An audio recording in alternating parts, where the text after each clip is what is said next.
So to start, I think in the birthday scene, one thing that I was thinking about over the gap was that we talked about Kieran coming downstairs and eating cake and kind of joked about, like, wow, there's all these freaks in the house. But I think to sort of smooth that over, what actually ends up happening is he comes downstairs and, like, almost instinctively, Beatrice grabs Baby Nod and uses face in the crowd, and then Oscar uses face in the crowd, and then Handsome Devil uses face in the crowd because they can all do that. And so basically, They all fucking disappear. well, they all just become totally unremarkable party goers, and so he kind of comes downstairs, Kieran, and sees Laszlo, who he knows and understands, Tom.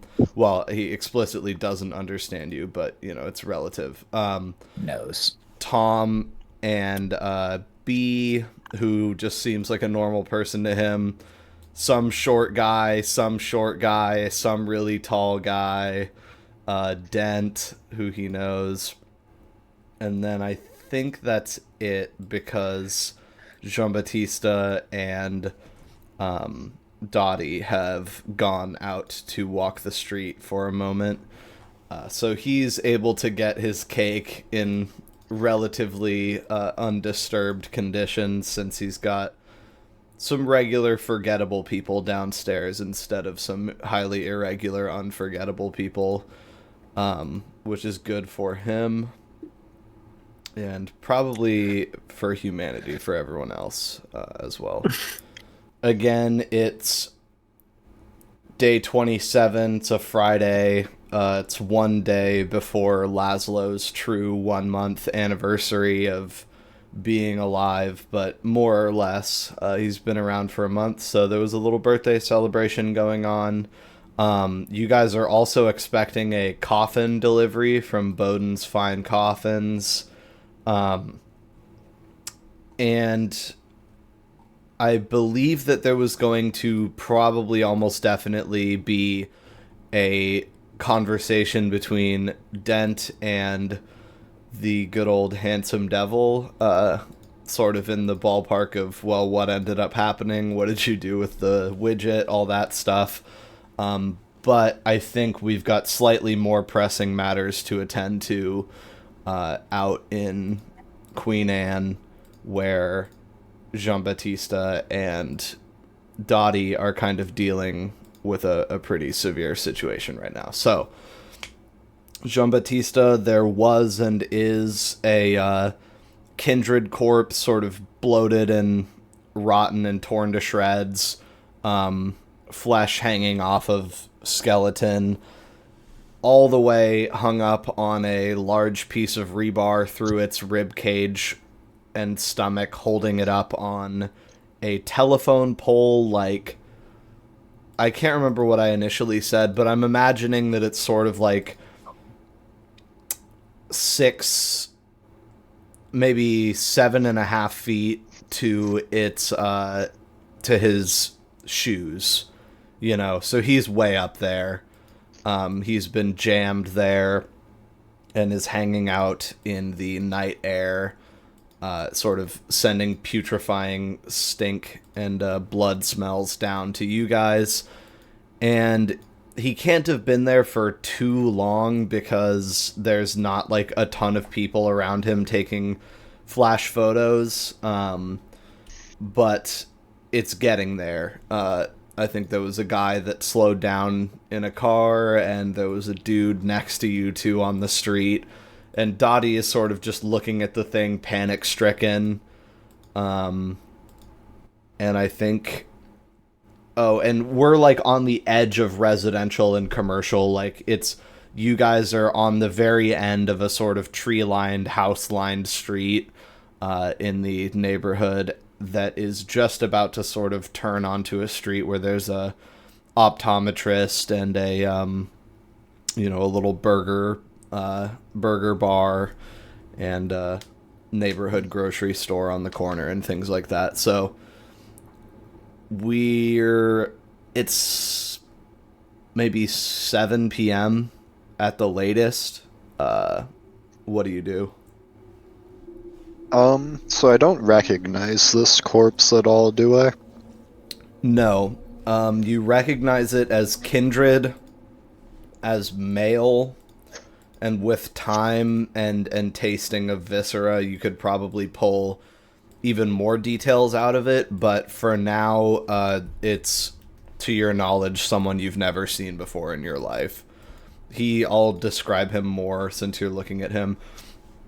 He's got on jeans that are kind of torn up and dirty. Not like to super, super extreme levels, but like maybe he was sleeping rough or even had buried himself in the earth recently. He's got kind of ratty dress shoes on, mostly because there weren't really like athletic shoes yet. So most people kind of just went around in leather shoes. The laces are kind of torn up and dangling down. He's got a sort of the tatters of a plaid shirt on, ripped open and flapping in a slight breeze, and he's got kind of a mane of golden hair and remains of a similarly blonde beard hanging off of his gaunt face. So he was at one point a blonde man with sort of loose, almost shoulder-length, shaggy hair. Kind of a hippie appearance to him, a little bit more or less, almost lumberjack hippie. That's what we're looking at. Oh, age-wise, I guess, like, late 20s, in human years. Okay. He's obviously turned recently, relatively speaking. Well, that's all kind of relative because the decomposition of the corpses is usually treated like ideal conditions. So it's not so much, you can get rid of a body in a couple of months down to the bones in soft sort of bacteria and decompositor rich soil, but usually I feel like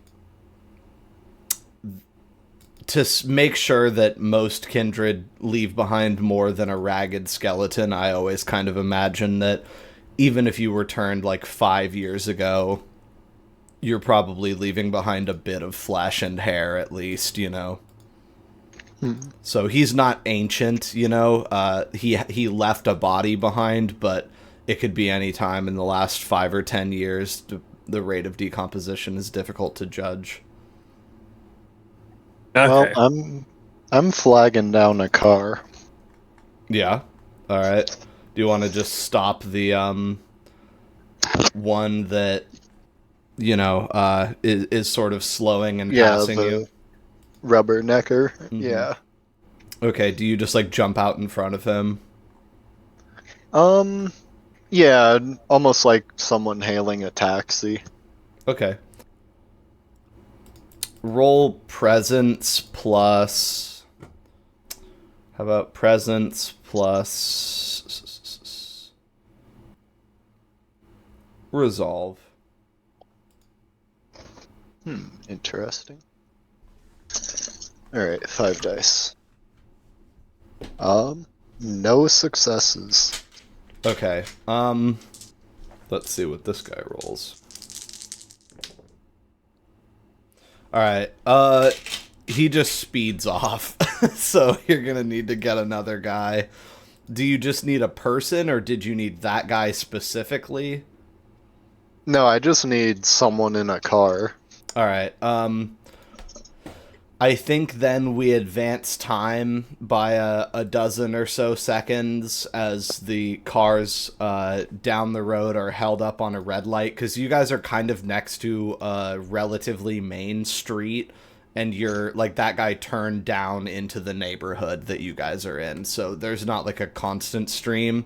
But what I'll say is, in the meantime, it's made clear to you that Dottie seems to recognize this person, because she's kind of like standing there a little bit longer than you would have expected her to, like not just springing into action.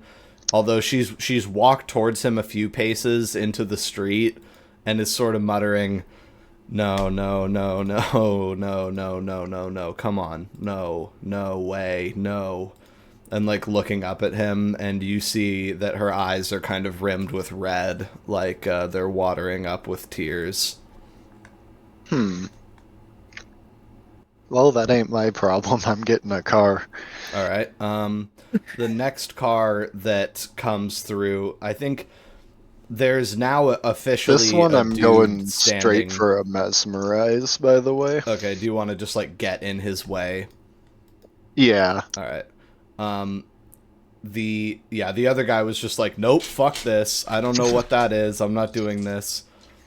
And now there's kind of a guy standing in the street next to Dottie going, "What is this? Who is that?" Asking stupid, dull questions like people do when they're seeing something kind of beyond their ken. And another car is driving down the road, just a little beige sedan, and you're going to hop out in front of it, waving your arms. I'm not even gonna make you roll to stop this car. I'm just gonna see if she can slam on the brakes real quick here.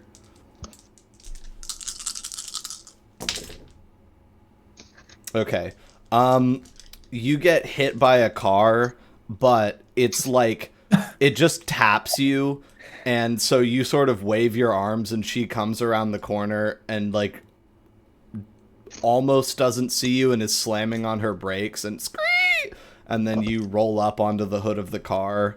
And I'm gonna say you don't even take damage from that. It's just you've been hit by the car. You're on top of the car now, and she like shuts the car off, opens the door, and it's a woman in her maybe early 30s. You can see a kid in the back seat of the car, and she says, "Oh my God, are you okay? Oh my God."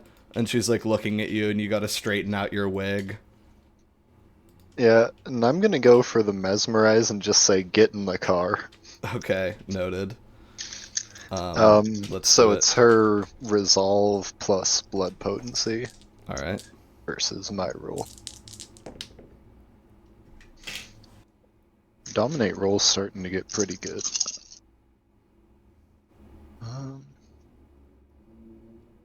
2 successes. All right, that beats one. Behind you, vaguely, you hear Dottie snap. "Nothing is happening. You see nothing. Nothing was here. Go away now." And then you hear footfalls as that guy sort of goes back the way he came. And you say, "Get in the car." And then she jerks like her head straight up from kind of looking at you, down at you, and goes and sits herself back where she came from in her seat. Okay, and I'm gonna get in the back. Okay. Are you like yelling to Dottie at all?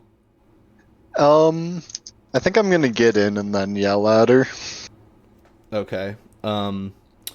Let's see. There's a child in the back seat with you. He's like a 7-year-old boy.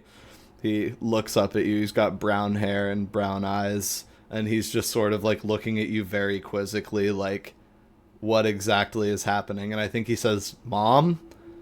And she just ignores him. And then you, I assume, like, crank down the window, and what do you say? Dottie! What? Get in the car! What? No! We gotta get him down! Are you mad? No, we don't. Giambattista, what the fuck? This is, like, the worst breach ever. Interesting point.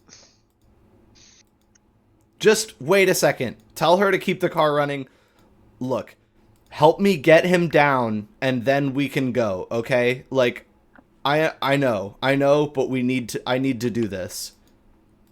Alright, keep the car here, and I'll head over.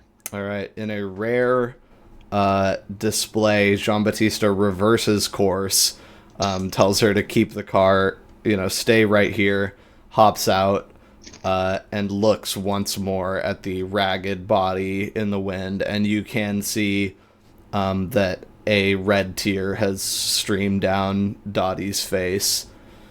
And yeah, it's two pretty short people looking at a guy 10 feet up on a pole. Where's Magni when you need him? Yeah. Hey, man. Alright, I don't got time to mess around. I'm trying to climb this pole. Alright, do you want her to try and boost you up there? Yeah, I think that would probably be necessary. Alright, she At least mesmerizes another pedestrian with a "fuck off!" And then she gets deeper in there and says, "You walked down this street, saw nothing of interest, and left." And then comes down beneath you and is going to try and boost you. So let's have strength plus athletics. 2 dice. Yeah. You can borrow a dice from her, at least one. Let me see what she's going to roll. You can have 2 additional dice from her involvement in boosting you.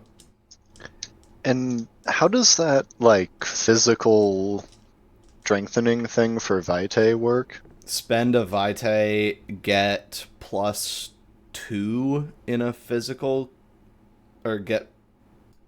Yeah, I know, I've what it's remembered how called. the Promethean one works a lot better now, so I have to remember. You can spend a point of Vitae. You may add 2 to dice rolls involving your choice of strength, dex, or stamina for the turn. Yeah, I'm gonna do that.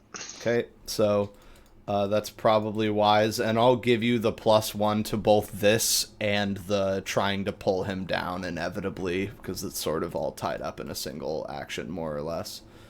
Okay, Did you and I already took spend the the Vitae? Vitae. Okay, great. So 6 dice, not so bad.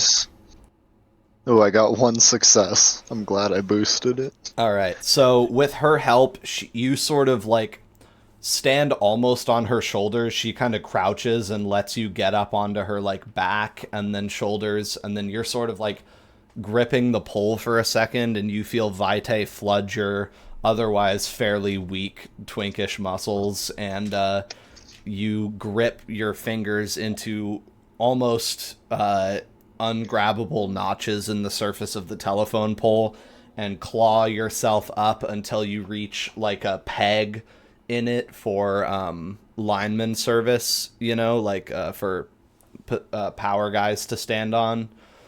And so you have to pull yourself up like a good 6 feet before you reach the first rung, but then you grab it and you're able to work your way up until you're kind of standing almost beside this corpse on a single metal peg sticking out of the wooden pole.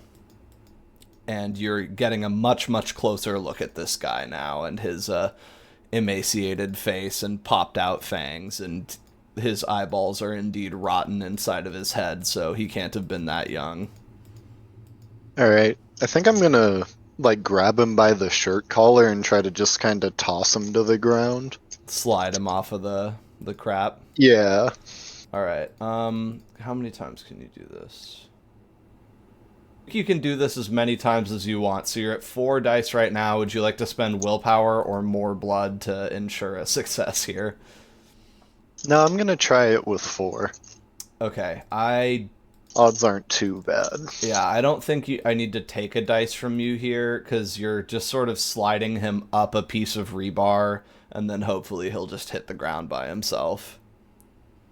Go for it. Alright. 1 success. Okay. So, I'm imagining you, like,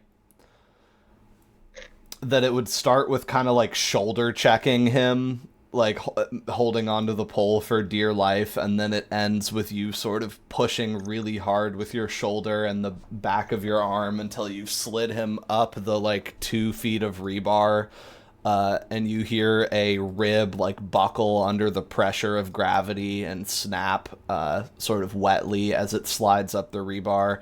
And finally, it's, like, you get him to the point where he's sort of hanging by like the back of his ribs, and then they just break, and he like crunches and falls down the 8 feet and like bursts most of his jaw and shoulder onto the ground, just splatters kind of, leaving a little bit of a wet stain on the concrete for sure, and sort of some sludgy congealed blood and guts on the rebar, but nothing that's gonna like no longer, if you look at this thing sticking out of the pole, are you like, there's a dead guy on it. So that's what matters.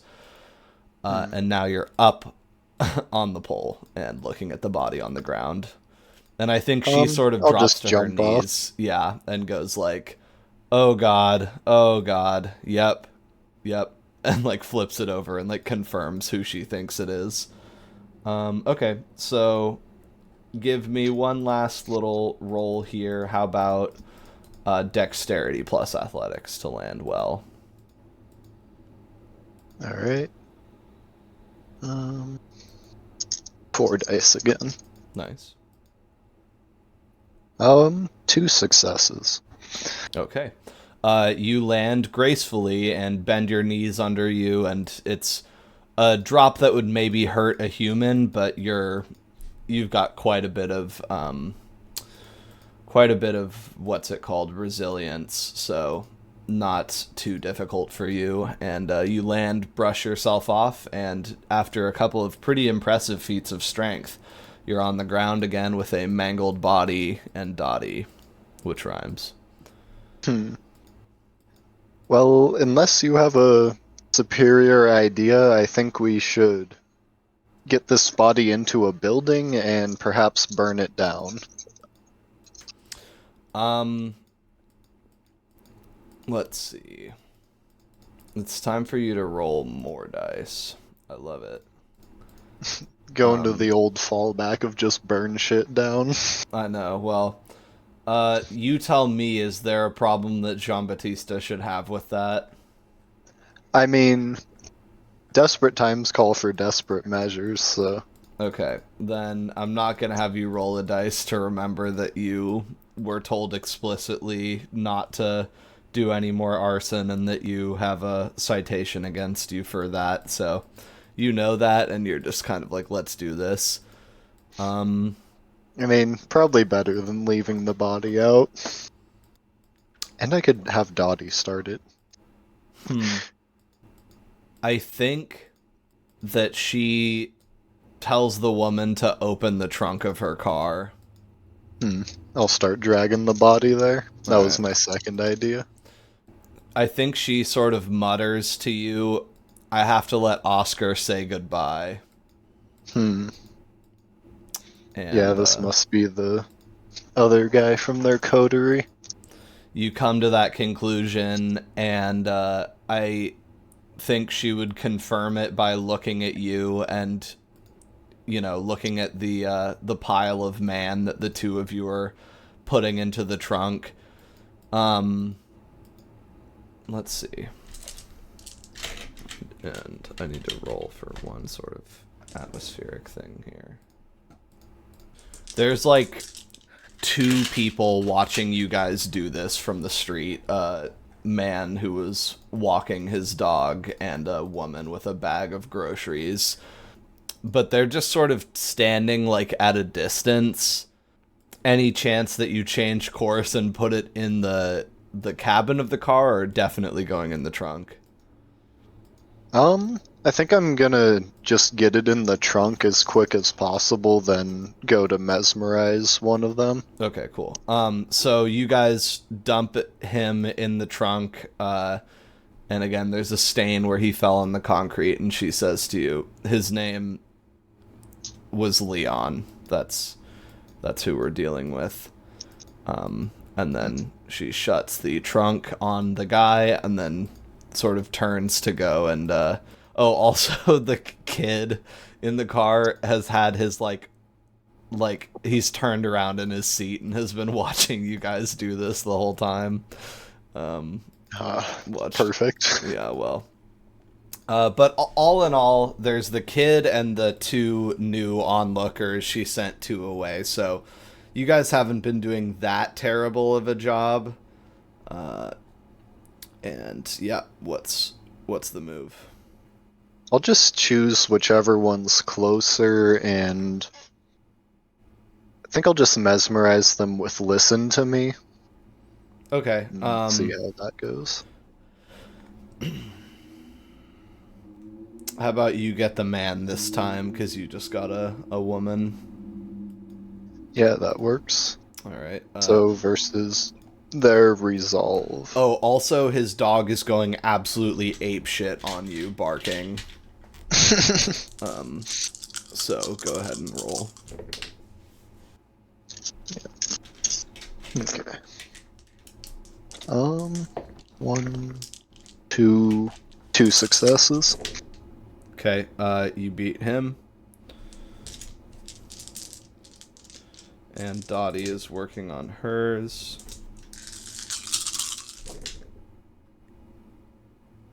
Wow, she's rolling like shit, actually. Okay, what do you say to your guy besides listen to me? I'm gonna do an Iron Edict for 1 Vitae, and then it's gonna be pretty much the same thing Dottie was saying. Like, you walk down this alleyway, and then I'll say that he saw a, like, aggressive-looking raccoon and decided to get his dog away from it. Okay. He takes the reorganization mostly in stride. You go down to 8 Vitae as you feel yourself absorb more power in order to put these ideas directly into his mind. And he looks down at his dog, which is indeed barking erratically, which I gave him an extra dice for as like an object thing, a utility bonus, but actually ends up sort of working in your favor as he's like, come on, no, and like pulls at the dog, having forgotten what he saw, trying to get it away from this neighborhood street. And then Dottie seems to be having a little bit of trouble with her guy, or with her woman. Alright, I might step in then. Okay, do you want to interrupt what she's going to do as a follow-up, and save the Vitae, or stop her and intervene? I don't have to spend Vitae to mesmerize, so I'm just gonna try stop listen to me. Okay.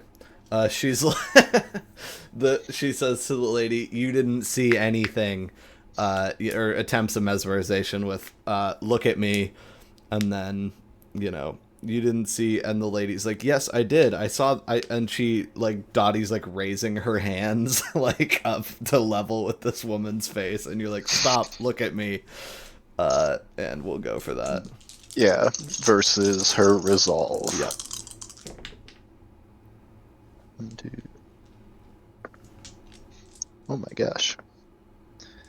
6 successes. Oh, wow. Rerolled a 10 Jesus. twice. Okay, so you get the exceptional success for mesmerism. Okay. Especially because she got 0 successes, so.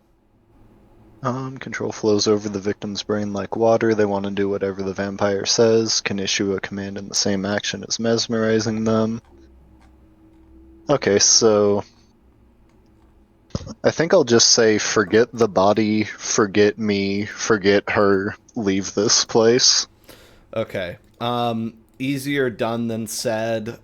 The first flash of mind control passes through her, but 2 fairly experienced Ventru just blasting her with beams is a lot for anyone, and she folds under the pressure and kind of like stiffens up and shifts her weight and causes an orange to fall out of her grocery bag and dent itself on the concrete. And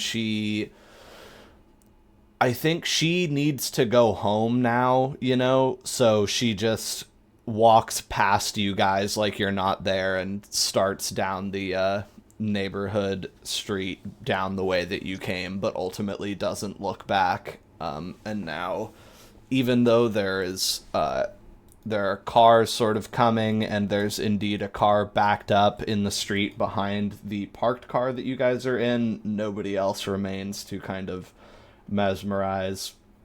And Dottie says offhand to you, "Thanks, I was probably going to kill her," and then gets in the car.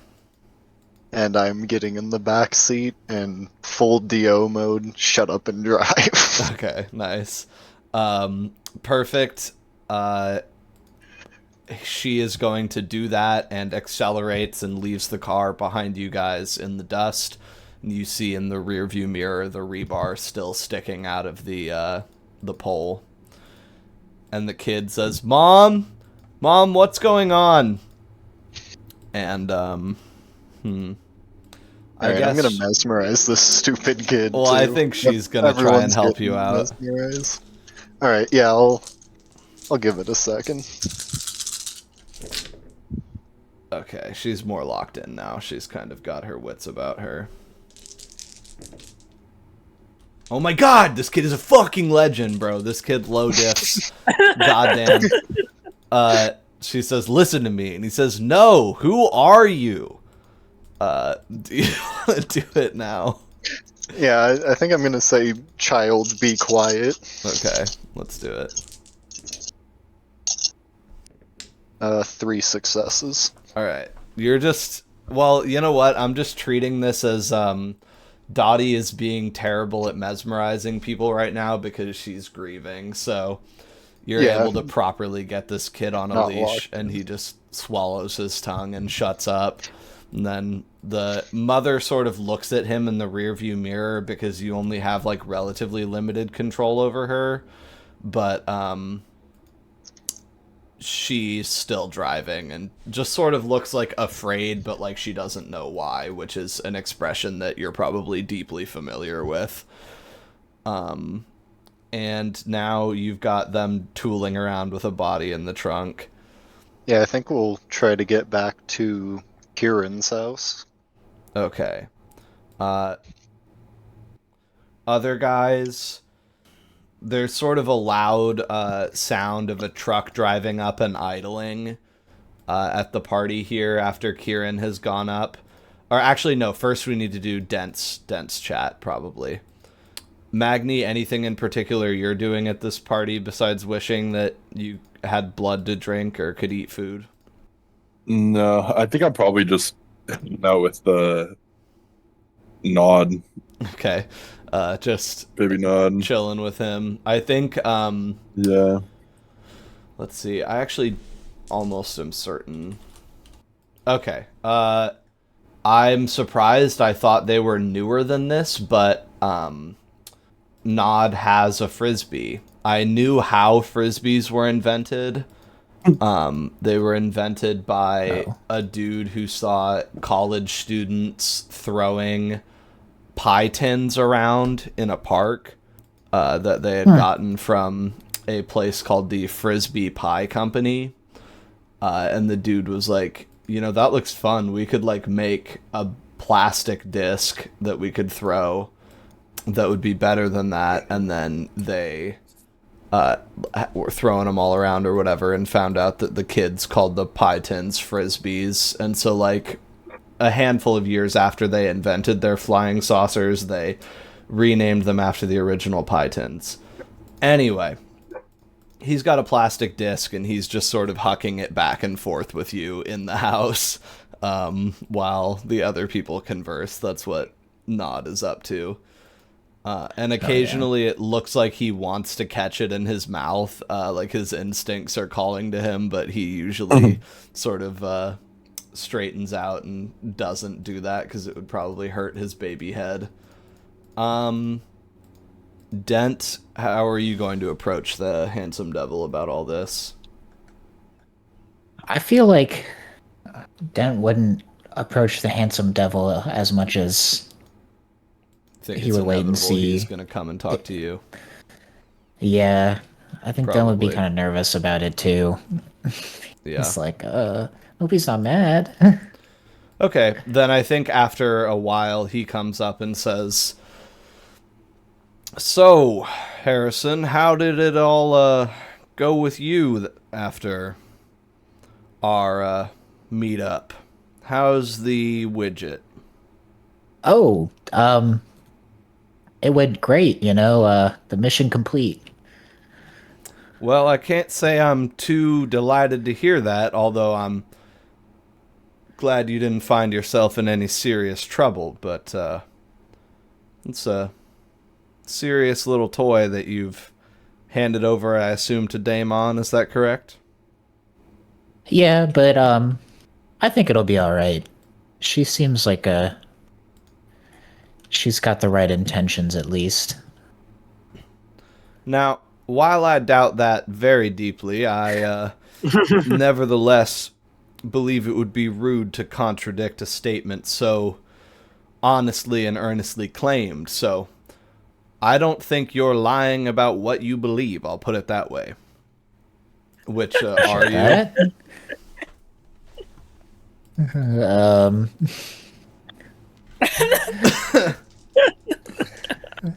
Well, I certainly can't fault you for having your own opinion on her. I wouldn't say that the Order of the Dragon members are known for being particularly, I don't know, sane.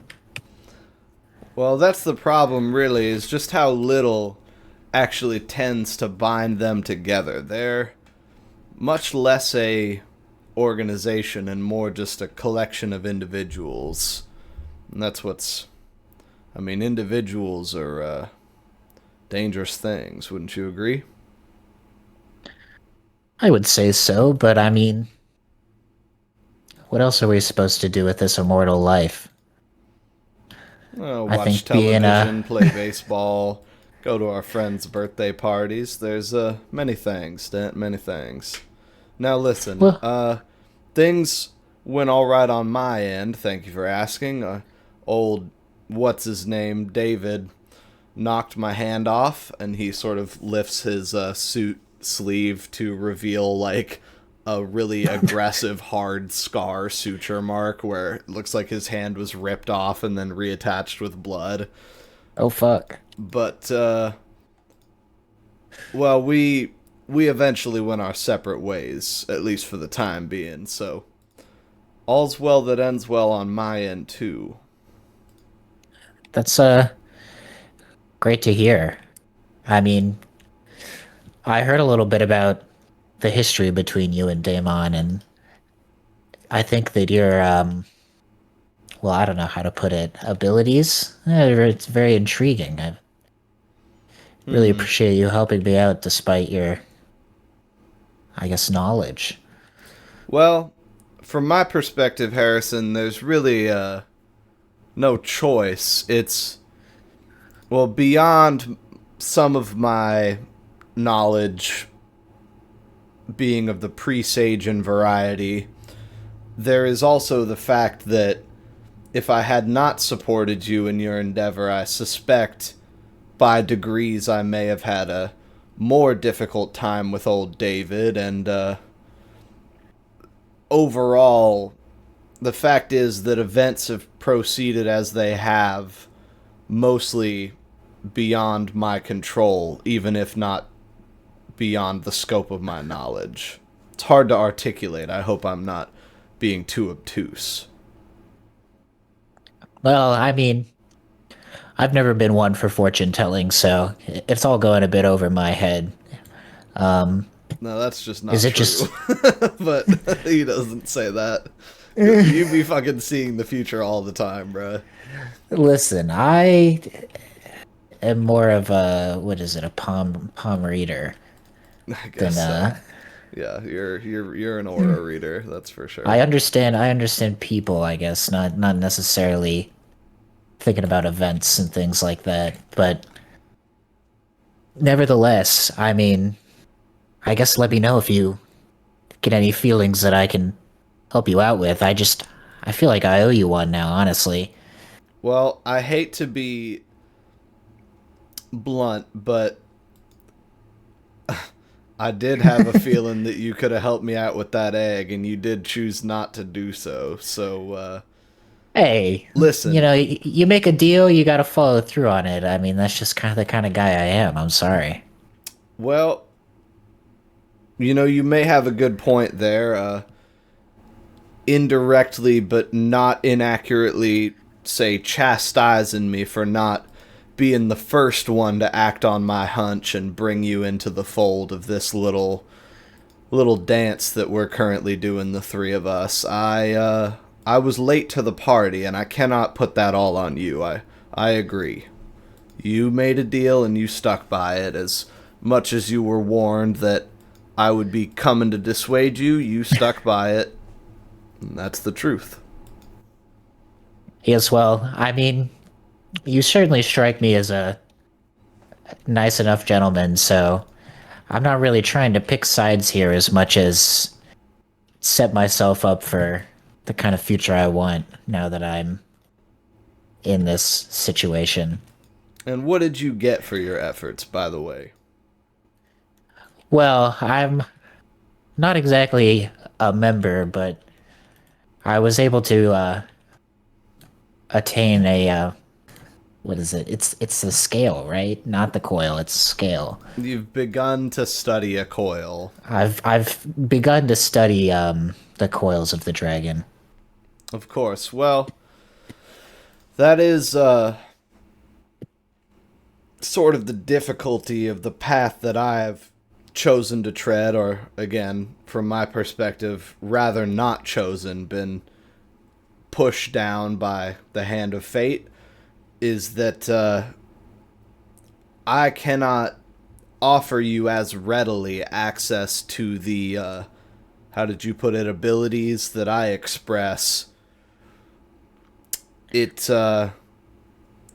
unfortunately, all of the carrot and stickery that I could get up to with persuading you to be on my side, my powers are basically punishments for my meddling, more or less. Oh. I'm sorry to hear that. He gets hit in the head by a frisbee. He just doesn't react. Hey guys, watch it. Yeah. Dead reacts for him. Nod sort of looks up at you and like goes, "Oh," and then like picks the disc up off the floor where it fell from Handsome Devil because he failed to catch Magni's little bit high throw.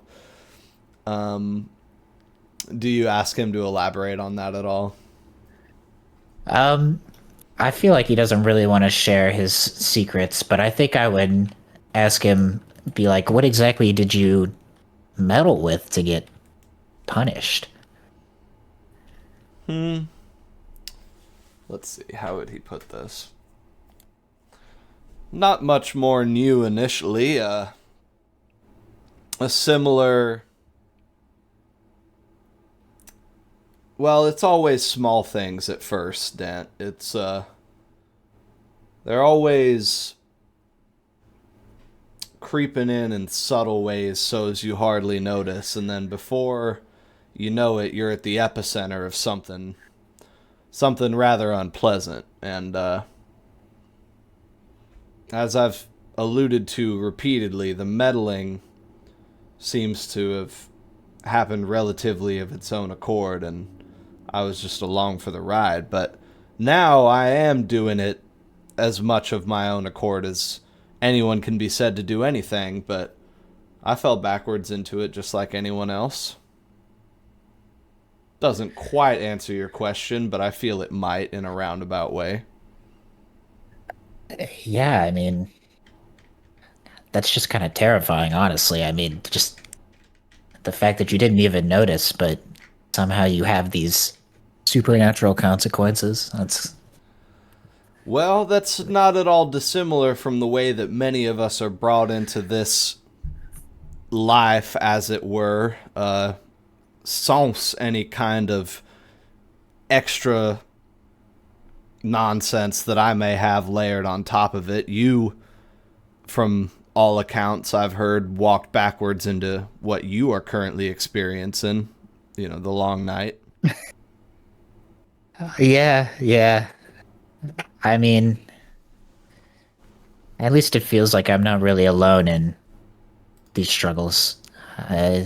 Something internal like that. I mean, is these consequences why you kind of, I don't know how to say this delicately, are like you are? Oh, Kind of yeah. gesture. Yep. I did not. Well, you know as well as I do that I am a Nosferatu, but I did not used to look quite like this. And again, this is all being said through clenched teeth, like projected almost psychically into your mind. Although it does feel auditory when he talks, like if you were to go behind a wall, his voice would be softer. It just doesn't look at all like it's coming out of his mouth. I wonder if I should try and even read his mind. I don't think I would win that role for some reason. Yeah, maybe not. I feel like he's a powerful man. And he says, but as I've said, we all trip down the stairs in the dark into this life, more or less. What's one more fall into the darkness? What's one more little surprise? Well, I don't want to have my face burned off. yeah, I mean, I don't think that the answer is to delve deeper into the darkness. I think I'm trying to stick to the surface level. I want to try to retain as much humanity as I can. And yet you find yourself rather predisposed to meddling in secrets beyond your ken, do you not? Well, I mean, that's just it. It's I want to be like I was before. I want to be able to at least see the sunrise. I mean, when I first became a kindred, I saw my own sire get almost completely obliterated just from sunlight. I mean, it seems absurd.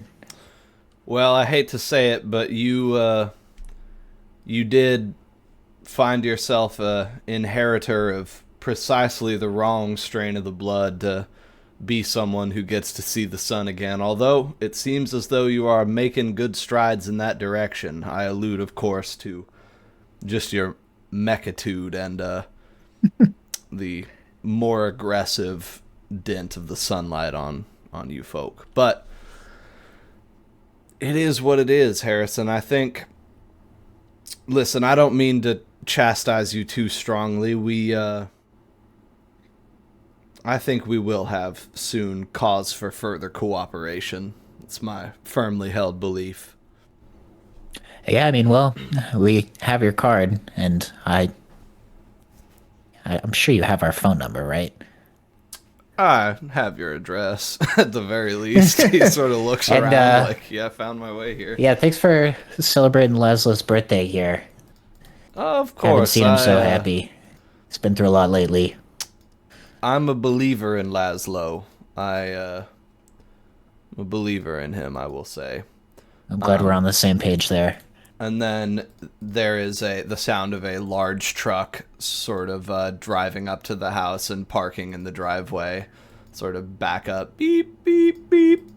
And whoever peeks outside into the night first will see a nondescript delivery truck that opens to reveal a couple of red coffins in the bay when a guy hops out and opens it up. Oh my god! The best Yay. birthday present ever! Yeah. And so I think Jean-Baptiste will drive up to the house in the car as like Magni and Handsome Devil are, which you wouldn't immediately know that it's Handsome Devil. You'd be like, there's a very tall, boring man, because he's doing face in the crowd when he's outside, picking up coffins pretty much single-handedly, the two of them, and walking them into the house. So, yep, Jean-Baptiste, you're here, you got a body in the trunk and a truck in the driveway. What do you do? I think everyone's kind of, or most of the non-hideous people are outside to sort of supervise getting these coffins in quickly and avoiding prying eyes. Yeah, I think I'll start quickly deprogramming. Oh crap! The body's in the car though. Um. Maybe you can stay and she can get it out. Hmm. Yeah, that's a good idea. I'll let her start taking it out and start telling the people to forget about me, forget about Dottie, forget about the body, forget about everything. Okay, I think she hops out and Handsome Devil says, Dorothy, whatever is the matter? And she says, give me a blanket now, blanket. And then a blanket is procured from inside of the house, a sheet actually, and she goes to the trunk, opens it, and gets the body all wrapped up in the sheet, which is smearing it with sort of brown and red blood. And then she picks it up in her arms and walks it into the house really fast, and someone else shuts the trunk for her. And now, yep, you are. So you're taking advantage of the thing where you can just repeatedly give them 4-word commands, that whole deal? Yeah, because they're mesmerized, so I'm just Okay. like sort of short cutting commands. All right, cool. So you're just turning the last, 10 minutes of their life into a paper snowflake, just taking out all of the little bits that would remind them of the whole deal. And so they're going to, in a few moments, with the command, drive away and forget, after further excision, just drive off into the night, both feeling very shaken and confused and like they saw something horrible, but they're really, really going to struggle to remember what it was. And then in the driver's seat of the truck, you can in fact see Mr. John Bowden, and he has kind of a burly apprentice guy with him, who's handling the last coffin with Laszlo. Do you have anything to say to him? No, I don't think so. Okay. Then it looks like we've unloaded 1 body and 3 coffins. I think he would say... I don't think he would comment on the dead body. I think he would just say, out the window, sorry about the truck, didn't mean to get in the way. No, it's what it is. Well, have a better night, Jean-Baptiste. You as well. Enjoy the hardware. And I'll get my coffin situated inside ASAP.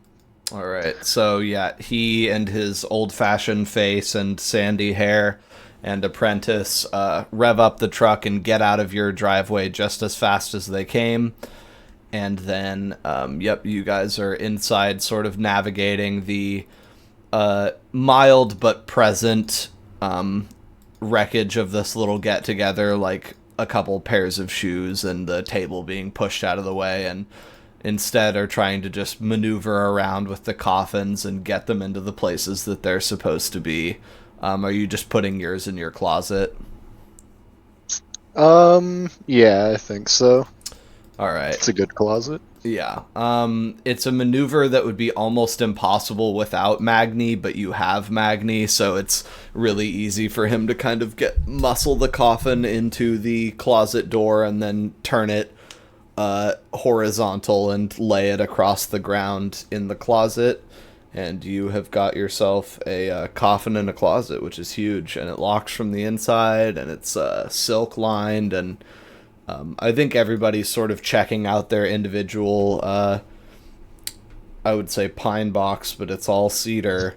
And yours is quite magnificent, actually. You're really impressed by what he managed to do in 3 days and 4 nights, or whatever it was.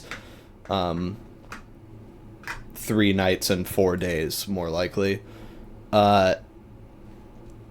And I would say overall none of you have any complaints, although Magni and Dent are probably going to want to grab a pillow and put it into their coffin because they're not nearly as plush. But besides that, there's a stinking, bloody, dead kindred body in the house now, and everyone's sort of gathered around the corpse, which is laying on the floor. I'm gonna make sure Kieran stays upstairs for a bit. Yeah, I think that's probably fairly easily done. If he comes down, you can just be like, "Get up there, back, go away." Bad. So he's Like it's a mostly- cat. Yeah, exactly. Stuck upstairs.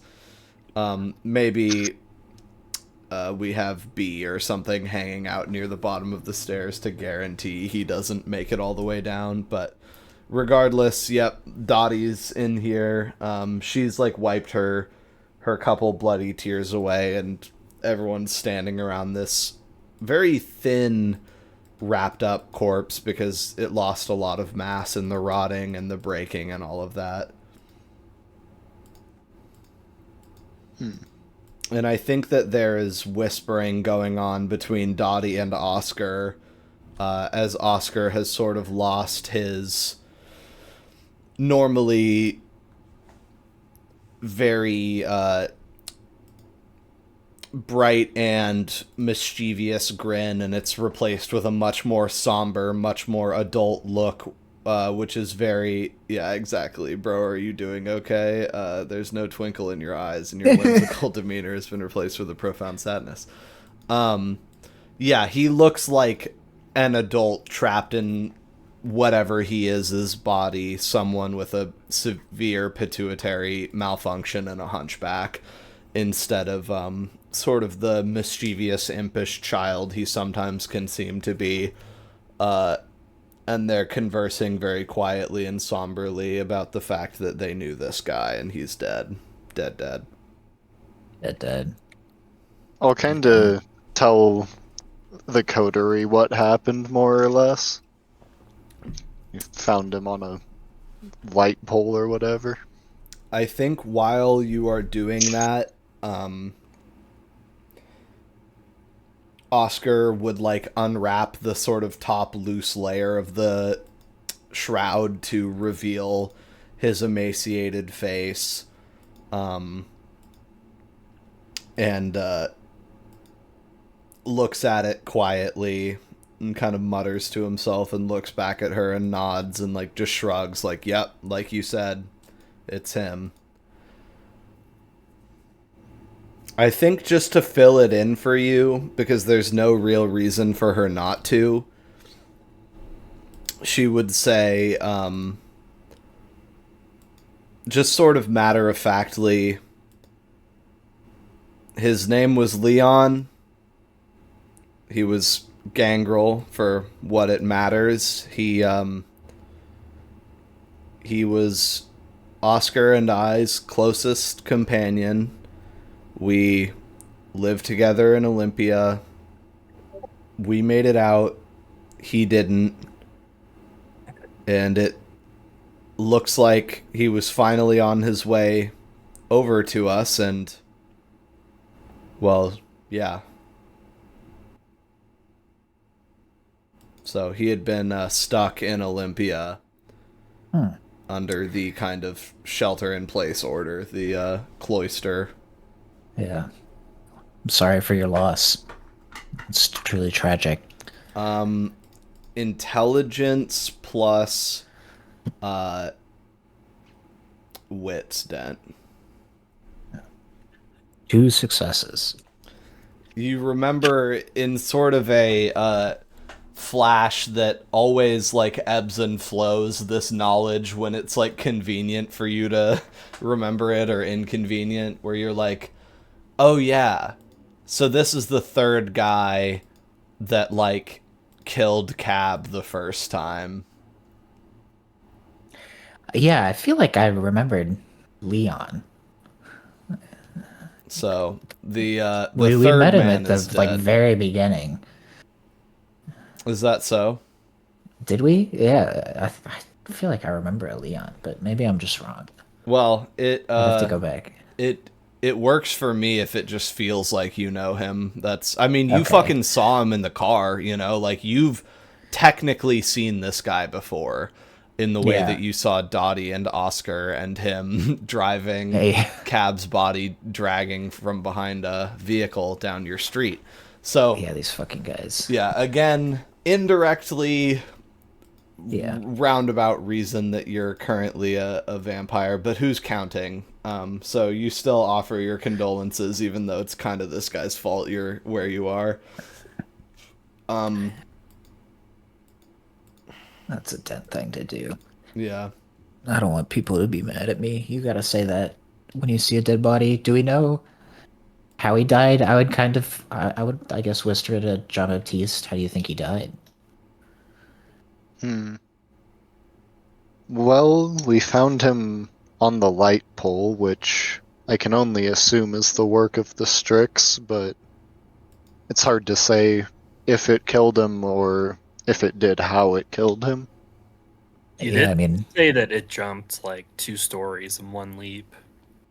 So you're saying Well- it's certainly possible for him to have put it up there.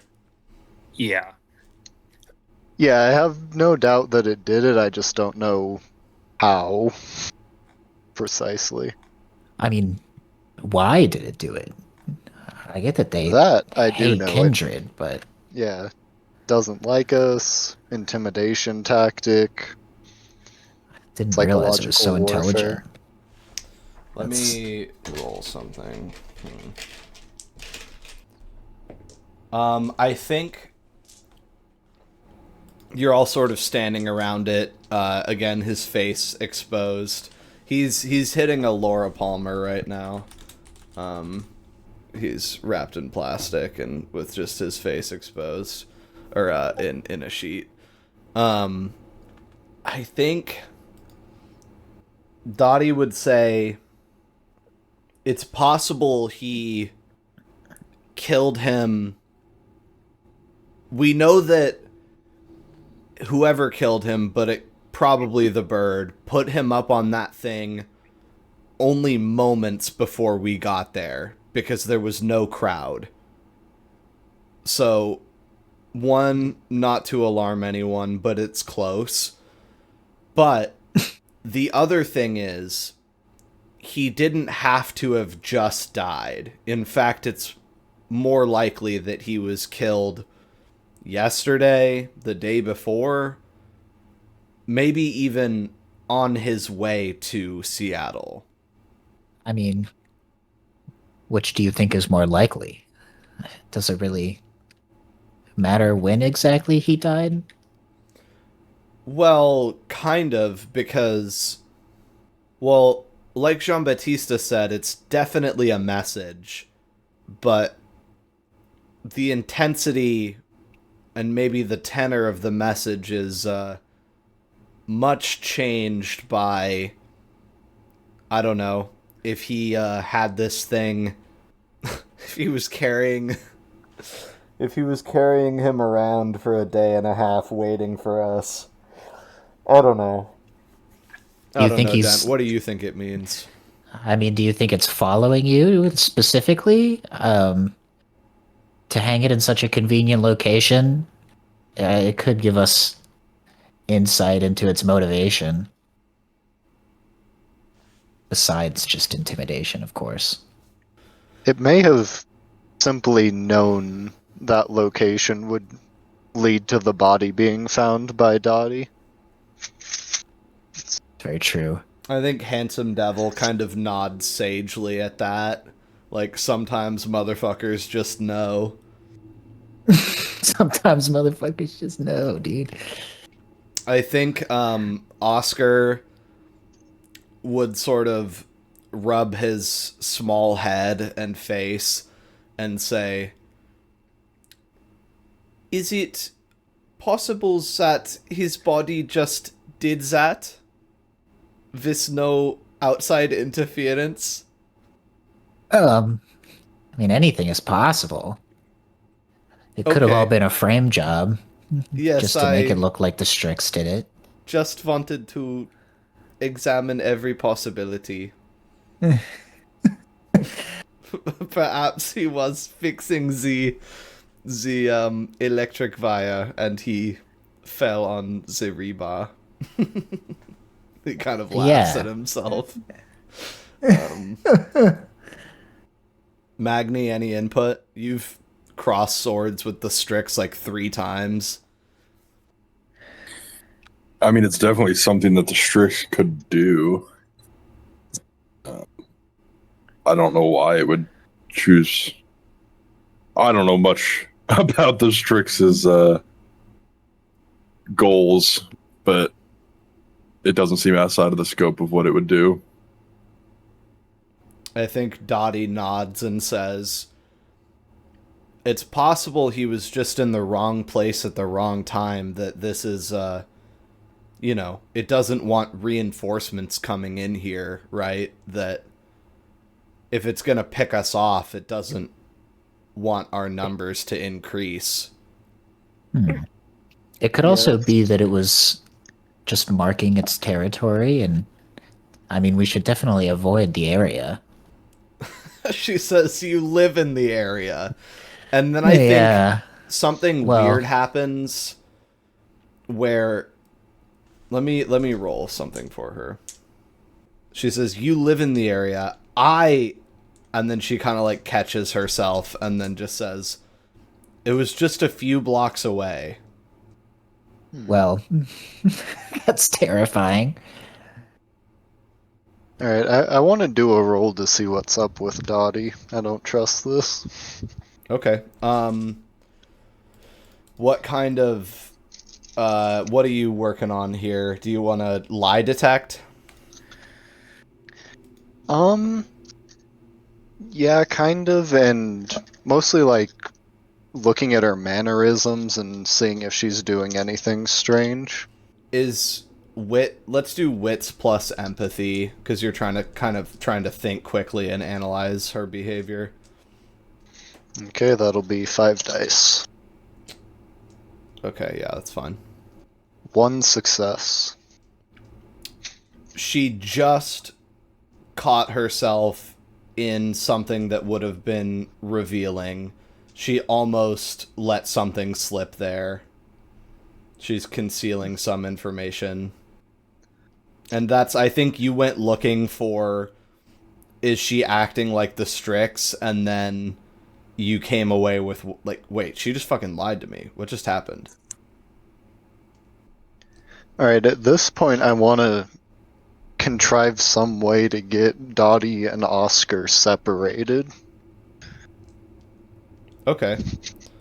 Contrive away. Yeah. It really could be just as simple as asking her to step away with you. Yeah, I think I'm gonna ask her to step away and look at my coffin. Okay. Might give it a few minutes from right at that moment, you know? All right. Yeah, if you what I'm let it working towards. hang and the discussion sort of continues, then at a natural lull, pulling her away shouldn't be a problem. So you do that. You say, let's take a moment. Dottie, look at my new arrangement over here. And she sort of blearily, like, trudges over there with you and looks. I think I'm gonna try to get her to touch it at some point. Okay. Just keep talking about, oh, feel this, look at this, and try to get her to make contact with the wood of it. Okay. At first, I think you kind of get excited and, like, your heart thumps a little bit in your chest, which it normally doesn't do at all. As you're like, oh, look, I mean, marvel at it, touch it. And she's sort of like, yeah, it's great. And then you're like, no, please do. And she's like, oh, okay. And she, like, kneels down and strokes the exterior of the coffin and says, it's very nice, really. I really like it. Yes, It is rather spectacular. I'm glad to be able to show you. And Man, I wish there was some way I could tell Dent to read my mind in my mind. You could look at him highly indicatively. Yeah, I think I might do that. Roll presence plus expression. 4 dice. No successes. Dent says loudly, "What?" Because you're like raising Why are you your looking at me eyebrows. like that? Yeah, what? What, is something wrong? No, nothing. Okay. Perhaps you'll have to tell him at another point. Yeah. I think when you come back over to the circle around the body, Handsome Devil. Also now at this point, Oscar is just sitting next to the corpse and kind of like pulling his face tight to like trying to rearrange the corpse's face so it's not so hideous. He like uses his fingers to push his extended fangs back in and stuff like that, and is just kind of like brushing his hair with his fingers. And Handsome Devil says,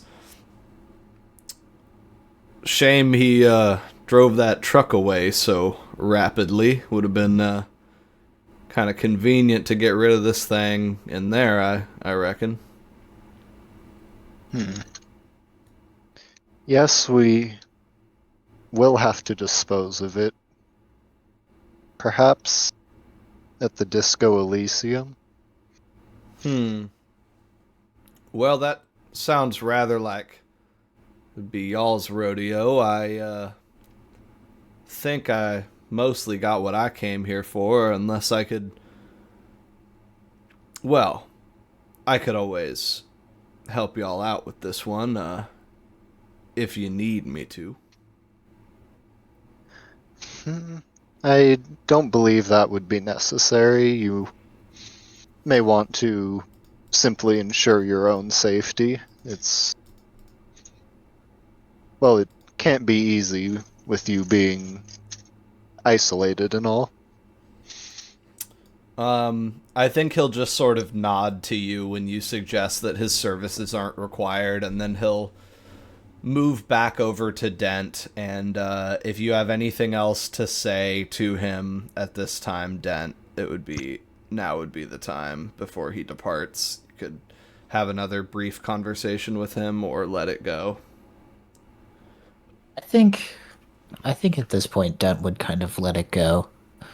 Okay. And then I think Handsome Devil will just sort of see you kind of avoiding like engaging with him. Like you like don't immediately look up at him and start talking. I've got a lot to think about now. Yeah, he just holds his hand out for you to shake it. I'll give him a nice firm grip and All right. be like, "Stay safe out there." He says, "I'll see you around the twist there, Harrison." And then I think he turns to the whole party and says, "Well, thank you all for indulging me this evening. I just thought it would be nice for us to all get together and celebrate our dear friend Laszlo. Now, Laszlo, you have a happy birthday. And Thank you. I'll be on my way." And I think even though he kind of kidnapped all of the other party guests into coming with him, he is going to leave alone. Unless, Laszlo, you think it would be better for B and Nod to leave with him, which they would do if you told them to. I think just with the buddy system, I don't want any one person going out alone. Alright, so you suggest, well, I don't want to kick you guys out, but it's probably safer to go with him, that kind of thing? Yeah. Okay. Then I think B sort of comes from her post by the stairs, and tucks Nod's frisbee under her arm and sort of gathers up the little blanket that she had him ET'd under when they first walked in here, and says, well, I mean, yeah, it all kind of went off the rails, but for real, happy birthday. Now, we're not we're not going to celebrate your next month's birthday. She kind of says quieter to you. But Yeah, I can understand that. I figure maybe 6 months we'll do a little shindig, and then a year total blowout, first birthday bash. Sounds good. Okay, well, you be safe again. I mean, like me, we're all just kind of caught in the wake of all this shit right now, but I hope that means that we're gonna be a little bit better off than them when it comes to the horrors. The horrors. Yep. Yeah. The various horrors. All of the sort of and then she says, say bye, Naughty, and then he goes to give you another waist-high embrace with his man arms. All right, he's getting a hug. All right, and he walks back on his ATST legs and sort of bows his head to get covered by a blanket, and then they are going to walk out into the street, if that's all. That's all she wrote. Yep, and then the party is starting to disperse as Handsome Devil spirits away your siblings, and we are left with only the occupants of the house and the friends of the deceased. So, can we get this thing out of here? I'll say that kind of quietly to Jean-Baptiste. I don't want to disturb the mourners. grievers. Yeah. Yes, I believe it would be a good idea to It smells awful. dispose of the corpse as soon as we can. It occurs to Magni that throwing bodies in the lake seems to work pretty well, and also is free. Yeah, none of them have come back yet. That is true. And you look at this guy's like shattered jaw and like absolutely mangled guts, like already starting to sort of softly leak through the fabric, and you're like, yeah, I don't think this guy's coming back no matter where we put him. So, you know.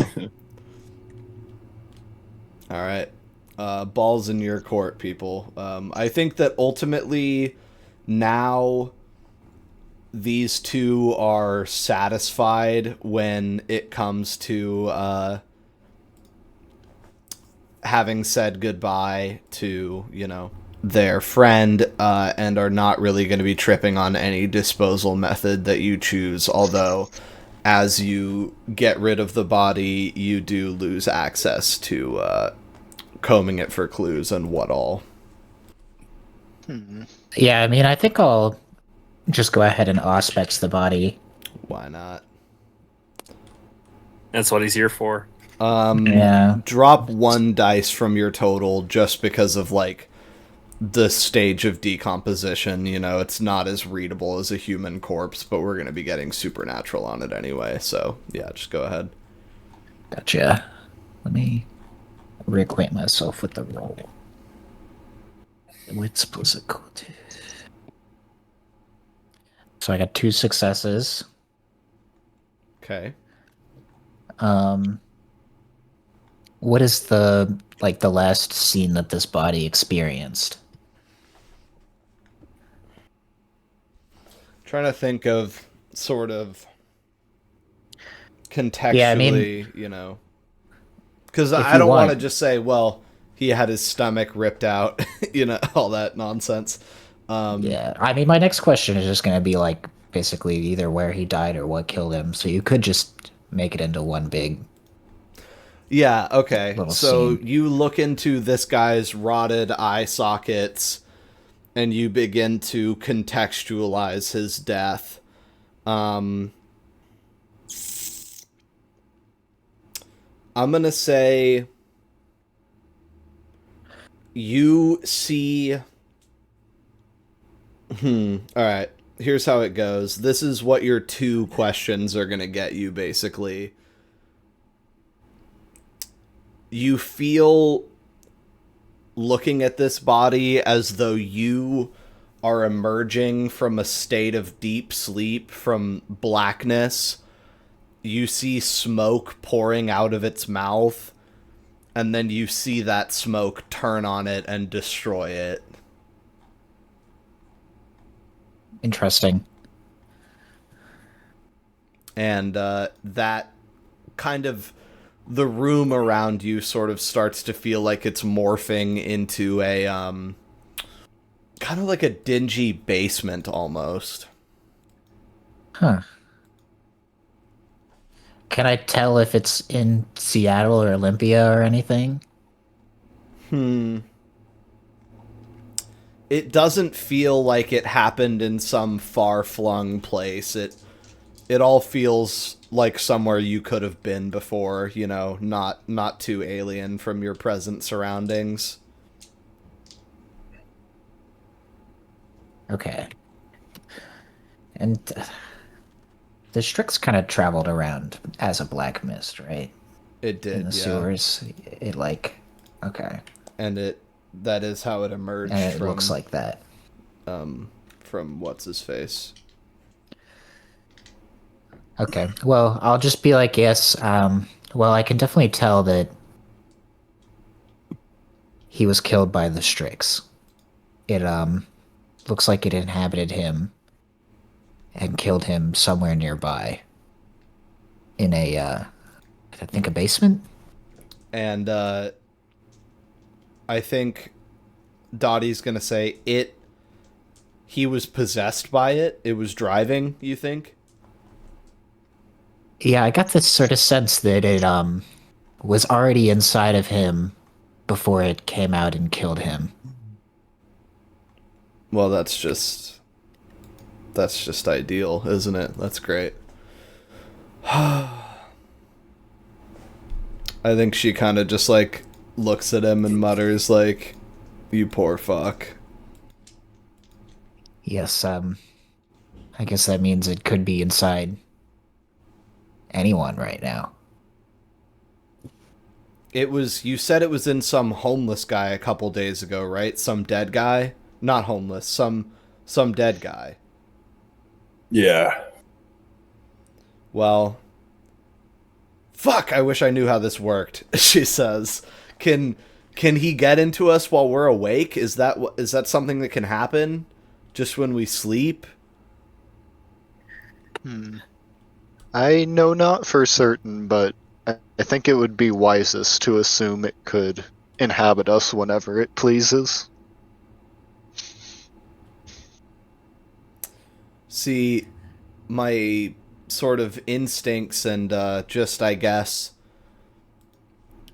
paranoia would have told me that I expected it to come upon us when that this was a trap for us and it would have taken one of us if that were the case, but I don't understand. Yes, I believe it may be largely beyond our understanding. I mean, it simply feels like there's not a lot we can do. It only has one real weakness. That we know of. That we know of. Stick around. We're gonna need some more red cedar. Okay, well, look, let's get him out of here. Do you guys have a car that we can put him in? Yeah, we do. Okay. Let's put him in the blacked out one. All right. Perfect. So you guys bundle him up tighter and stick him in the trunk of the blacked out car, which is kind of just a hatchback. It's like in the thing with you, I think, in the back seat there. Yeah, who's going and where are we headed? I mean, being around people does sound ideal if we were to dispose of this corpse. Right. It sort of feels like we have a target on our back. Yeah, you're telling me. And I think Oscar will say, sort of portentously, we should burn him. I think that would be for the best. He I think that there should be no trace of him left in this world. It has been inside him. He must be done away with. Yeah, I mean, did anybody touch him with the red cedar to make sure it was completely gone?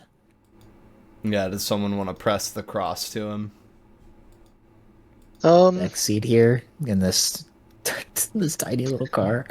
Oh, God. Yeah, I think I'll press the cross to him, and maybe I'll just say like a very brief little prayer, just like some, like God rest your soul or something. Okay. There's no particular motion or, twitch from the thing, but you feel a little better having confirmed that it's not going to start moving again. Yeah, that would have been scary if it just woke up and grabbed us. Flailing. Started tweaking, yeah. No, it seems to be fine. Well, where would be an appropriate place to burn a corpse? Well, if you don't want to give him to the disco, we could take him into the woods and burn him. Or we could put him in a metal trash can, which Laszlo knows well. Yeah, the Pandoran killing strat. Well, whatever we think will be easiest and quickest. Well, I'm ultimately not the driver, so somebody just call it and it costs $100 to get rid of his body at the disco. It really depends on if we can get Dottie to pay for it. Yeah. I think if you kind of look at her indicatively, she would say that she would split it with you.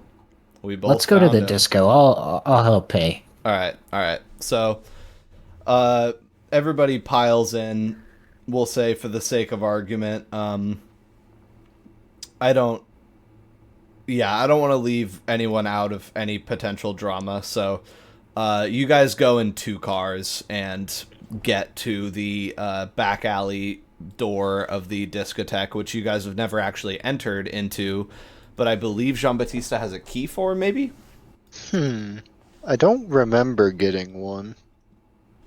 Let's look at the inventory. Maybe it's just that you have the phone number and have been told that you have access to the crematorium. Yeah. Okay, do you Yeah, wanna maybe I'll... call from a payphone? Yeah, it sounds good. Alright, so you take sort of a... probably a buddy system. Do you want to go with Dottie and use the phone? Not that your last walk with her went well. No. I think I want anyone else, actually. Magni, you want to... Magni, come along. Yeah, guard Jean-Baptiste's back right now. Yeah. Alright. You go ahead and watch his back as he walks a block to a payphone and punches in the number for the discotheque to call up. And it's a Friday night, so you guys can hear a little bit of music bleeding through the walls already, even as you drove up. It sounds like it's bumping in there. And the phone rings for a couple of rings here. Hello, Discotheque Elysium. Yes, may I speak with Miss Lizzie or Carla, please? It's important business. How are you going to indicate to this guy that you're someone, in the know? I was hoping he would get that from vaguely defined official business. If not, I might clarify that it's Jean-Baptiste. Okay, you just say, it's Jean-Baptiste, and you hear the sounds of, like a piece of paper rustling, and he says, "Alright, give me one moment. Hello, Jean-Baptiste, what is it?" Hello, yes, we have a corpse that rather needs to be disposed of promptly. I think she would say, in the future, please call that a trash pickup. How many bags? Oh, just the one. All right. Carla will be at the back stairwell in 2 minutes. Thank you. Excellent. All right. I'll And hang up. line goes dead. Yeah. And then from there, it is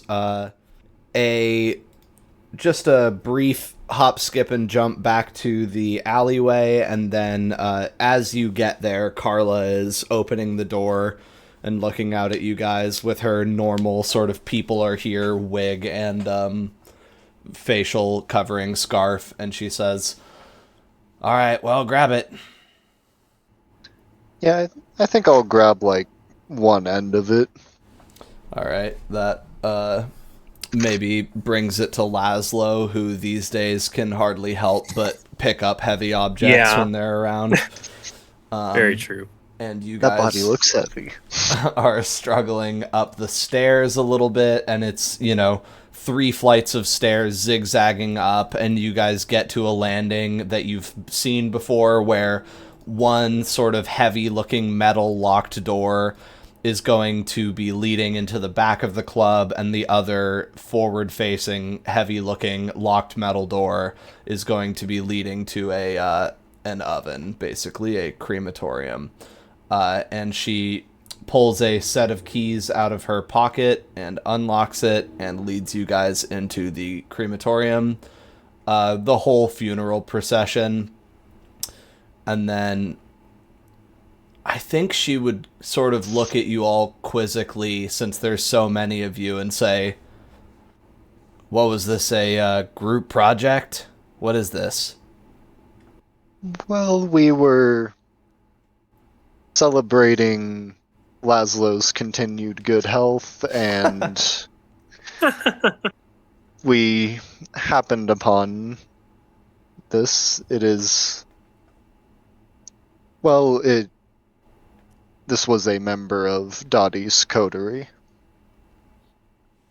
Oh, from Seattle? Is this a bird, an owl casualty? We believe so, yes.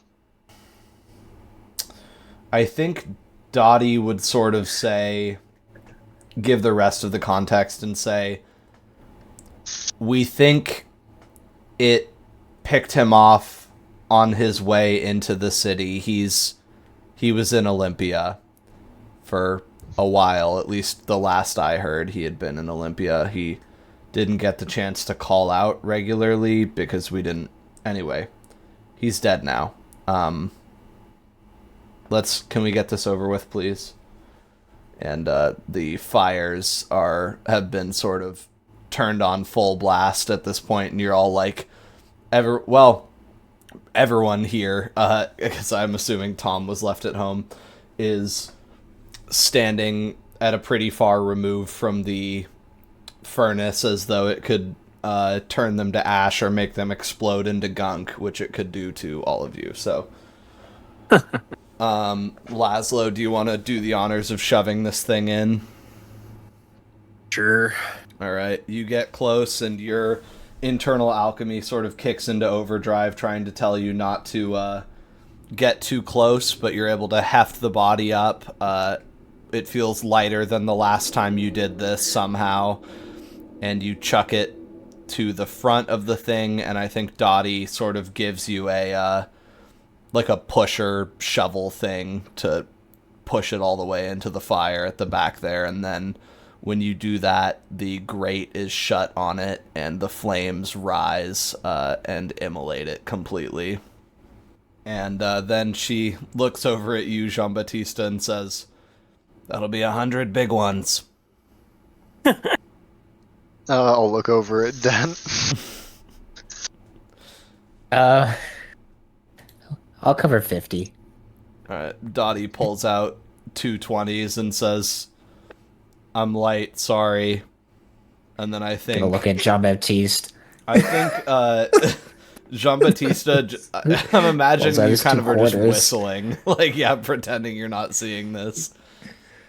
Pretending I'm looking for my wallet. Yeah. At a certain point, what's his face? Oscar will pull out his own leather wallet and pitch in $10, and then the bills are handed over. $50 from Dent, which I will pull.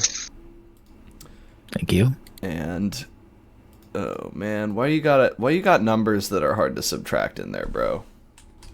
What's your Just go problem? like that. All right, 1262 is what you were left with. That's complicated. All right. And then you all fork it over, and I think she would just say, what was his name? Leon. Rest in peace, Leon. Now, I'll have to ask you all if any of you are entering the club to do it from the front entrance. Thank you for your continued patronage, and, well, be safe out there. You as well, Alright. thank you. And yeah, she quickly sort of gets you guys the hell out of the back stairwell, and hopefully we'll be going back to bartending for her sake, not body dumping. 50 cents cash. Lol. Alright, what's the move? What are we up to? I think I just want to get out of here and back home. Alright. Yeah, what time is it, do you think? By now it's probably going on 9 o'clock. It's like 8:38 by the time you guys get back in the car by your watch, Dent. Not that late. All right. Yeah, the night's still young, so if anyone wants to split off from Jean-Baptiste, he's headed home. But again, there's a mad demon sort of running rampant through the streets of Seattle, so know that. Yeah, I'm kind of terrified of the rabid demon, so I think I'll go home for now and figure shit out. Magni, any desire to share the information with the Carthians or anything, or are we headed home?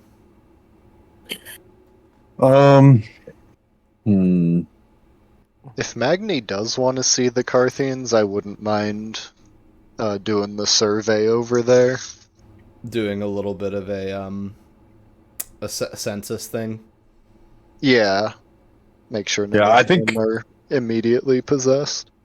Yeah, I would mention that and say I would thinking about catching them up. The other thing is also that we have sort of alluded to for a while that it might be time for you to check in with the circle again. So that's another True, yeah. option. Yeah. Well, we have 2 cars, so whoever wants to potentially go do some census stuff. I guess what I'm saying is, Laszlo, do you want to go home or do you want to go hang out with these 2?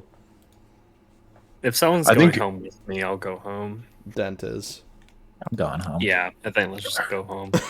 Fuck this. The classic Laszlo Dent versus Magni Jean-Baptiste split. Yep. Yeah. Introverts fucking versus extroverts. Yeah. Yeah.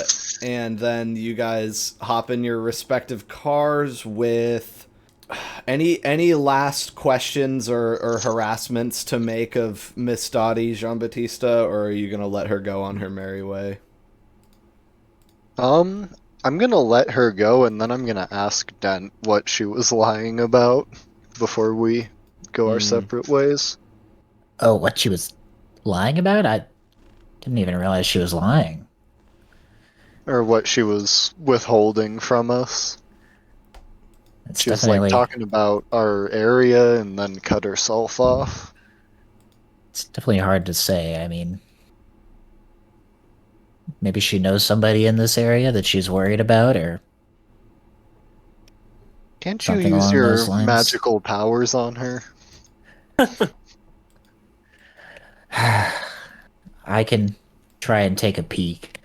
And I guess I'll just Auspex Dottie as we're leaving.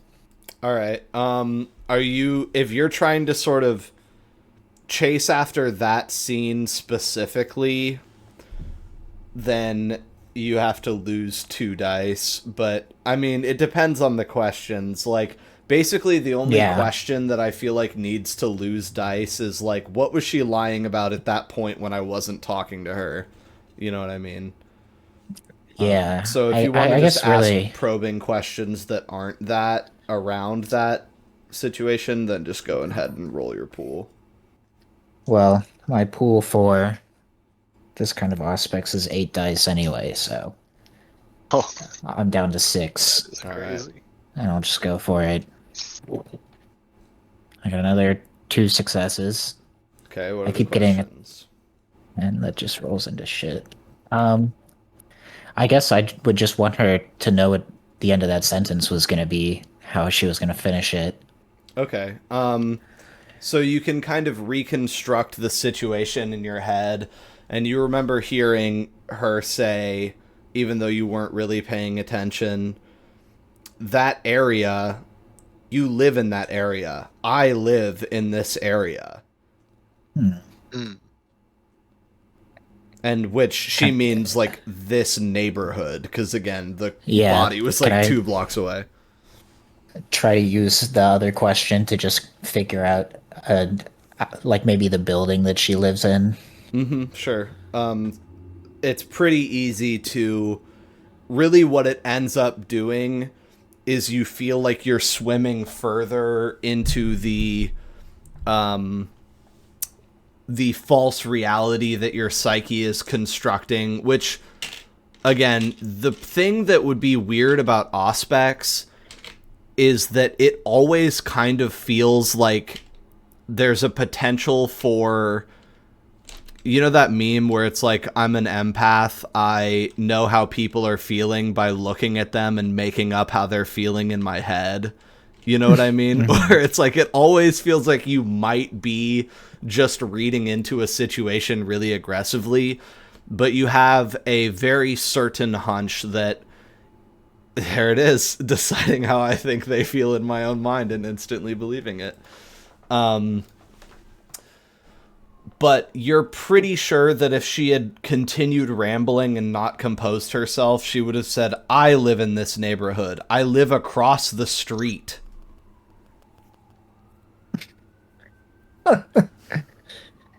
Oh, well, Whoa. Jean Baptiste, I think Dottie might live actually across the street from us. Hmm. Well, that's interesting. Everybody loves Raymond ass setup. Everybody spies on Raymond for the Prince You ass just- setup. Comes over every fucking day. Hey, it could be Seinfeld. She could live across the hall. All right.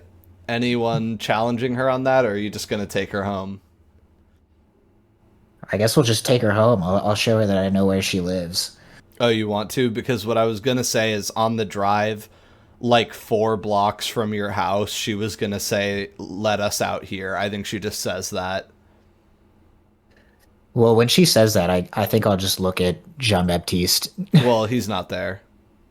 Oh, Anymore. yeah, we split up. Yeah. No, I'll just drop her off then. Dent's the kind of guy who keeps secrets. I thought you were going to mog her and just like drive her up to her house without saying anything. That would be so funny. Fucking Dent Moggs. Yo, no, I'll take you home. It's okay. No, I know where you Yeah. Okay, so you're choosing not to mog? I'm choosing. Dent is very much not a mogger. His, All right. his jawline is fucking terrible. Let's see. That picture of him, he's pretty chiseled looking, his face claim. Yeah, he's a little chunkier than that picture. Yeah, I guess you know, so. all actors are hot. Yeah, that's the trouble with him. Yep. Let's see. Yeah, okay. Then you just say, okay, sounds good, and let her out of the car. And then as you kind of look at them in the rear view mirror, you see they walk a couple of steps and then begin holding hands, and then they vanish from view, made invisible by Oscar. Well, at least Dottie's just spying on us and not possessed. Yeah. I mean, in an ideal world, I don't want anybody to know where our house is. You guys have, I don't think Jean-Baptista and Magni would ever allow themselves to take Kieran's car if the blacked out car was on the table, so you guys are driving the blacked out car, and, basically, it still stinks a little bit of rotten vitae, but not so much as to be totally horrific. And you've managed to get rid of the body. And Drive with the windows cracked. Yeah, get a little air in there. And you also managed to keep the masquerade decently intact. I like that Jean-Baptista was just gonna bug the fuck out. That didn't really go commented on, but I was like, yo, what are you doing? You gotta get Bro, this I don't down. want to be there. Yeah, I mean, I think I forget from my perspective, like, the feeling that the Strix is quite possibly going to jump out at any given time, you know, is scary. So Yeah. I get that. Also, the fact that J-Bat's self-preservation is above his Yeah. need to do things the right way. Yeah. So As it should be. Yeah. yeah. But all in all, you still manage to do your duty to the state, which is, you know, good in its own way. And you didn't die, so that's huge. Where are we headed? I was just gonna sort of be along the ride with Magni. Yeah, I was gonna say, I think I would just tell him my plan and be like, I'm gonna go catch the Karth up a little bit and maybe see who's doing okay, and then I'm gonna go talk to the circle. Okay. Yes. Sounds good. I think Laszlo and Dent are just going to be reading at home for the entire rest of the night. Laszlo's not a nerd like you, bro. He needs to do Listen. work and get out there. He is kind of He's a Chad no now. Yeah. He's locked. He's got to Bad slow. get out and do something. Do you guys want to keep an eye on the front door of the house across the street? Ooh, I can spy. That'll be fun. Okay. Spying wise, I think probably 10 minutes after you guys get home, if you were intently watching out the window, Laszlo, you would eventually see the front door of the house directly across the street from you open and then shut.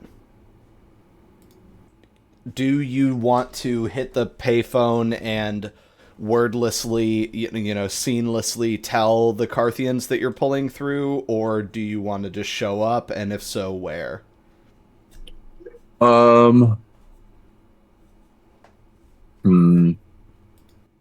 I think I would probably call,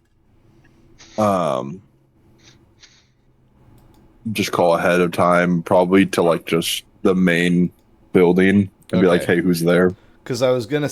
Okay, so do you want to just call the Maynard Place reception? Maybe that's a number you have. Because I would say you probably have the Carthian stronghold number, and you probably have good old Dion's number individually. So Yeah, I think I'd probably call the stronghold because I want I'm wanting the word to get out to everyone. sure. And then I'd kind of warn them that I have J-Bat with me and just be like, hey, I want to talk, catch you guys up on what's happening. I do have J-Bat just in case they don't want him in the building for some reason. Right. Okay. How do you communicate to the downstairs door person that you're need. This is funny that this happened twice. That you need to talk to a vampire, and it's important. I guess actually what we could do is you could roll to see if you remember exactly the floor and room number that she occupies. If you want to go right to the top. That's what I was gonna suggest. Okay. Intelligence plus what's better, composure or resolve? Resolve. All right, you can do intelligence plus resolve. Okay. Oh, wait. I got one success. Okay, so you just remember, okay, it's definitely on the top floor, had this many floors, I think, and the number on the door was such and such. So you talk to the lady and ask her to kick your call up to, I'm not going to even fucking supply a number. I think maybe the 7th floor or something or other. Anyway, and then I think you do end up getting a hold of Lennon. Or no, you get Brian Wise. Okay. Hey, this is Magni. Okay.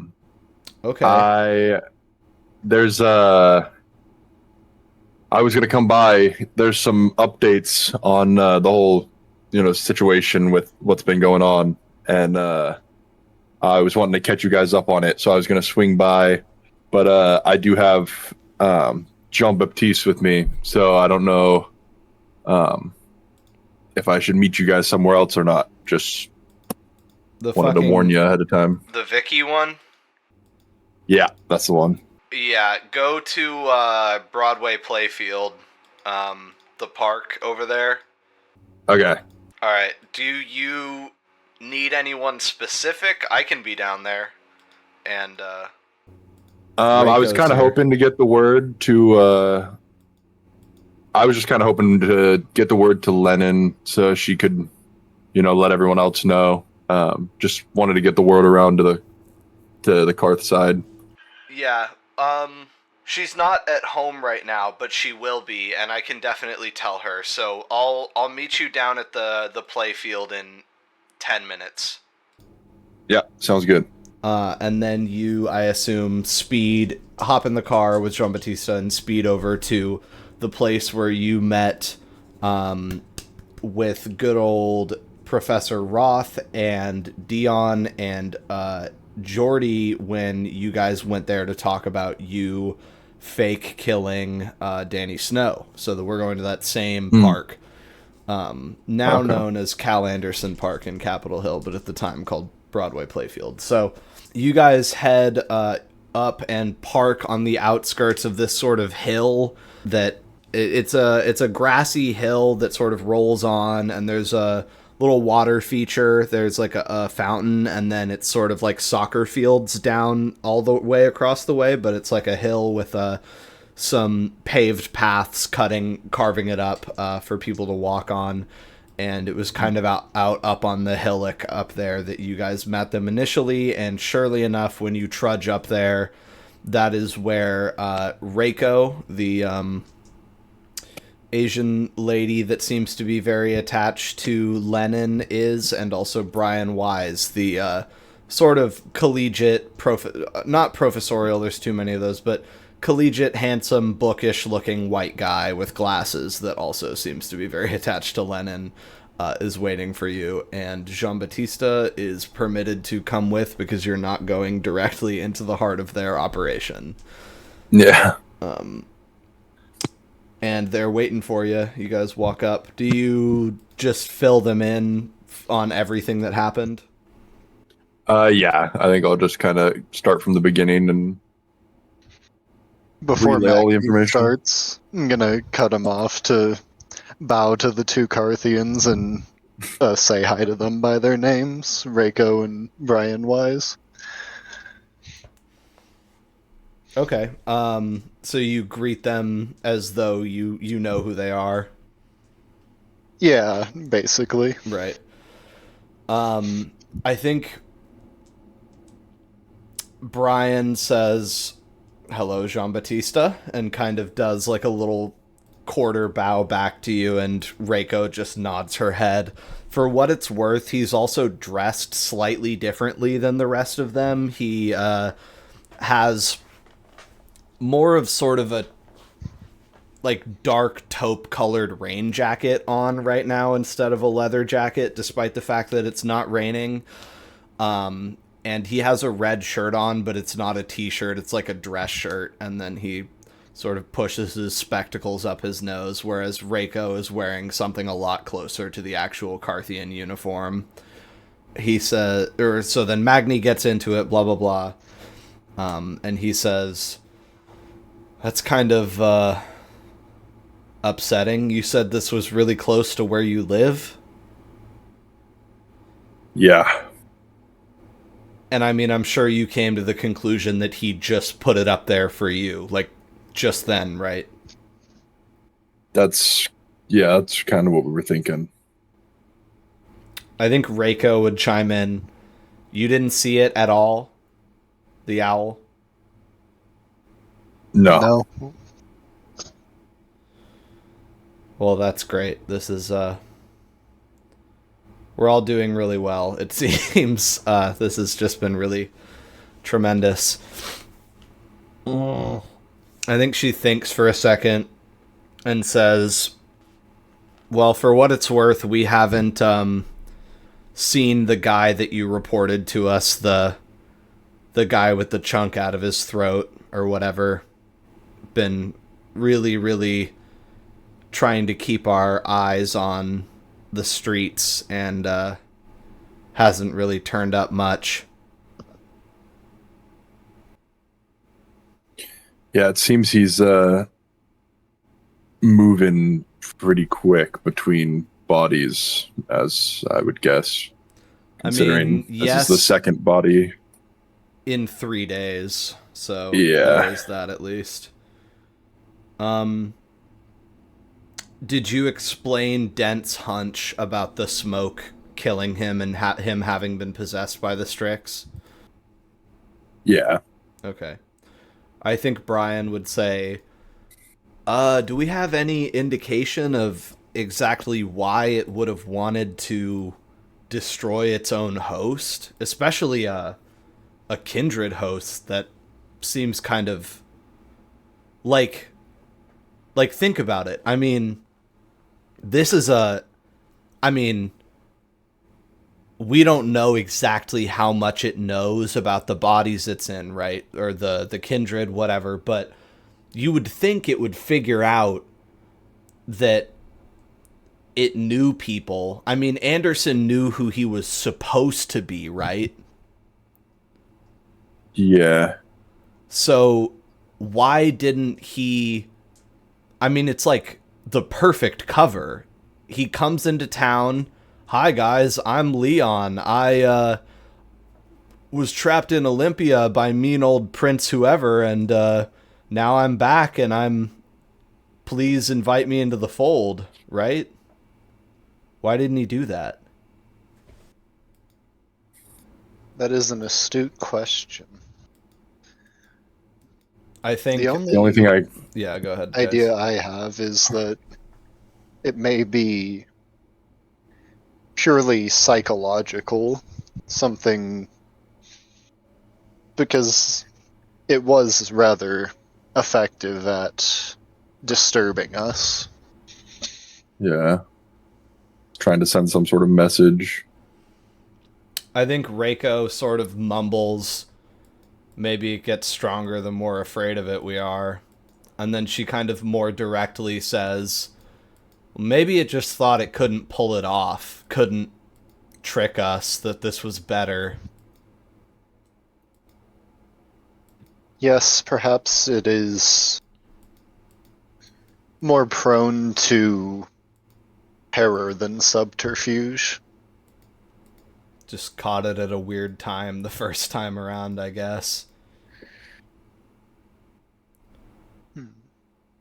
Well, I don't know. Perhaps Magni's discovery of it the first time has made it more cautious about such things. maybe. I think It did seem pretty upset when I figured out it wasn't Anderson. Brian says, with caution like this, who needs aggression? Like, this is fucking it being careful is hanging things from poles in broad moonlight. Yeah.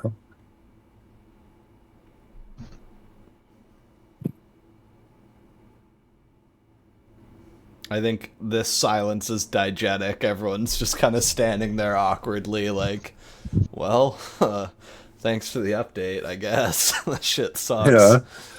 I think, yeah, Magni would go, well, yeah, I just wanted to catch you guys up so you weren't in the dark or anything. Yes, if there's nothing more to discuss, there are some quick tests I would like to run the two of you through. Nothing too difficult. It's really just to set our mind at ease. Sure. What did you have in mind? Before I take out the cross, I'm going to ask, do either of you have a particular aversion to the cross? No. Very well. And I'll take it out and kind of brandish it and say, I'm going to require both of you to place your hands on this, and I'm going to have to look in your eyes. Okay. Sure. And, Brian grabs the cross in his fist and then looks at you, and everything looks normal there, and he doesn't seem to experience any discomfort touching Red Cedar. Very well. And I'll have Reiko do the same. Okay. She grabs it in her hand similarly and kind of holds it out in front of her like, is this what I'm supposed to do? And there's a subtle but distinct flash of yellow reflected in her eyes as you look into them deeply, and then it passes, and you're like, fuck, did I just fucking dream that? Was that real? It's just it's almost like the shine that reflected off of Brian Wise's glasses when you looked into his eyes, except that it bounced off of her eyeballs. Yes, well, it appears you're okay, Reiko, but I'm going to need to talk with Brian in private for just a moment. I think she, like, frowns at you pretty aggressively. Like, don't you fucking do anything with this right now. Don't... Whatever you're doing, I don't like it kind of look at you, but steps back like 5 paces. Kind of turns around. Yeah, I'll kind of take Brian out of earshot, but like within visual range. What? Have you noticed anything strange with Reiko lately? No, and frankly, she's been with either myself or Lennon 24/7 since it all began, so whatever trouble you're trying to start, Mr. Jean-Baptiste, I would advise you to think twice. I can assure you I'm not attempting to start anything. I made an observation that troubled me. It may very well be nothing, but I'm just asking you to keep a close eye on her. For the sake of transparency, what observation? Well, when I looked into her eyes, I saw a flash of yellow, some glimmer that, from what I understand, is indicative of possession by the Strix. I think seeing J-Bat so afraid, like so worried and having to talk to him, if I'm still over by Reiko, I just turn to her and go, free to bet? She looks at you and for a second, like, makes a face like, what? And she goes, no. And I think Magni will go, yeah. Yeah, I thought so. Thought not. And then Brian, I think, says to you a little bit more brusquely than he's been speaking recently. Well, listen, I suggest you get your eyes checked, honestly, or just look. She's okay, okay? And I'll keep an eye on her. But that's all I have to say. Well, if you're certain, I won't attempt to dissuade you. I mean, she held the cross, right? It's not supposed to be able to do that.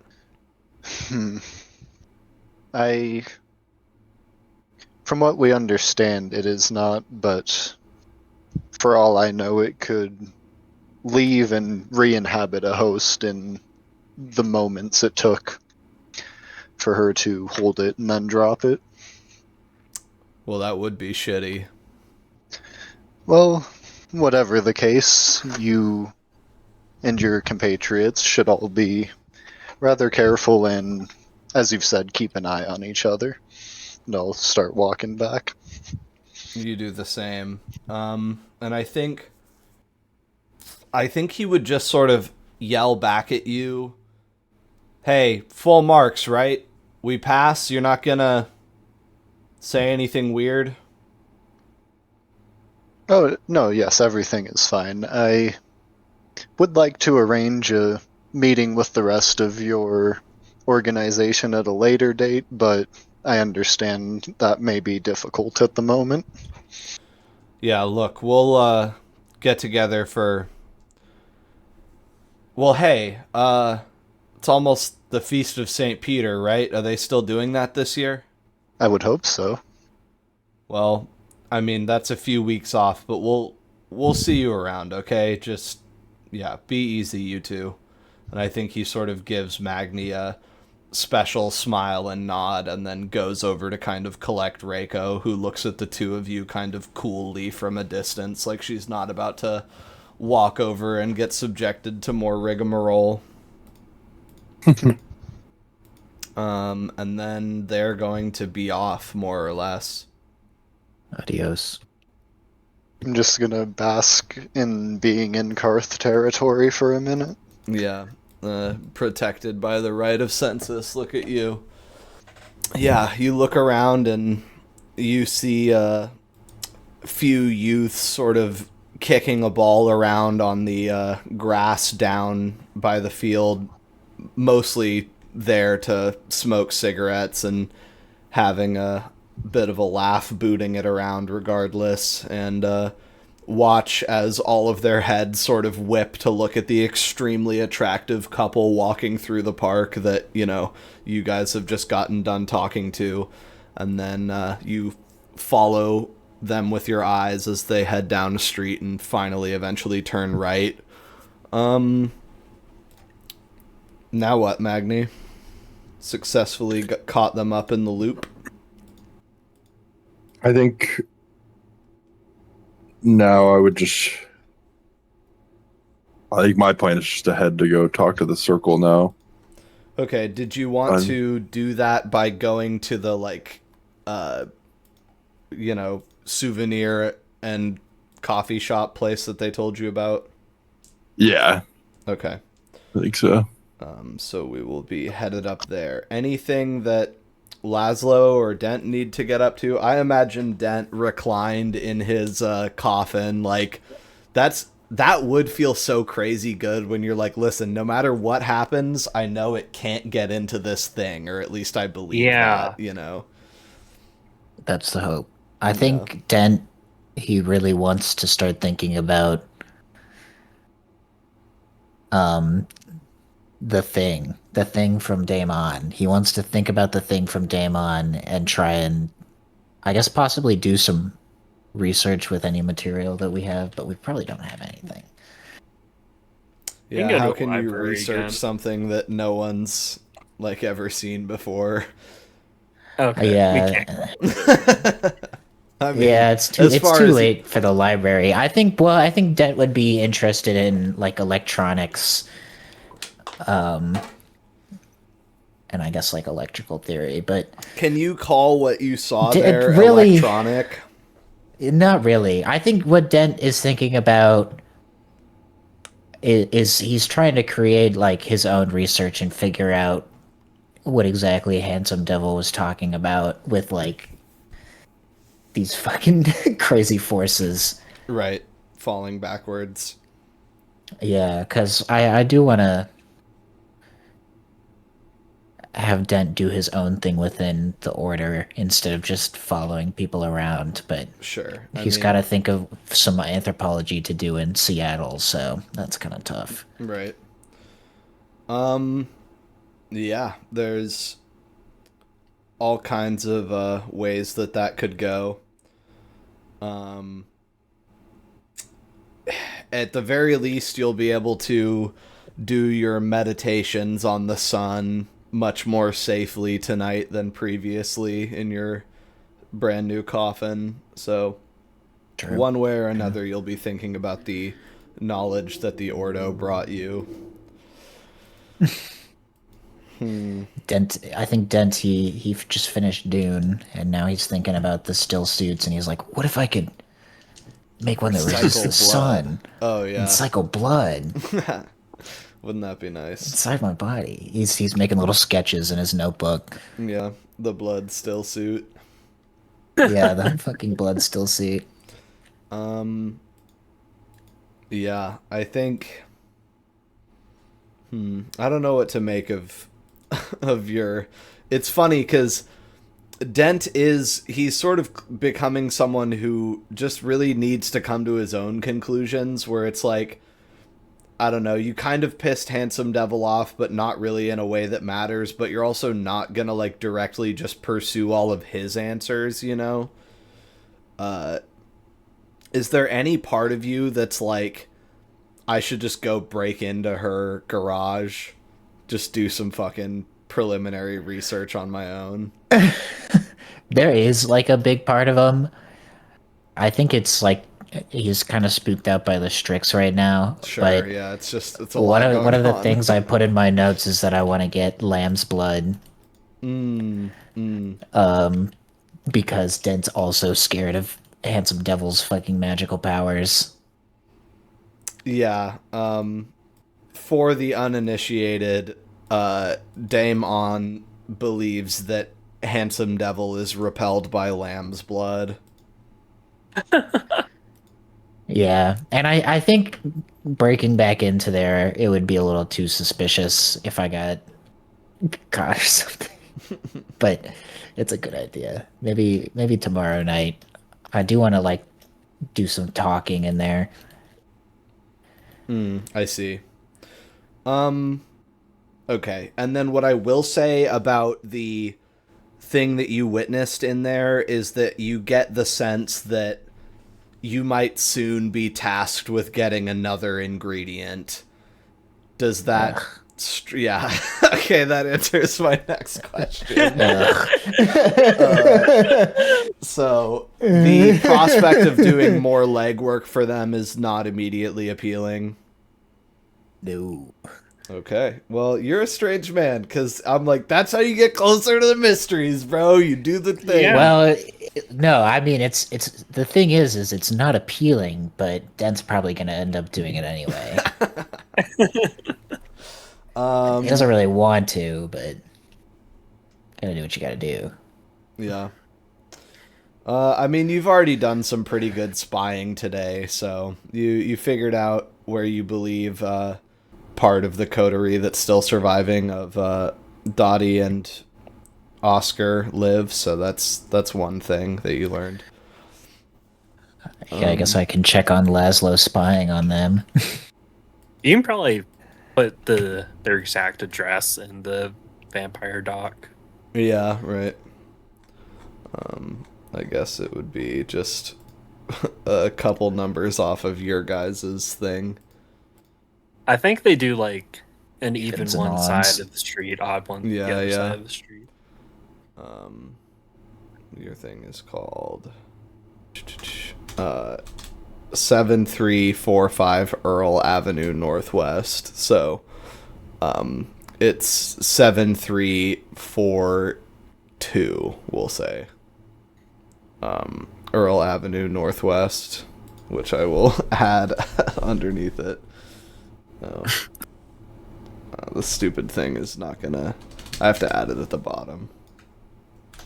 Because it's not gonna bump up the numbers.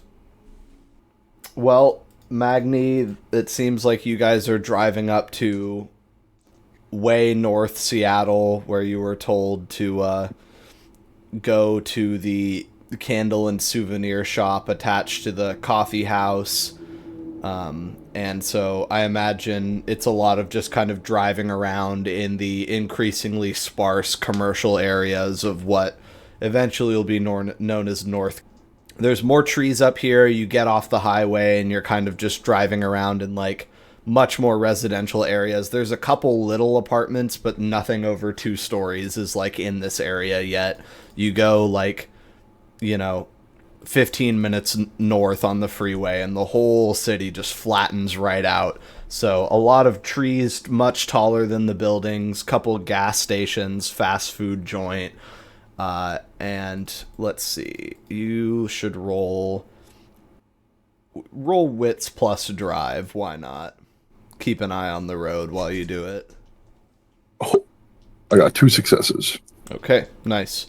So you managed to not get rear-ended or anything crazy on the freeway and navigate some narrower streets than you've been used to in town, and not get yourself too turned around or caught in any weird traffic jams or anything. And so it doesn't take you too long tooling around the primary shopping areas of this spot until you find a coffee shop called Circle Coffee that is adjacent to a store called Edge of the Circle Souvenirs and Books.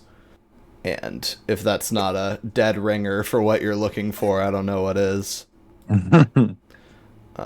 Fun fact, actually named after a real sort of occult shop in Seattle called Edge of the Circle Books.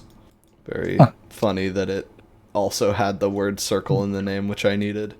That's good. That's funny. Yeah. And they got like a cool pentagram on their logo. It's badass. Seattle's resource survey. That's so fucking sick, bro.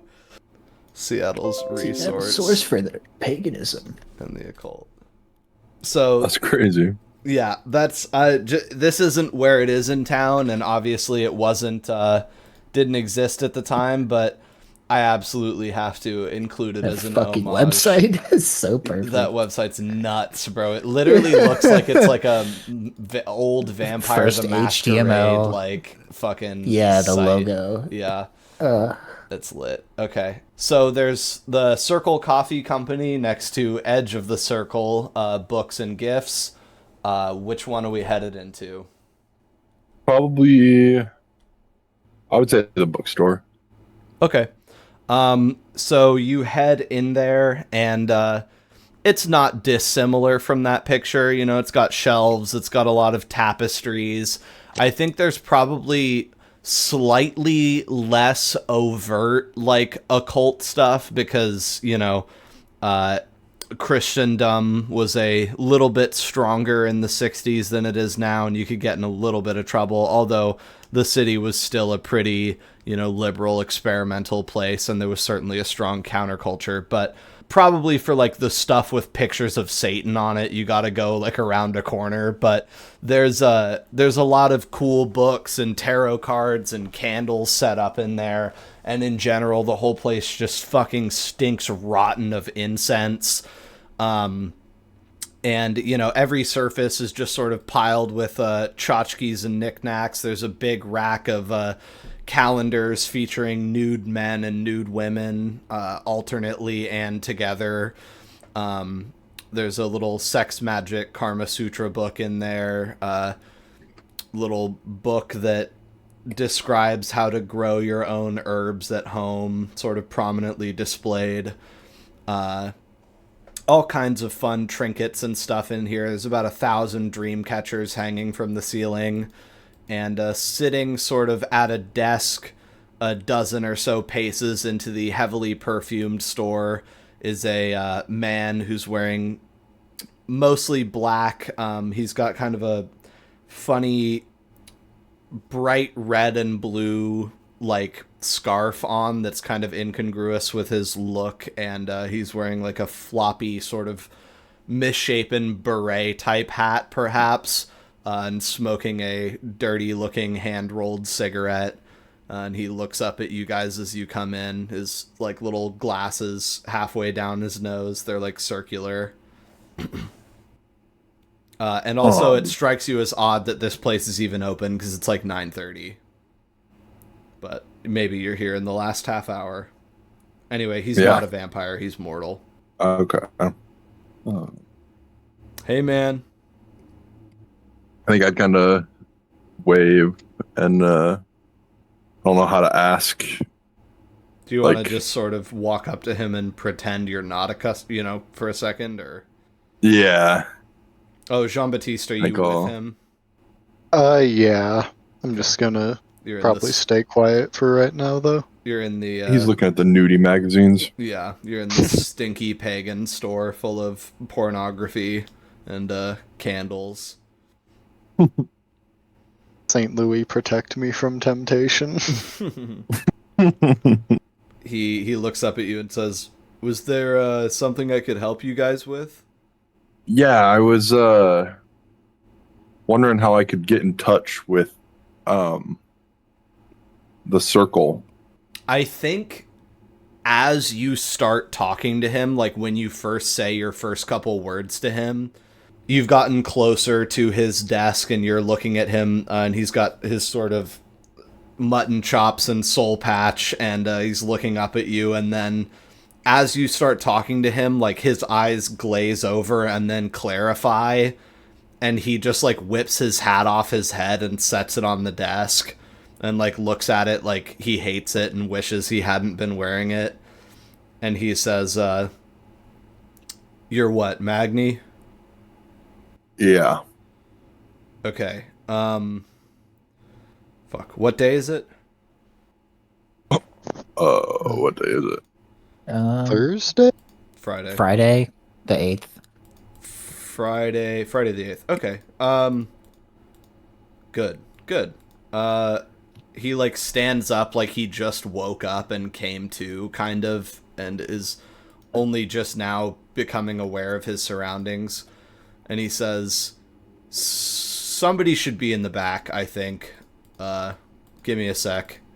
Then he like flicks his nasty cigarette out of his fingers and kind of like wipes them on his shirt and like coughs like he's mad that he has to cough. And then he's going to go in the back and come back with someone else, or perhaps someone else will come back instead of him. I gotta see real quick. Who do I want? I think he comes back and he is going to stride across the store, pulling his scarf off too and his little glasses. So now like there's nothing left of his kind of beatnik hippie costume except for just wearing all black. And he locks the front door of the store unless someone stops him, and draws the like curtains and blinds and stuff, so it's a lot harder to see in. And then he says, "It's all good." And out comes someone that Jean-Baptiste would recognize as Virgil. Who is a Nosferatu with some pointy ears, some sharp teeth, kind of sallow, yellowy skin, really pointy, like upward-facing eyebrows, and some long hair, kind of with the sides shaved a little bit above his ears. And he looks at you with his mouth full of sharp teeth and says to you, Jean-Baptiste, "Hey again." Hello. Good to see you. "I'm sure. Looks like you guys made it out here okay. What to what do I owe the pleasure of finally meeting the great Magni Bjornsson? And he holds out a hand with sort of sharp fingernails on it to you, Magni, to shake. I'll shake his hand, and I think Virgil, by the way. Oh, nice to meet you. Yeah, I've just been asking around, seeing if anybody had any sort of leads or had heard anything about Miss Windy and what ended up happening to her when we got to town. And I've asked everyone else in Seattle, but I haven't. The Circle is the last place I was coming to ask, because I had some other stuff I wanted to talk about too with you guys, but thought I could ask you guys some questions about that too. I guess you sort of not coming to us first indicates that you didn't know that she was running with us. Is that correct? At that, I think Magni's face would light up. Yeah, I imagine. Like, yeah. At this point, also the counter guy is out of the picture. He's left you guys to converse in here, and he says, "Yeah, we miss her too. As far as we know, she's okay, but she was on a whole. It was a whole trip, We sent Uriah and her were hanging out in Olympia for a while, and then Uriah came back and she didn't. So. And when was that? Well, pretty shortly after you got back, right? Okay. Or do you mean when they were over there for a year? Hanging out. And he came back shortly after I was here, and she didn't? Yeah, that's about the size of it. And no one knows where she is or knows what happened to her? Well, the mother knows a lot, and often a lot more than she lets on, but as far as I know, she's not been seen. Let me check on something. He's just kind of looking at you with as open of a face as a guy that looks like him can be. And overall, he seems kind of unsure of what exactly he can and can't tell you, but you don't think he's lying, He sort of, I think he doesn't like being asked questions with Jean-Baptiste here and everything, and you get a look at his face and he feels like he's not the best representative, sort of unlucky that he happened to be hanging out here today. Yeah, I think I'd be like, are there any leads or anyone else I can ask to see if maybe I could try to find her? And just been worrying about her recently.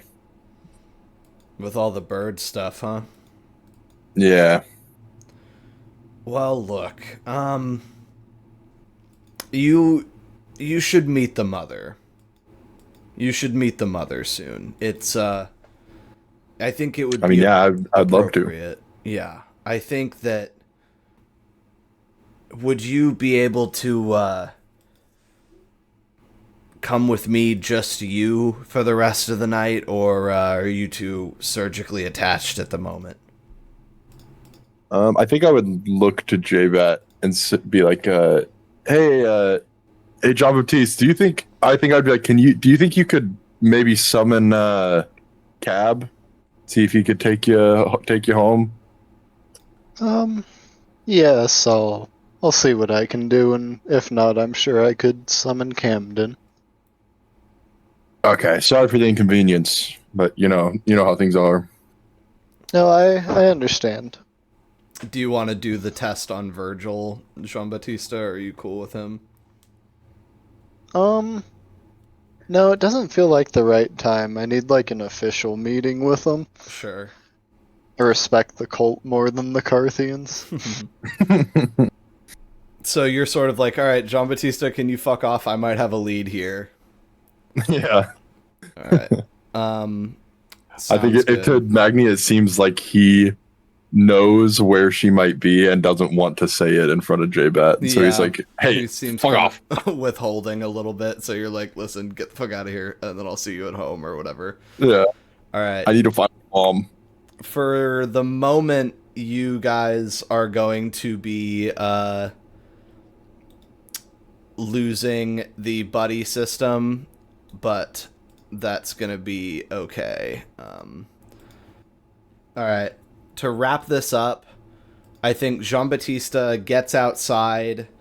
And I'm going to say before the cab gets to you, a mundane cab actually happens to be driving by, if you want to hail that. Nah, I don't trust it. All right. Then you wait and wait and wait. And just as you start getting really nervous, the cab does show up. And he says, oh, sorry to keep you waiting, Gov. Oh, yes, it's no issue at all. Right. Just right on home then? Yes, if you don't mind. No trouble at all. Will you be paying him any of your 50 cents? No. Then he hustles you back So home stingy. and says, listen, you have a good night, Gov. Stay safe. You as well, thank you. All right. And he leaves you outside of the house. And I think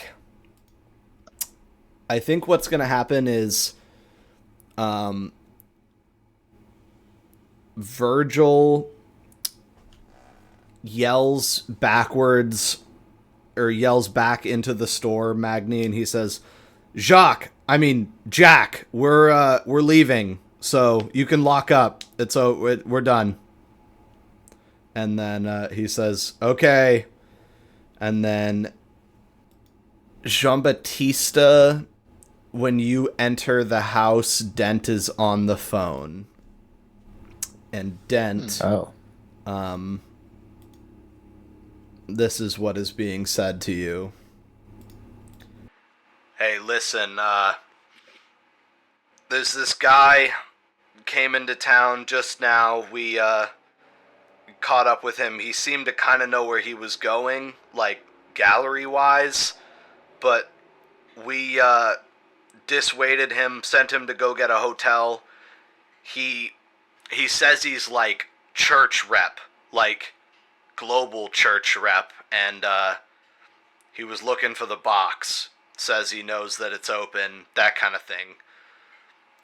I mean, I'm not trying to get suckered in, so my point is just keep your head on a swivel. If some guy with a big beard and a white robe comes around, maybe talk to us before talking to him. But there's some saint guy here about the box. Just head on a swivel, same stuff as always. Okay. I mean, does he seem aggressive? Is he aggressively looking for the box? Has he hurt anybody? No, look, the fucking problem is that he claims we shouted him down. We said go away. Like, we will have a formal meeting with you soon. You need to leave us alone or we will kill you, kind of thing. I mean, it's, you know how it is right now.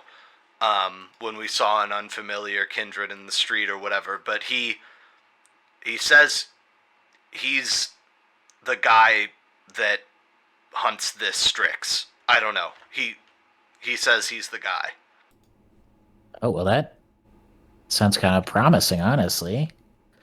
It fucking sounds that way, doesn't it? Look, we're just don't tell anybody except for your immediate people. I was hoping to catch Jean-Baptiste, but you'll do, okay? All right, I'll let him know. If Jean-Baptiste is to sort of hear that, are you like, let me talk to him, let me talk to him, let me talk to him?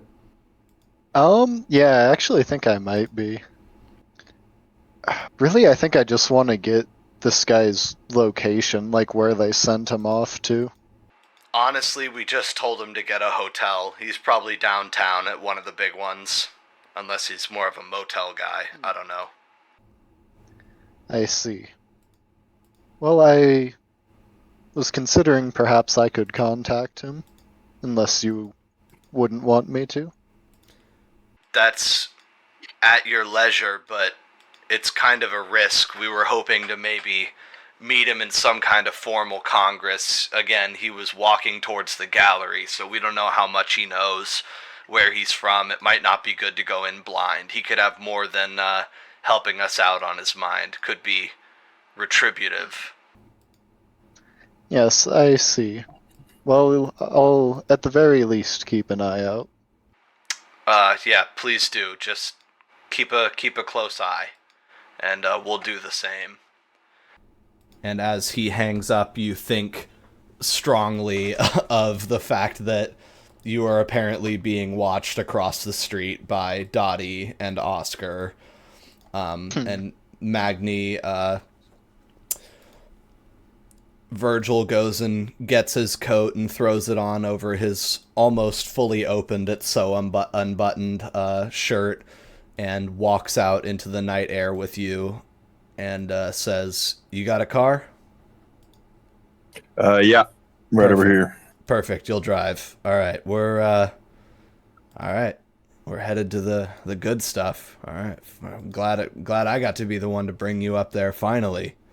And here's our tune as we sort of look at the fucking house of Dottie and Oscar, and potentially a bunch of hotels in the area that may hold someone important.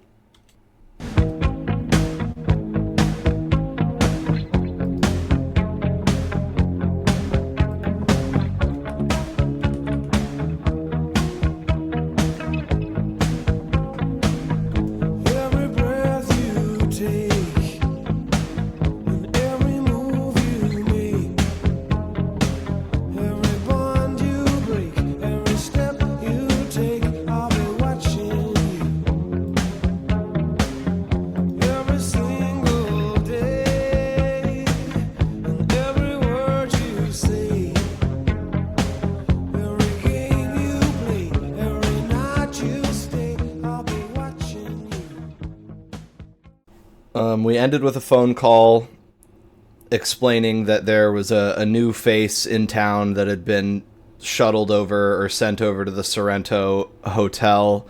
Magni was headed north, probably into Circle territory, Cult territory. Jean-Baptiste and the guys had kind of reconvened at Kieran's place, and we're going from there. Let's briefly start with the house, guys. What is sort of your core priorities right now, and the things that you're thinking about getting done for the rest of this night? Got about 6 hours left, and most businesses are like closed down at this point as well. Gotcha. That's a tough one. I'm kind of thinking home invasion, not gonna lie. We could get some money and blood. Just for get some fun. cash. Just go steal some shit. Well, for money and blood, mostly. I do have 50 cents to my name, so I'm trying to think like nighttime money-making schemes. Yeah, I was thinking, we haven't seen the ghouls in a second. Obviously... That Tom- actually reminded me I do have a money-making scheme. Tom's kind of bumming around all the time, but he's not, like, he hasn't been central in a second, and, Camden can be accessed, and so can Chuck, theoretically, because it's been a couple days on all of that, if that helps out. What's your money-making scheme? Well, it's basically just a Ponzi scheme, but getting initial investments from vampires and ghouls I see. and actually repaying them. And not the other people. Yeah. The way Gotcha. you said it when he brought up the ghouls, I thought you were gonna be like, yeah, just steal from Camden Banks. That's Well, that's I mean, that's the the money making scheme. MO. Rob Camden Banks to pay Paul. Yeah. I think what I want to do, I don't know if this is going to be much of a thing, but can I drive outside of the city and find a fucking lamb? A lamb. Yeah, because I don't know how else I'm going to get lamb's blood. Oh, for that. Because that's what I want. Well, slaughterhouse have lambs. Yeah, you want to go back to Oh. McDonald meat?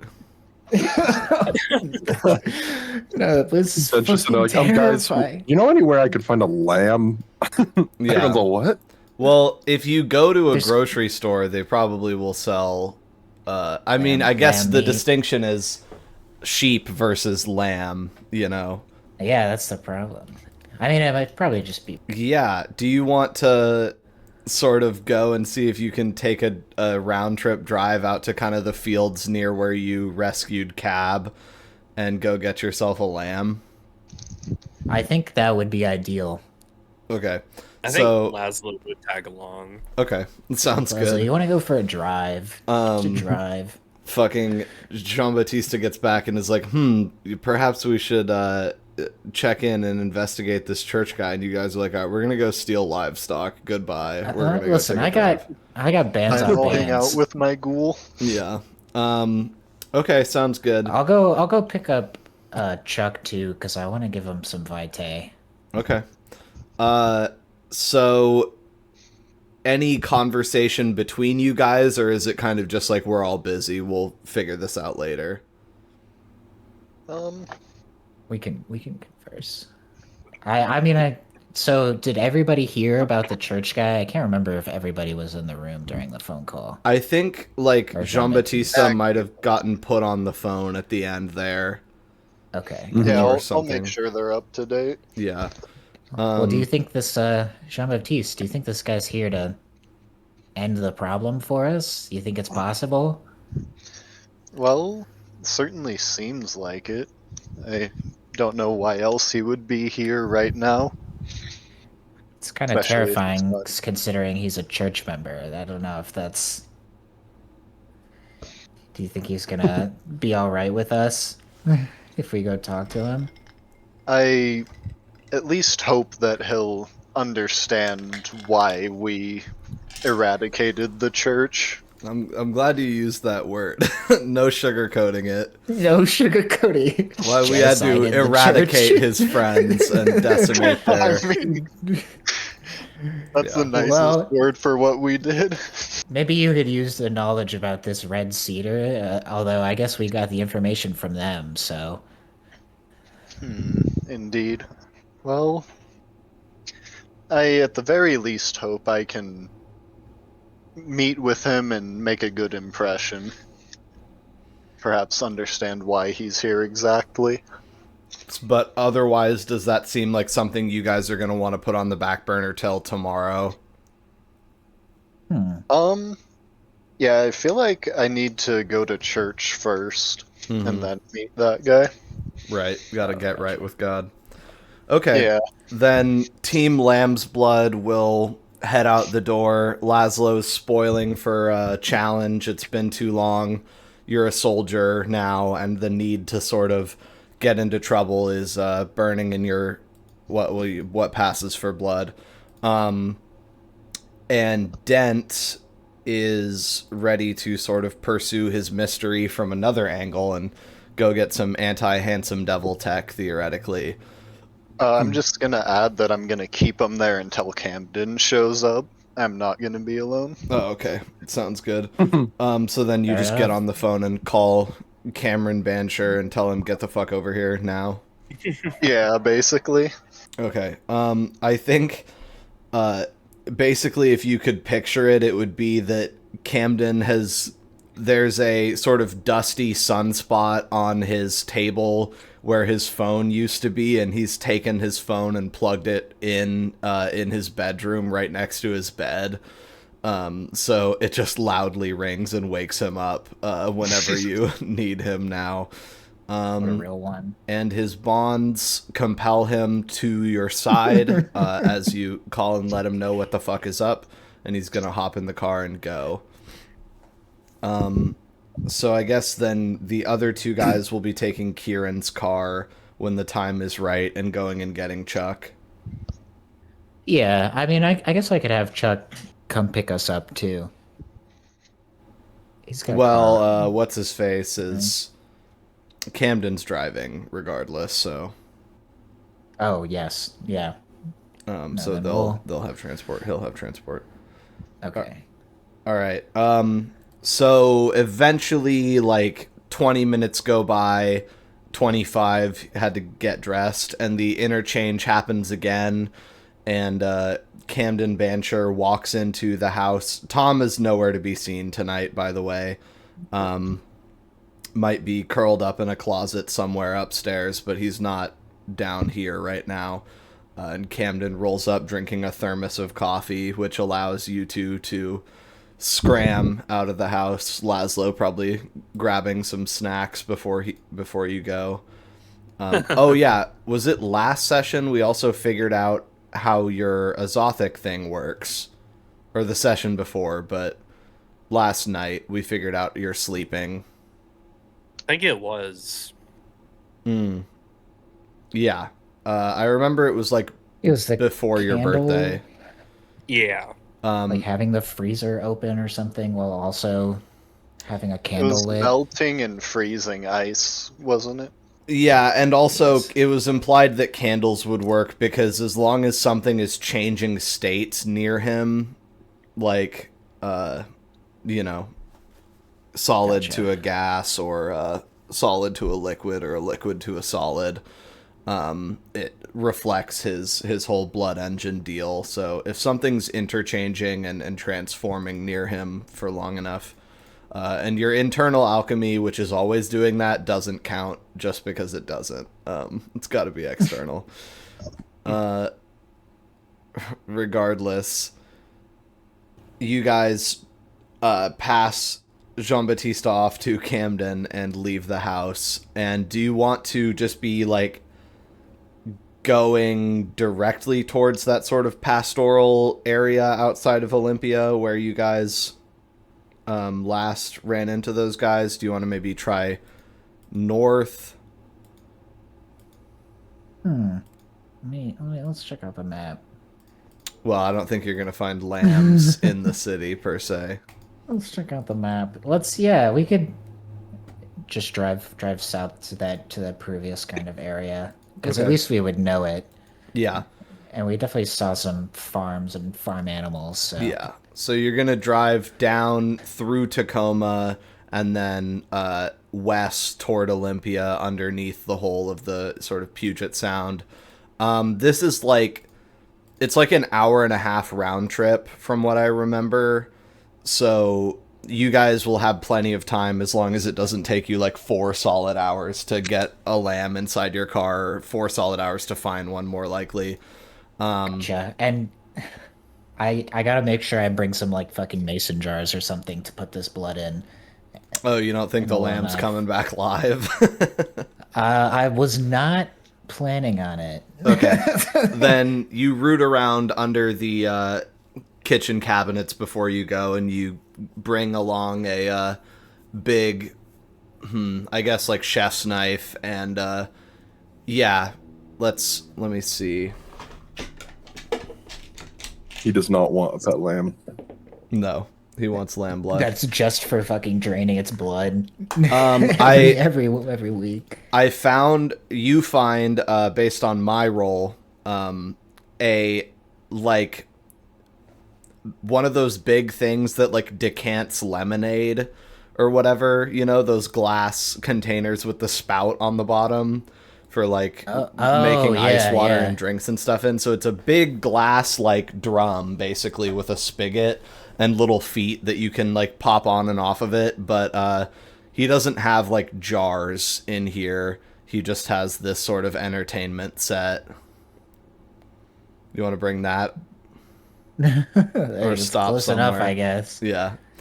It's what he's got in the house on short notice. Or you could bring like a coffee cup with a lid, like the one that Camden dump that out. Just some random shit, yeah.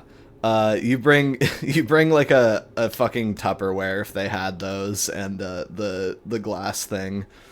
Have Laszlo carry that out to the trunk of the car. Okay, so you've got some bits and bobs to hold this stuff in.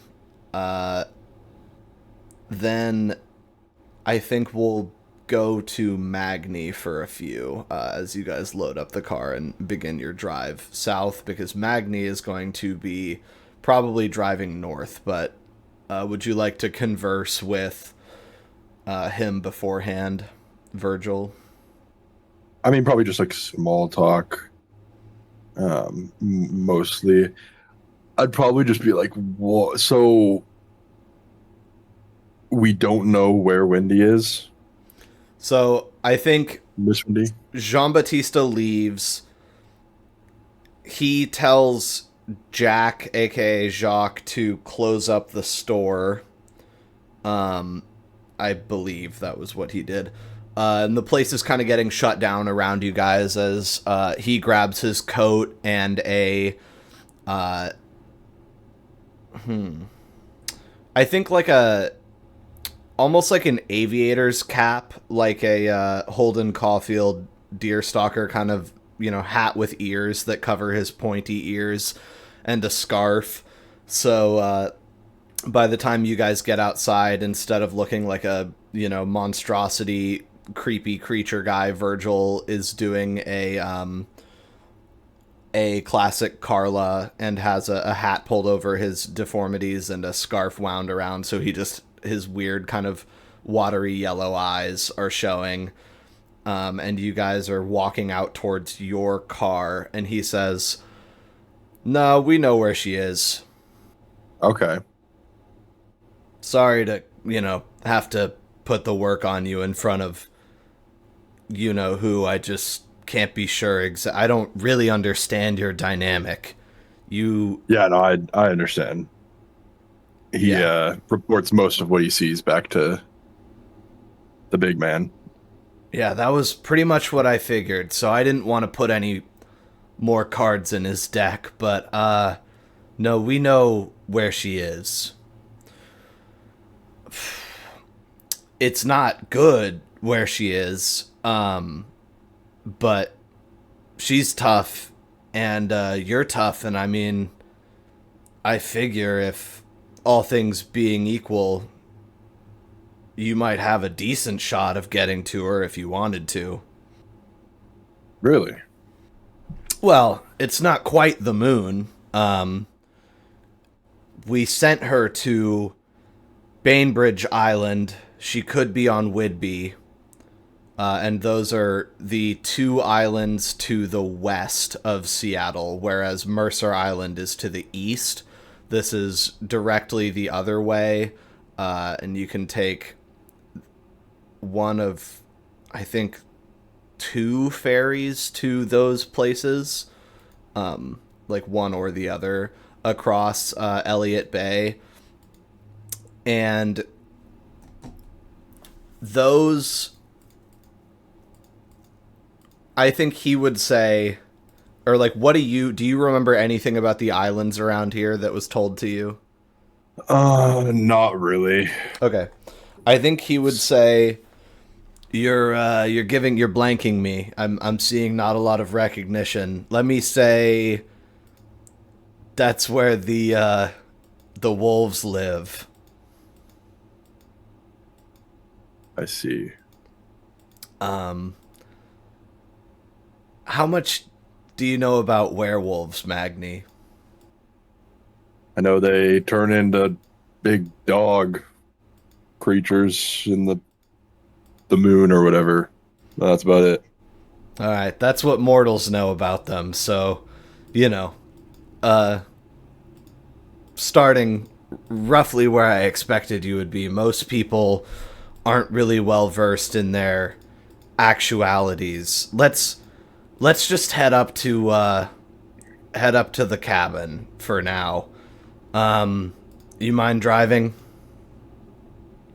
No, I like driving. Okay, great. This yours? Ooh, nice. And he's gonna get in the passenger seat and pull down his scarf but keep his hat on and just he lights up a cigarette and starts smoking it in the cab, like cracks the window as you guys pull out of the turnout and begin to drive north into sort of more scattered, sparse neighborhoods, and as the tree line gets thicker and thicker around you, as you're sort of leaving the proper city limits, and heading more fully into cult territory. And I think he's just going to kind of lazily narrate to you a few points on werewolves, and he's going to say, the first thing to understand about werewolves is that there's not very many of them left. They are perhaps not vanishingly rare, but they don't propagate as easily as we do. It's not a matter of biting someone and turning them into one. That's not how it works. That has never been how it works. It's not lycanthropy, say, some kind of transmissible disease like we are, or, that's a vulgar way to describe what we are, but you take my point. Mm-hmm. It's genetic, what they are, what they do. Theology is above my pay grade, but apparently there was some wolf god uncountable aeons ago, and they're his children. But not very many werewolf children become full-fledged werewolves. Most of the time they're just regular people. But sometimes the genetics strike and another shape changer comes out. It's basically they're an insular isolationist culture primarily that exists on the fringes of society, trying to kind of stick to their whole weird pseudo-religion, ancient ancestor worship bullshit, and, fucking each other, hoping to make a wolf messiah that's going to put everything back the way it's supposed to be. But that's never going to happen. Probably 100, 200 years from now, there won't be a single one left on the planet. At least that's how I hope. I fucking hope. Fuck them. But no, listen, they just think of them. I don't know. They're an outside context problem for us. I try not to think about them as much as possible, but in our current line of work, the Circle, we've had a few dealings with the communities near us. There's an installation, a tribe that runs around on Bainbridge and Mercer and sort of the western edge of the Olympic Peninsula there, or I suppose the eastern edge of the peninsula closest to us. We don't have them in Seattle, mostly because they don't like the cities much. They're mostly wilderness types, especially the group that is near us, the ones that Miss Wendy, well, I'll get to that. The point is, these are kind of like religious fundamentalists obsessed with history that might not have ever existed, and, bouncing their dicks off of each other. Like I said, I told you, but they're really, I'm not going to sugarcoat it, they are fucking scary. As few of them as they are, and as many weaknesses as we know how to exploit in the few times that we are forced to tangle with them as a species to species type of thing, they're really brutally, let me just put it this way. Look at you, right? Look down at yourself, your arms, like tree trunks you are, right? You're You're a massive fucking killing machine. One-on-one, a werewolf destroys you. It destroys you. It rips you to shreds. You have no fucking hope. And that's one-on-one. I see. So, it's kind of... I feel badly that I have to say to you that Miss Wendy was sent on a diplomatic mission to speak to the tribe of wolves that stalk the lands outside our borders, and she didn't come back. But you can still feel her, right? Can I? Let's find out. Okay, detecting sympathy. Wits plus blood potency, which is 2 for you. So your wits plus 2 plus... It's plus 3 for your sire. Okay.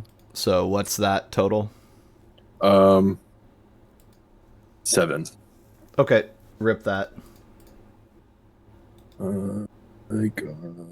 I I got 1 success. She is sending out... You reach into the sort of blood psychology, blood fluid median between you two, and you can feel that Miss Wendy is not... So the way it works is you can't tell if they're dead, you can just tell if they're not awake, as in torpid or dead. And you can tell that she's alive. She's conscious and walking around. Smells like wet dog. Yeah, you don't have that much information from it, but you're like, no, I can feel her out there. She's alive. Okay. So he looks at you and says, I mean, you can, can't you? Yeah, I can. Okay, well, that's good. That's really good. I'm already worth the price of admission. I'm glad I talked to you tonight. Here, take a left here, and then it's that road. Okay. Look, I won't sugarcoat it. It's going to be challenging. We sent her out there with quite a bit of money and promises of favors to see if... Well, I can't... Look, I respect you, and I want you to work with us, but I can't tell you why we sent her out there yet, although I'm sure you could kind of put the pieces together. But the point is, we sent her out there to get favors done, and they disrespected our hospitality once. I mean, she should be home. She wanted to come back as soon as, but if we all go out there spoiling for a fight, looking for her to rescue her, there goes the Seattle Circle of the Crone. So this is going to be a diplomatic mission, or it's going to be a slaughter. And we've been looking for a candidate, someone to send out there, at 1 or 2 people to try and get her back. And I mean, you seem to be at least interested in the prospect, am I right? Yeah. And the familiar feeling of, if you want something done right, you'd better do it yourself, washes over Magni, I'm sure. Since you tend to get put in situations like this. And for his part, Virgil is sizing you up. Yeah, go ahead. I was just saying, a lot of them are like, if you want to win a fight, if it happens, I better be there. Like, yeah. And I mean, I think he would say, "Can I see the doll?" Oh yeah. Oh, it's right here. Yeah, I always keep it.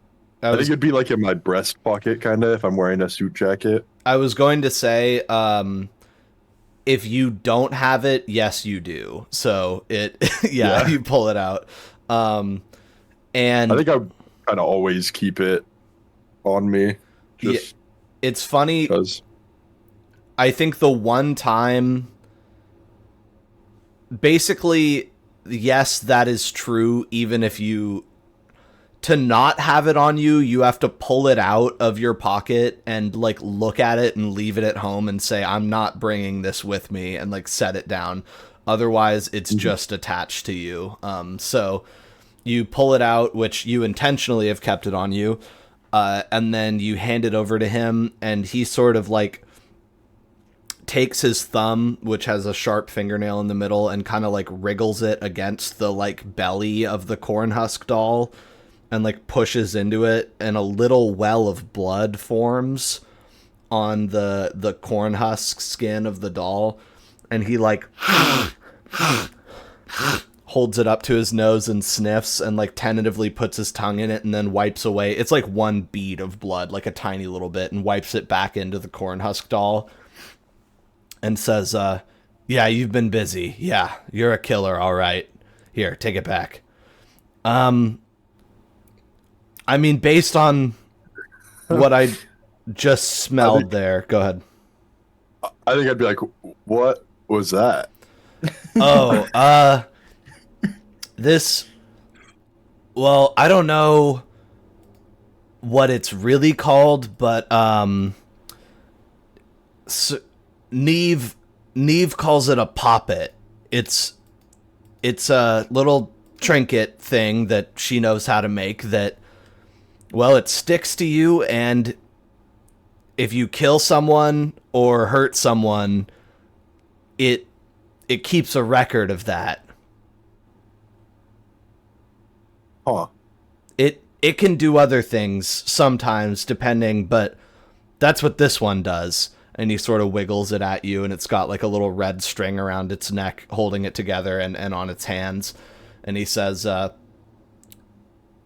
think he holds it up kind of near your face and does like a weird high-pitched voice for the doll and says, I can smell your sins.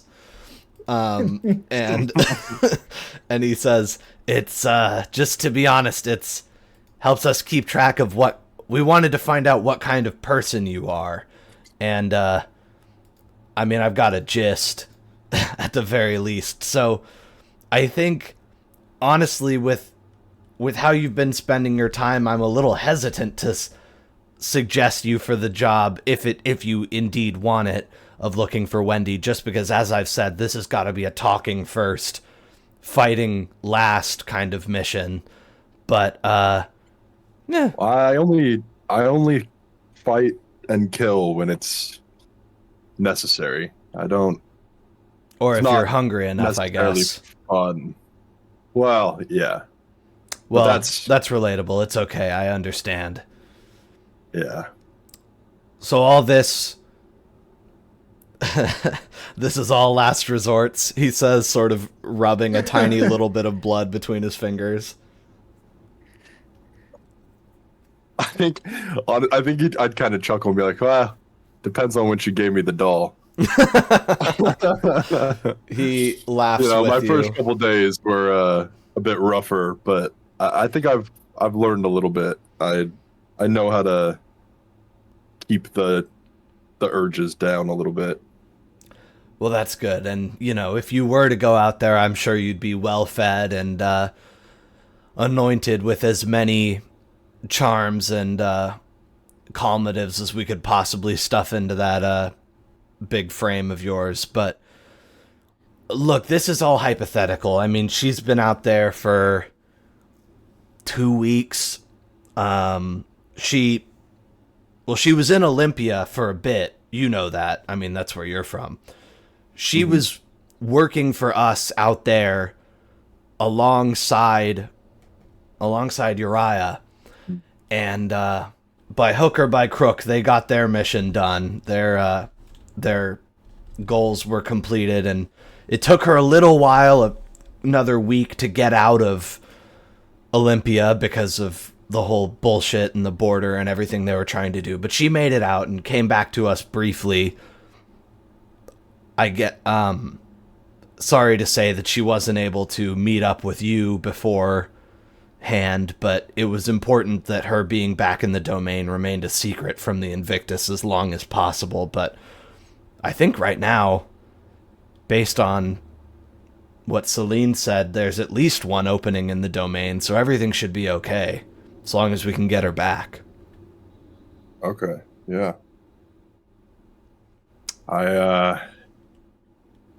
If they allow it, I would like to at least help try to get her back.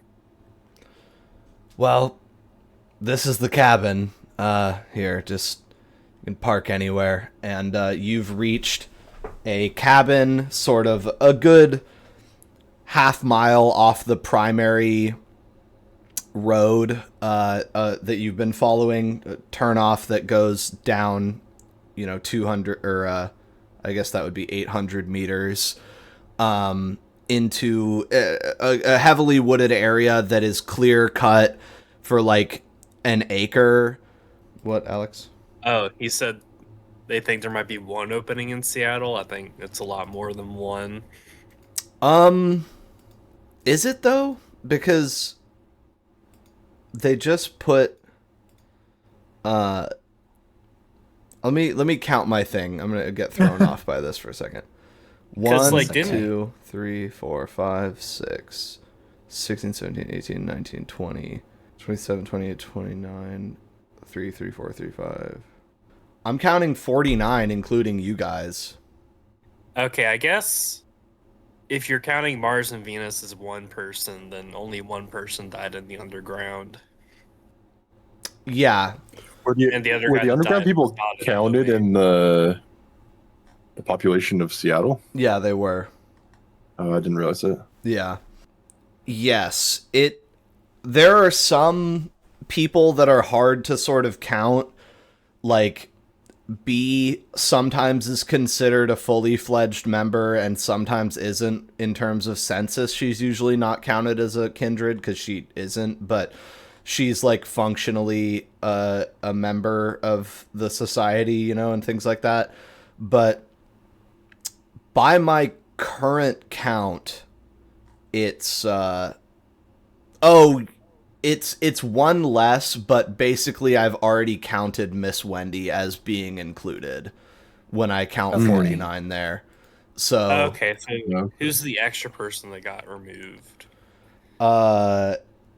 after there was 50, here are the dead people: Venus, Roy Castor, Constantine, Yantrem, that was in the very beginning, Fear Brewster, Father Powell isn't dead, almost certainly, but he's gone.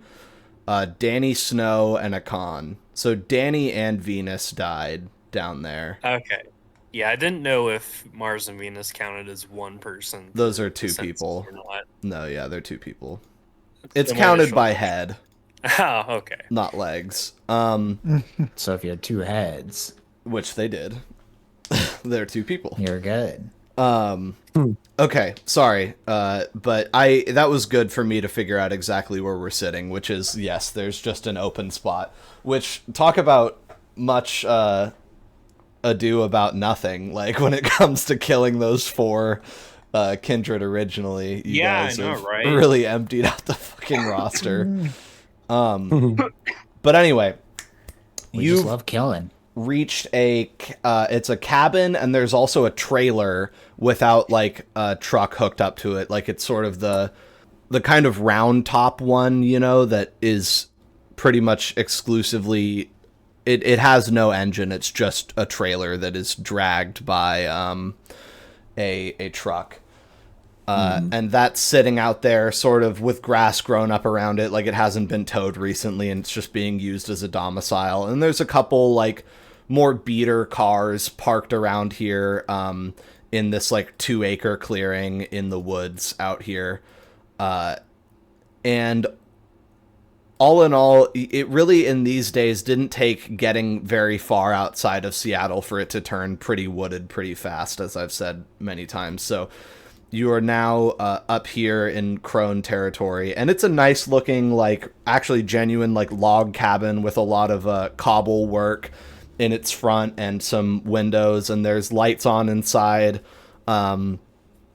It's a little spooky. It's not like the most inviting tableau in the world. There's no smoke coming from the chimney, no fire, but there's at least electric lights on, and you park the car and hop out into the night air.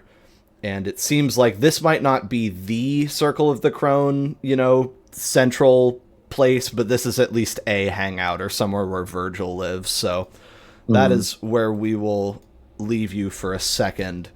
And a brief aside, I'll say I wasn't sure about...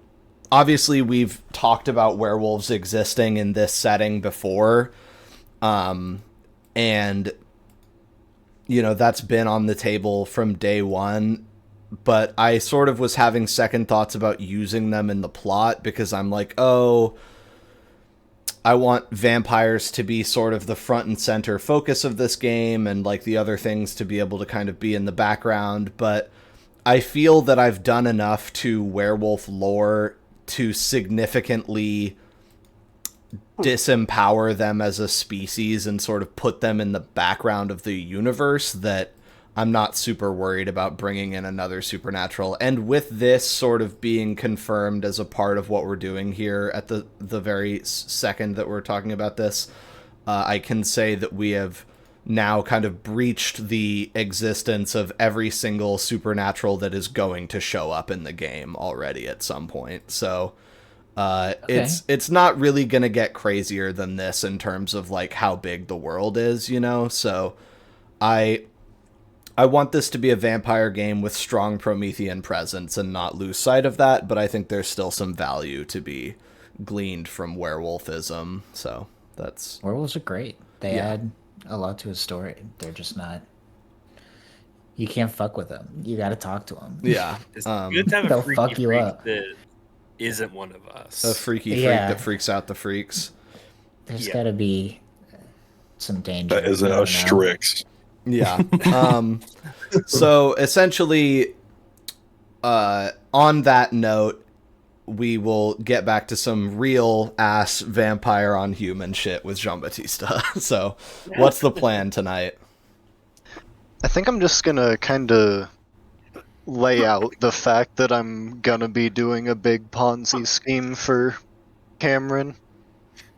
Are we still, I got my boss on the hook. Are we still doing that apartment thing? Oh yes, we're going to get to that rather soon as well. I think he looks around Kieran's house like he's surprised you still live here. And then he sees your coffin inside of the open closet door to his right. And he says, wow, is that for real? Yes, come look at it. Oh, okay. And he walks over with you. I'll show him the doohickey where he can get blood from me if I'm in there, and then start talking about how my former protege, Michel Moreau, waited for many, many years, but since I didn't have such a thing, he eventually died, and then I'm gonna go get his skull.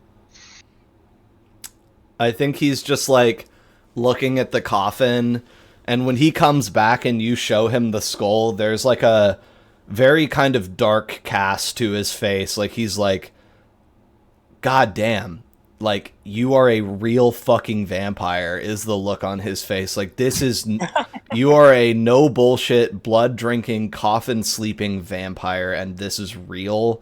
Like there was, I think like Chuck with his blood wizard stuff, there was like a moment for him where he was like, maybe this isn't magic. Maybe this is like, you know, a genetic mutation and hypnosis. Like, I think that for him, not that you have a way of knowing this, and also this character hadn't been invented yet, but he was sort of thinking of you like Hannibal Lecter. You know what I mean? Where Yeah, just like a human that's got some weird things going on. yeah, because famously in the books, Hannibal Lecter has 6 fingers on one or both of his hands, and I think one of his hands, and like maroon eyes, like red eyes. Oh my god. Yeah, where it's like, this guy maybe is like low-key a demon, you know, and he's like way too good at getting into people's heads and like can outthink anyone and all that shit or whatever. So, where he's like, maybe you're just like the grossest, scariest person to ever live, but he's looking at the coffin and he's like, okay, all right. And I think he reaches his hand out to hold Michel Moreau. I'll hand it to him and point out. I'm imagining he has like 2 missing teeth, and I'm gonna say that those were the silver and gold tooth. Which like part of which teeth do you think? I imagine it would be like molars. Okay, sort of like frontal molars, maybe. Yeah. He says, what did they get jacked? Took them? Presumably, yes. Someone must have stolen them. Where did you wake up? You haven't really told me anything about how you got here. Well, I'll just explain to him the waking up in the museum thing, and that I was in New Orleans at some point, or that's where it was found. I think he would say, well, it was a French colony, so I guess that makes sense. Whatever happened to you in France happened, and then he lit out for the territories. Yes, I would suppose so. Well, didn't somebody warn me that I could only go 1 month without juice before I started getting sick and stopped living forever? Yes, but you are just a novice at such things. I can only assume Michel Moreau had his methods of circumventing that. Yeah, I guess so. Well, I think he's sort of at first is inspecting the skull like very unselfconsciously, and It still then has a wig on, I just remembered. yeah, and then like there's a thing that happens to me when I hold human remains, because we had some in high school and stuff, and since then I've ran into real human skulls and things like that. And it like at first it's just an object to me, and it's very easy to psychologically distance myself from what it really is. And then I start to get like itchy and like get a prickly, tingly feeling all over my body when I'm like, this is human remains. This used to be a guy. Yeah, this used to be I remember you holding up a skull and talking about something like this. Alas, poor Yorick. Yeah, this shit is... It's getting to him now, and he like scratches at a spot on his arm and hands it back to you, as if, you know, seeing in the blank eye sockets of the head a whole life lived and died, probably longer than he was owed, and left and turned to this. And he says, well, what's the Ponzi scheme then? Well, I intend to procure large investments from various kindred within the city, and then use that initial investment to give the appearance of a legitimate business in order to get the kind residents of Seattle to invest and ultimately pay back the kindred. Charles Ponzi, born Carlo Pietro Giovanni Guglielmo Teblato Ponzi. Jesus. How many names do you need? Yeah, Italian as fuck. And he was running this shit up in the 1920s, so it's definitely called All that right. Still. It has been known. Before that, it was still pretty well known, robbing Ponzi Peter to before pay my Paul. parents were born. Yeah. Okay. Jesus fuck. All right. He quickly learned English and spent the next few years doing odd jobs along the East Coast, eventually taking a job as a dishwasher in a restaurant where he slept on the floor. Ponzi managed to work his way up to the position of waiter, but was fired for theft and shortchanging customers. That's all he knew, bro. That's all he was doing. Yeah, Got that's all I fired could for do. shortchanging him. He's like, dude, I gotta Shortchanging take more customers. money. Get that extra penny. On 15th November 1903, Ponzi arrived in Boston aboard the SS Vancouver. By his own account, Ponzi had $2.50 in his pocket, equivalent to $90 in 2025, having gambled away the rest of his life savings during the voyage. I landed in this country with $2.50 in cash and $1 million in hope, and those hopes never left me. And it's like classic, just like sociopath who's like, I love money. Grunts it. And I have all these hopes and important dreams, and I don't give a fuck that other people also do. I'm going to rob them. Like, just Yeah. like, Yeah. bro, they also have $1 million worth Investment of banker hopes. type fucking Yeah. mentality, bro. Bro is a modern billionaire. No, I know. That's just the thing is that it's only called a Ponzi scheme if you fail. If you succeed, Yeah. it's just called investment and business and Yeah. being Warren fucking Buffett. Anyway. It's called the art of the deal. Yeah. Fuck all yes. those guys. What are you going to do, Jean-Baptiste? How are you going to do it? He says, well, where do we start? Well, we're going to need something to present to these kindred. So we're starting with Kindred. Yes. Okay. So what would you like It to may be present? hesitant, but I believe we could present our ideas on the apartment as the main investment for them. The real consideration is that they have to know they're going to get their money back, and I'm not certain that my goodwill can go quite that far. I see. And by the apartment thing, you mean like defrauding my boss? Yes, yes. Okay. So they're one and the same. We're going to pitch them on investing in real estate shenanigans. Yes, but I was hoping we could take what money they give us to create some sort of business around getting future investments.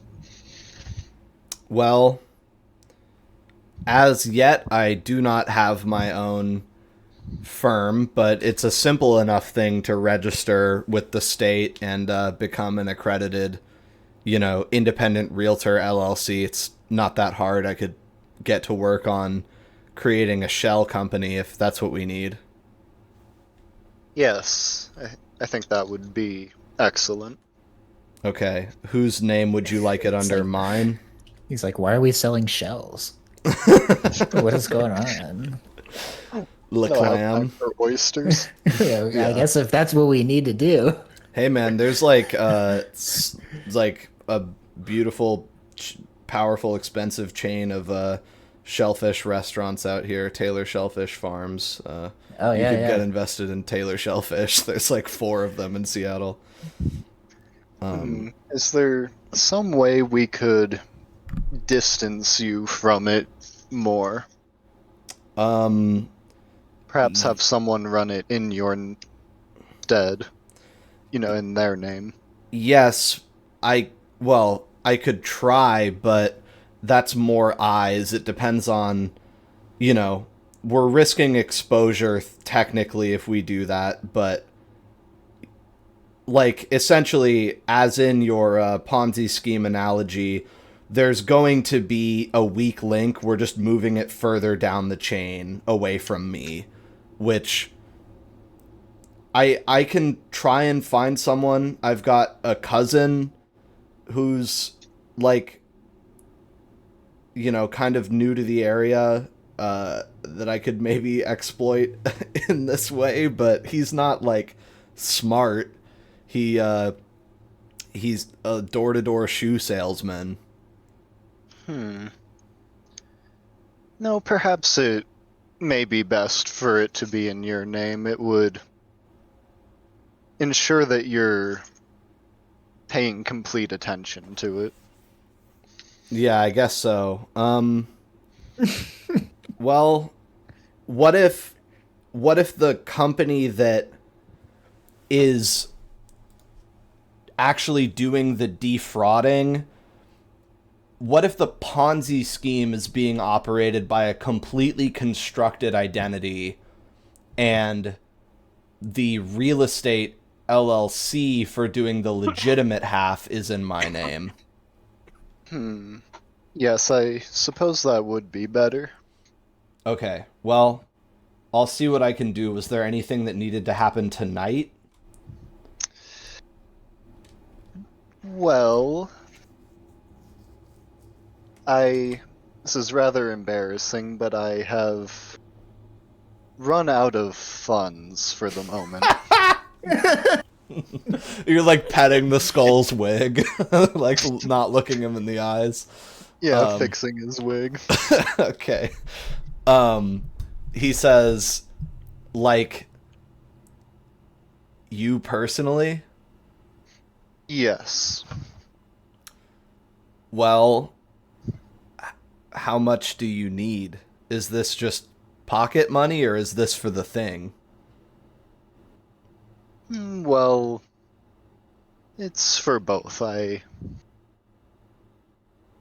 must understand it's rather difficult for me to make money without the initial capital. Well, I've got $100 on me. Is that sufficient?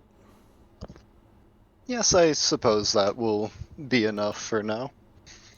And I think he just sort of automatically takes out his wallet and pops it open, and then he's expecting to see like a single bill and some ones, and then he goes, "Oh shit, fuck. I forgot I broke the 100 last night. Here's here, just take it. I have 86."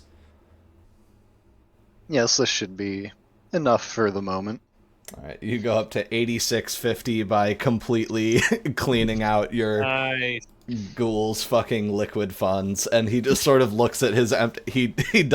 He hits that gif in reverse, the looking at his wallet sadly and putting it away. And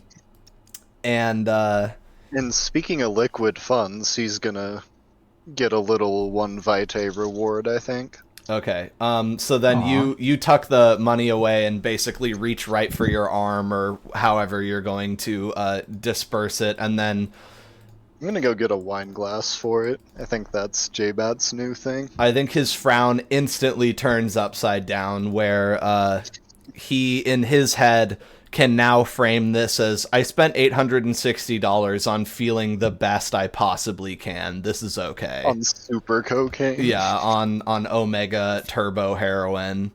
And I think, speaking of that, you let your blood, you take a vitae. Did you do that?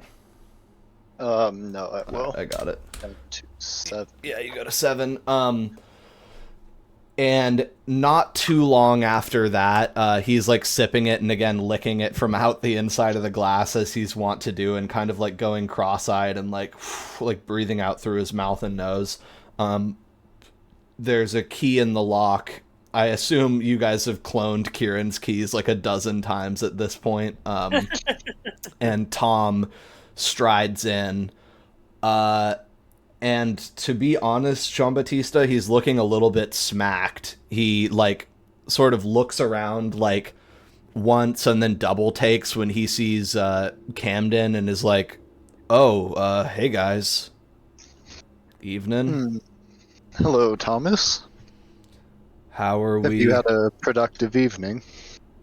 Yeah, actually, well, I've mostly been doing it in the daytime, but I just finished selling another. Well, I've been kind of keeping this a secret. Is Magni around? No, he's indisposed at the moment. He should be back soon. Well, I wanted to surprise him, but I've been during the day most of the time. I've been plugging back into the whole, well, the drug trade, and I sold off some good heroin. I found a supplier, and I've been moving some volume a little bit, trying not to get kind of sucked into the. Anyway, I've got some money to give you guys actually. How much?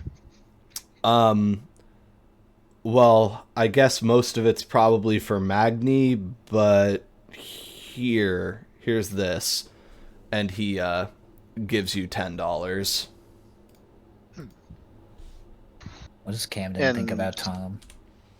Camden's This is what you're giving me, and you're already reinvesting a large portion, yes? yeah, it's like I figured with my margins I can on a net $50, I can give you 10, Magni 20, and then keep 20, and then that's like net with putting back in, you know. I'm profiting. I profited 50 in the last 4 days. Yes, well, that's excellent. And I think you should begin looking into cocaine as well. I think he like looks up at you and he says, "I don't know, man. Dope's pretty good. You think I should be taking coke?" Yes, well, why not both? I don't know. That can mess up your Amen. heart, man. I'm just gonna look at him like, what are you saying? Like, oh, you mean selling? Yes. Oh, yeah. Well, sure. The problem is that like the Russians are really big on the coke trade out here. They're like totally covering it, and I think Cameron is like nodding, like yeah. The Russians have all the coke. I have to deal with them too, and I don't like it. And then I think Camden actually is looking at him like, wait, do I recognize you? Has this guy dealt me cocaine once upon a time? Because Tom was moving with a group of drug dealers, one of whom was a Russian guy that I think we've established, John Peters, aka John Petersburg. And anyway, so Tom is just whacked out on heroin like, oh yeah, I could maybe sell coke, but like, if I have to go back and talk to Russians, they're probably going to like kill me because of like John Peters and stuff, but I can try. Well, perhaps wait until myself or Magni or both of us Yeah. can accompany you. I'll stick to Chinese smack for now, I guess. And then I think he looks at Camden and says, how are you feeling? Oh shit, is that red? He like goes and sniffs the wine glass like in Camden's hand. And I think Camden's just gonna kind of back up and be like, relax, man. Go take a seat or something. And I think he probably will take... bossing the other ghoul around. I think he's just gonna be like, whatever, and go and turn on the radio and start listening to whatever's playing at 2 a.m. And I'll just preemptively add $20 to Magni's inventory. So now you're at 88.85, and Jean Baptista's at 96.50. It's good to have your friend's ghoul tacitly conceptualize you as his boss as well. Yeah. because there's no real reason for him to be paying you at this point, but he's just doing it because it's what he thinks he needs to do. John Baptiste's job is to make everyone think he's important. And He's succeeding. really good That's at literally his grift. Yeah. it. Yeah. I am in works charge of very you well. because I said so. You just look at him. Okay, so Camden, I think, is beginning to get a fuller picture of this whole thing. Like seeing Tom as this like street level connection for you guys, and then himself as this pawn in these business pursuits of yours. And again, I think he says, okay, anything else for tonight? I'm sorry, I mean, I just had coffee, so I'm probably not going to be able to go back to bed, but I don't know. Oh, have you made any progress on finding a good church? I think he looks at you funny and then like rolls his eyes in his head because the blood is like hitting, and he kind of like smacks the sides of his face and says, sorry. Yes. And you're like, bro, why are all these mortals always strung out? Like everybody fried all the time. And he says, yes, yeah. Just what was it? Just you needed a Catholic church? Yes. Sure. They're dime a dozen, except that one that burned down. But other than that, I mean, there's one Are in you aware I was responsible for that? you? Well, you not were smirk about it. entirely me, but Well, you did Yeah, the so- museum too then, if that's where you woke up. yes. Is there a building that's burned down in town in the last month that you weren't responsible for? Not that I'm aware of. No. He says, well, I guess I didn't know that was you. Well, if you... I think he's starting to say, if you like church so much, why? And then he's just like, actually, it's fine. I'm sure you had your reasons.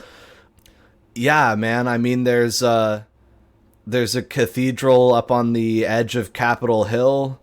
It's really pretty square thing.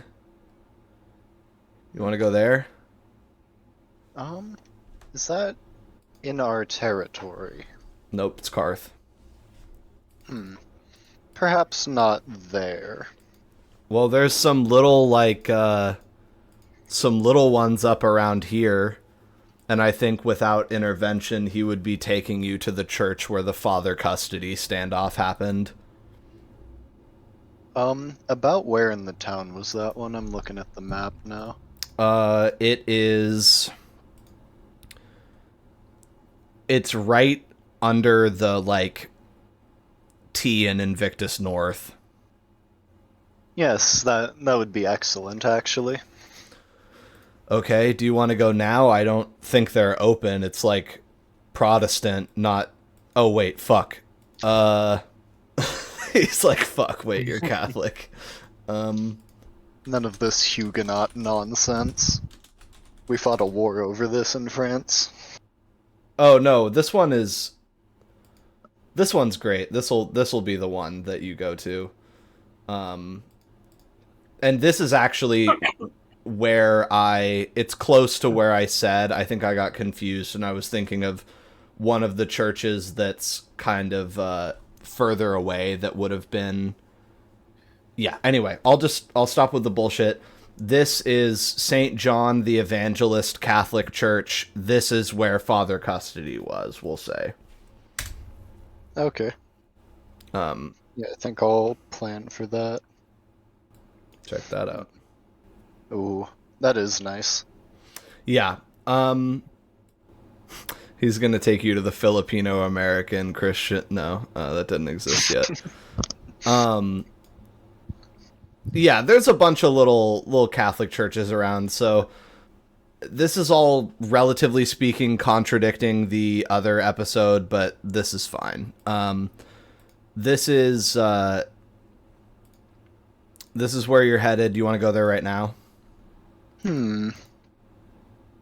Yes, let's go take a look. Okay. I'll go warm the car up, he says, and he heads back out into the night. And let's do some rolls for Dent and Laszlo getting out to a sheep farm, a ranch. Gotcha. Use my sheep sniffing nose. Yeah. Probably wits plus. It should be survival technically to sort of do like, you know, non-urban tracking and driving around and stuff. That works okay? Yeah, I have a dot in survival, actually. Oh, lucky guy. All right.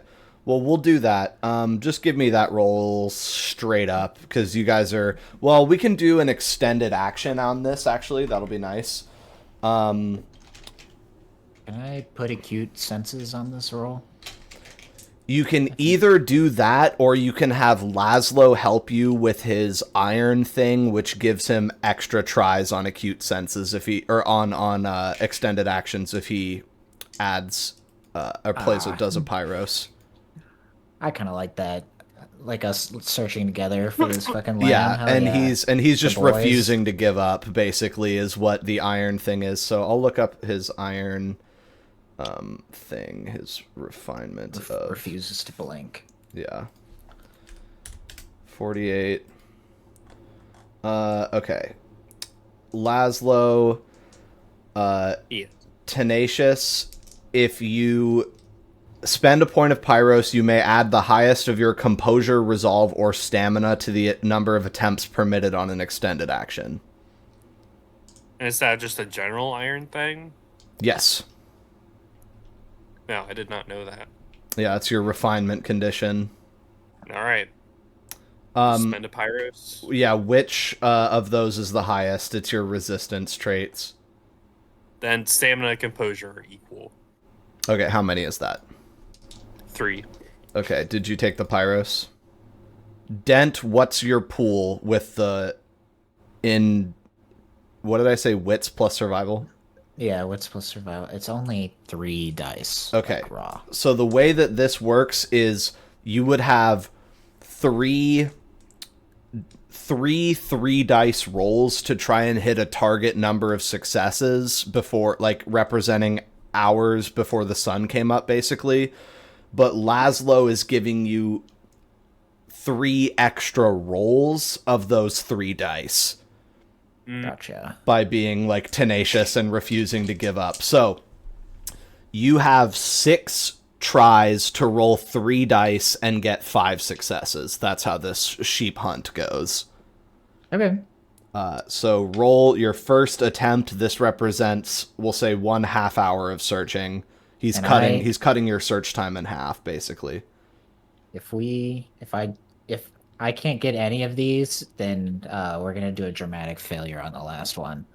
Okay, sure. Because I got a 9. I got 1 success. Okay, 1 success marked for 1 success marked for 1 attempt. We are looking for 4 more over 5 attempts. Go ahead. I got another 8. So 2 rolls. And then a fail. So 2 successes. I got a 9. It's 4 rolls. Okay. Yeah. Oh, I got a 10. On the 5th roll. Okay, did So that I roll think into anything? That's four successes. That's 4 successes. And then I got... Oh, man. I got an 8 and a 9 on the last roll. Okay. I did a lot of... You got 5 successes over 6 rolls. Not bad. So it's actually really good that Laszlo helped you out there. Yeah. Basically, you guys are driving around, and you're covering a lot of ground. I assume it's sort of like everything that looks like it's gonna lead up to a ranch. You like get out of the car and walk up to it, and both of you are like sniffing the air and listening for like bleeding, and just generally trying to use everything you've got. And Laszlo is tenacious. He refuses to give up. He's like, all right, well, back to the car, next one, and urges you on as you guys sort of drive further and further afield. And after 3 whole hours of searching, 6 half-hour chunks, you manage to stumble upon a place that is revealed to be a sheep ranch. There's not signage posted, but you go around the sort of large back paddock thing. It's humongous, and all of the sort of fence posts can be lifted and moved to like graze them across this guy's big meadow out here. And so now it's like 5 a.m. You've got 2 hours left before the sun rises, roughly. Yeah, 7:45 in the morning. So you guys have like almost 3 hours left, roughly, before the sun's going to be up. And yeah, you find a sheep paddock. They're all sort of asleep in their shelter thing, in their big sheep hutch or whatever it's called. But you unmistakably, you see one that's out in the moonlight for a second, and it ducks back into its shelter. And you're like, okay, there's sheep here. There sheep is. Yeah, I think what I'm going to try to do is we're gonna like basically kill this sheep. Mm-hmm. I think I'm gonna try and drink some of its blood until it passes out, and then drain the rest into our little cup, jar, spout thing. Okay, how do you want to go about infiltrating this thing to find a lamb? What is it that we're looking at here? I didn't want to define it, 'cause I guess don't know I how can- sheep sleep. I guess I can do a roll, like an investigation kind of roll for the area itself. It's Try and look around. It's basically it's very easy access. It's basically a long wooden box with the front of it pretty much entirely open. And then it's the fence that really keeps them sort of safe and locked into the area. And then there is a barn that they can sort of all be walked into, and like another covered paddock thing, but mostly it's mild out tonight, so there's like a big long 3-sided box that they're inside of. Okay. Is there like a guard dog that I can see? Epic wolfhound? I think Or there's smell? probably if there's a dog, it's inside the house right now. It's like the farm dog. Okay, sick. But that doesn't mean it's not going to bark if the sheep start freaking the fuck out. Yeah. I think I'll probably try to like sneak around to the side of this little structure and see if I can just like grab one quickly and take it around the corner without making a lot of noise. Okay. Are you just rolling general stealth type Yeah, stuff? and I mean, I'll do face in the crowd and all that jazz. All right, let's do dex. These sheep will not be able to identify you in a lineup with face in the crowd. Fucking look at this. Yes. Okay, let's do dexterity plus. I honestly want you to do animal ken instead of stealth. Do you have that? No, but all right. let's Because do the it. fact is that you're not. The sheep are gonna notice you. You're walking into the fucking sheep hole and grabbing a lamb. So it's if you can do that calmly and subtly enough that they're not going to tweak. So what does that come out to? Probably 2 dice. Yeah. You want to do willpower or anything? Or can you think of a way to help yourself here? There's a couple ways. I think I could use my quick insight to like just do it insanely quickly or like celerity it. Celerity would be the best way to sort of do it because you could like walk up, grab it, and teleport away, basically. Yeah, and I'm gonna drink its blood anyway, so I think I'll just celerity it and we can take off the vitae. Okay. let's see. Then basically, I don't think if you want to have a stable amount of, like blood, like if you want to get a good amount of blood into the container, you're probably only gonna like refund one. So we can just give you that back right away. Okay. Because we'll say the lamb is gonna have 4 vitae total. So do you want to save 3 and replenish 1, or do you want to save 2 and go up 1 an extra? I guess it depends on how much I can fit in this container, like how much vitae I could fit in this container. I'm not really. I don't know if I'm even after the vitae. We can just do 2, and I'll put 2 in the container. Okay, sounds good. Because this is basically what's gonna happen with this blood. Is if I accidentally piss off the handsome devil, I'm gonna do the fucking. What is it? I have to send this gif. I can't like say it out loud. I know what I'm hoping for. Yeah, we're doing this type of shit. We're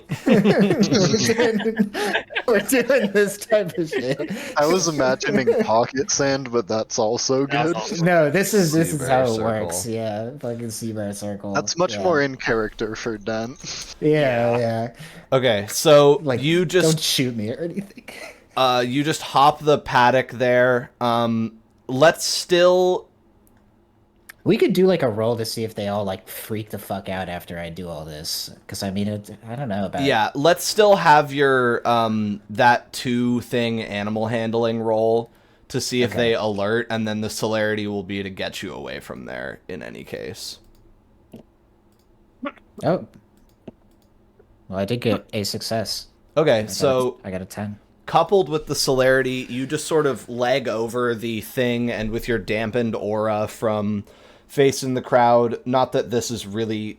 Basically, they're not very perturbed by you kind of walking up, and then you grab a hardy little lamb and pick it up, and it goes... "Meh, meh," and then they sort of start looking at you like... "Meh, meh," like, the fuck is this guy doing? And then whoop, you move with uncanny, disturbing speed and teleport yourself basically around the back of the structure and over the thing again.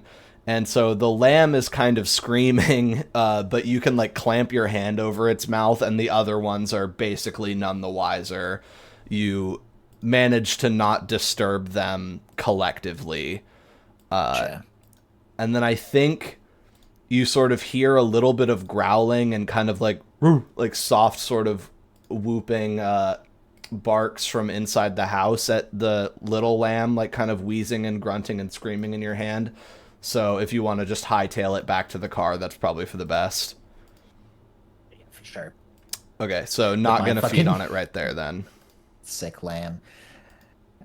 No, I think yeah, the dog would spook me a little too much. Okay, so you grab just sort of the cutest critter imaginable, Yeah. this little fucking thing, and you've got it in your hands, and it's warm and it's squirming and it's begging to be dispatched with its mewling cries.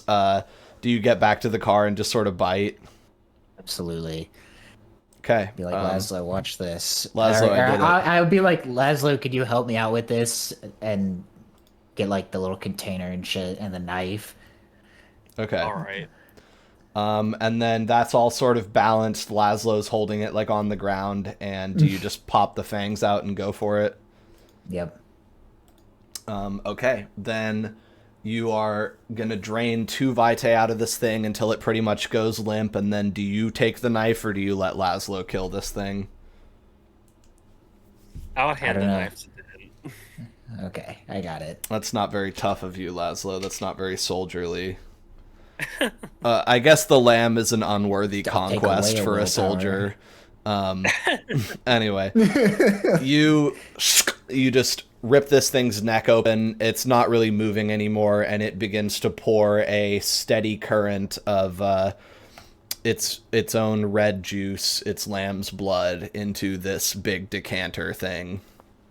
And it splatters on the bottom, and then you guys only fill it like probably like 5 inches, maybe at the tallest, 4.5 inches of blood in there by exsanguinating its like entire body. But it's a good, maybe slightly less than a gallon of blood at the end of the day. I mean, yeah, 5 inches is a lot. It depends on how wide this decanter is. How full do you think it is? Can you give me a percentage number? 30. 30? We gotta grab another lamb. Oh, you want more? This doesn't Yeah. last forever. It will denature. You're going to have to refrigerate it. Blood goes you're bad. right. We gotta get a better container for this shit first. You're Alright. like sloshing it around. It's all like runs down the sides of the. It's like dripping out. yeah, With fuck. a little spout. The spout's not closed. Laszlo. I'll Anyway, be like, Laszlo, watch this, and just like fucking guzzle it into my mouth. I was gonna say you could just drain the whole thing. Just call it off. Get 2 more vitae. Anyway, but this was a hardy little lamb. You pull out, a little less than half of its blood, and then you're left with, we'll just call it a little more than half a gallon. This thing I'm picturing is taller than it is wide. This isn't like one of the huge water decanters. It's kind of tall. Gotcha. So anyway, that's what you have going on. Do you want to just get out of there? Yeah, it's getting pretty late, so. What are you going to do with this butchered lamb? That's a good point, actually. Is there, like, any concealed spots where I can throw it away nearby? You could just like drive a ways. Like, Yeah. I'm picturing just Yeah, 'cause holding I it out the don't- I don't- window and then just tossing it into like the underbrush. And, I mean, we could chunk it into the back of... I guess... Whose car are we even in right now? I guess we didn't take shots. Whose Fuck that fucking guy. car are we? No, it's Kieran. Kieran's car. It's Karen's car. He can Yeah, go to well, work smelling a little bit like lamb blood. Yeah, we'll pop it in the trunk and look for a good place to dump it, dude. Fuck it. You wrap it up in something and take it out a little bit shallower into the boonies because you're trying to get home, and eventually I'm just picturing finding some ditch to just huck it into. Keep up the masquerade, Yeah, you find a wooded ditch, and just like Magni's Fucking prostitute, chupacabra. you just get rid of it.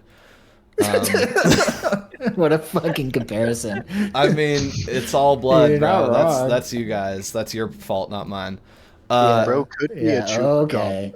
And on that note, Yeah. with your syrupy blood sloshing around in your decanter, your 2 vitae worth of lamb's blood, we're going to have you guys head back to Seattle, I would assume.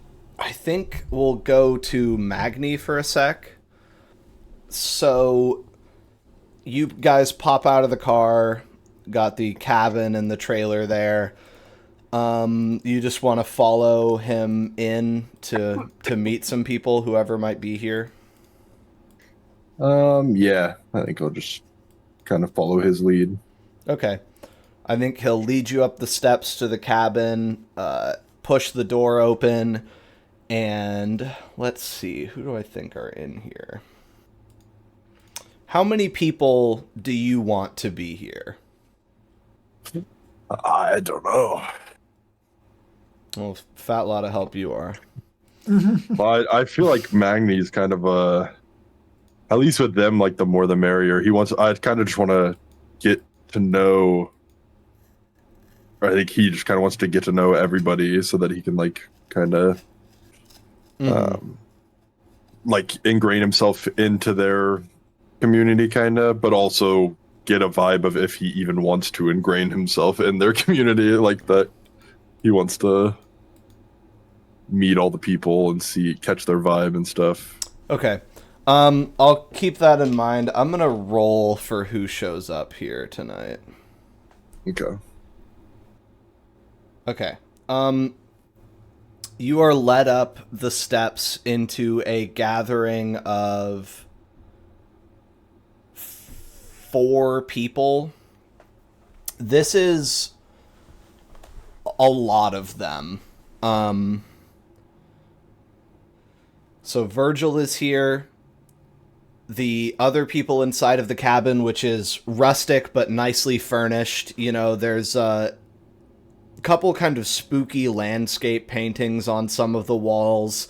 There's a lot of, like, artistic graffiti. Like, there's not a lot of blank wall space. A lot of it has, like, sigils and cool depictions of, like, animals and different kinds of creatures and faces and other impressionistic things scrawled on the walls.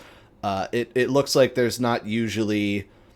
Somebody in here likes doodling, and nobody else likes stopping them from doing it.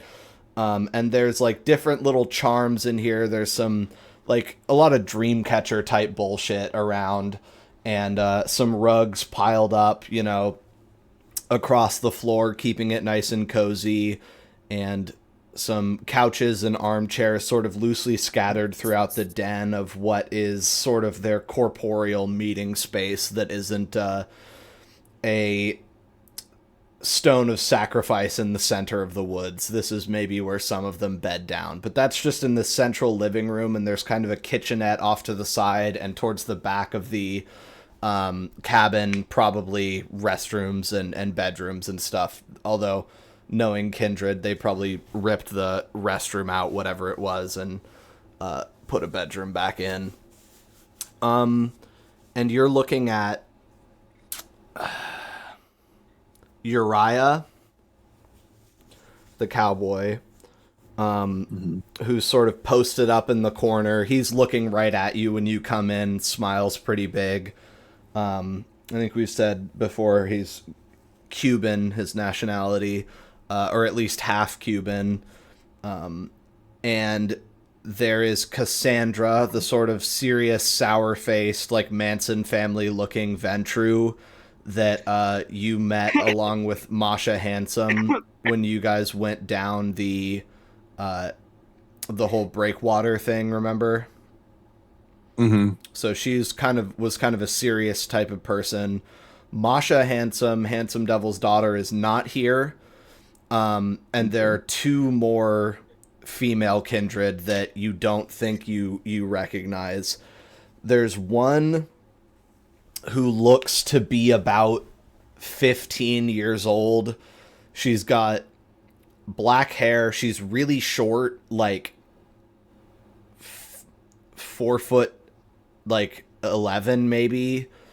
Black hair, big kind of like Coke bottle glasses, an easy sort of mischievous smile upon seeing you in here, and is wearing like a simple sort of blouse and jeans, barefoot, sitting cross-legged on the carpet.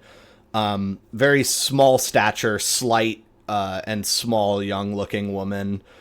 And there is also a lady with red hair that's kind of tied up, and she's sitting, and she's wearing a more rustic kind of like shirt, like a rough spun linen shirt, and like a dress thing, like a smock frock type skirt. And she's sitting on a couch doing some needlepoint, and she doesn't look up when you come in. So it's Uriah, the young-looking brunette, the redheaded lady, and Cassandra, who is trying to get a small fire put out in the like it looks like Uriah tried to start a fire, and she's like, "We're not doing that," and it's like putting it out. And like dumping a pitcher of water on some like barely sizzling kindling. And Virgil brings you into the cabin and says, "Hey everybody," or he talks like this, you know. And they all just sort of look up at you, and he says, "I got him." I think I'd just wave silently. I think Uriah would incline his head at you and say, "Magni, how's it been?" As good as it can be with everything going on. Well, from a certain perspective, this is all a positive thing, but I won't get started on that just yet. Why don't you here? I think he's going to introduce you guys since Virgil brought you here and you have some rapport with Uriah. And he says, "This is Neve," and he gestures to the redheaded lady. Neve is an Irish name, and it's spelled like this. And pronounced Neve. Let's go, more Irish Americans. Yeah. Niam. But that's not... Anyway. So, Neve looks up from her needlepoint and nods at you. And I think she would just say, Magni. Nice to meet you. And then he says, "This is Kiss." And she says, "I already know him. I've met him. Hello, Magni. May I have the doll?" Yeah, here you go. And then Virgil starts saying something about him already having smelled it, and she just says, "Shut up," and then like does the whole thing herself because she wants access to it. And he says, "Yours truly, and this is Winnie." And the brunette gets up and walks over to you and sticks out her small hand to shake your very large hand and says, "Hey, Hi. how's it going?" And she sort of vigorously shakes your hand. It's going. Apparently satisfied by what she has smelled on the doll, Cassandra hands it over to Neve, who like takes it and tucks it under her leg, like under her skirt, without saying anything. And then I think Uriah says, "Well, we're missing two of our number. You know Masha. There's also Celine. And, of course, Miss Wendy. I assume if you're here, you've been sort of talked to about all that. Yeah. And then, of course, our leader, the most powerful crone Sersha, who is, of course, not in our presence at the moment. Okay. But otherwise, this is the family. So, actually a pretty good head count on the circle. Winnie, Virgil, Uriah, Celine, Miss Wendy, Masha, Cassandra, Sersha, and Neve. And they used to have Roy up here, but you killed him.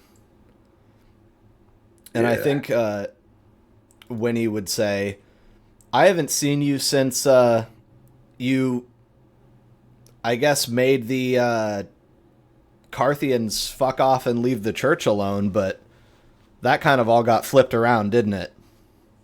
Yeah. Do you remember that there was a few people hanging out outside the church that weren't Carthians that one time? I do vaguely remember that. Yeah. Well, it was like, there was like an invisible person and like two animals. Like, you know what I mean? A lot of them, and so I think Winnie would sort of do a cartwheel and turn into a cat. And you're like, oh, there it is. Is that when they tried to be, what is his name, a Khan? The snake guy, like they pretended to be? That was, Claire did that. Okay. So that was the Carthians doing that. But it was that, like... That encounter, yes, yeah. Gotcha. And so Uriah was there, and Masha was there, and apparently Winnie was also there. Or some combination of Circle of the Crone people were hanging out. But regardless, as they've said, this is sort of their current family setup. And then I think Neve would say, "And, of course, you managed to kill Roy. That's no mean feat. Congratulations." Yeah. Thank you. I think she also kind of giggles like that and says, but based on what we know about you, it seems like you're a little bit more stable than he was, so should be nothing to worry about there, really. Yeah. He's very stable. Super stable. Um, Super normal guy. Neve would say nobody else is talking while she's talking, and she just sort of has command of the room all of a sudden and says, Magni, what's your greatest fear? I don't know. These werewolves seem pretty scary. Well, there's wisdom in that, that's for sure. They are scary. I wouldn't sugarcoat it. Virgil, you've told him pretty much everything, I would guess then, and he nods his assent. And Neve says, well, don't think of this as an interview or anything. We're just getting comfortable, getting to know each other. Here, pull up some floor. I would offer you refreshments, but some of the girls are out procuring them right now, so it might be a little while. Okay. That's fine. Do you want everyone here during your sort of conversation, or... Because I think a couple of them are, like, getting closer to you, like they're going to be the ones talking to you, but effectively, if you don't want to do this in front of the entire, roughly, circle of the crone, you can choose to, like, you can have as many of these people here or not here as you want. I don't think I really have a problem with any of them being here.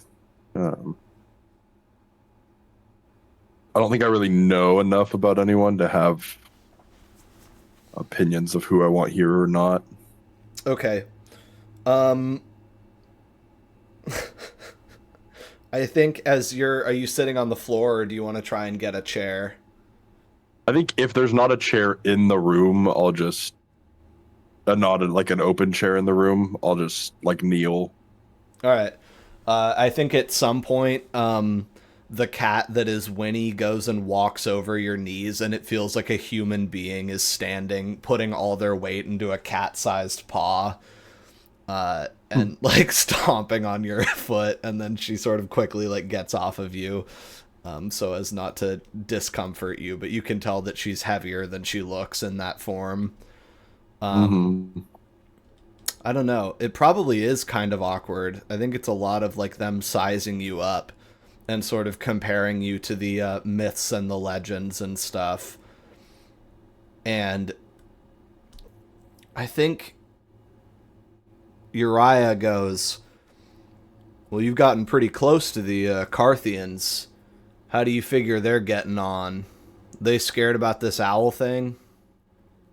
I mean, they're not scared by it. You know, I think everyone's kind of on edge.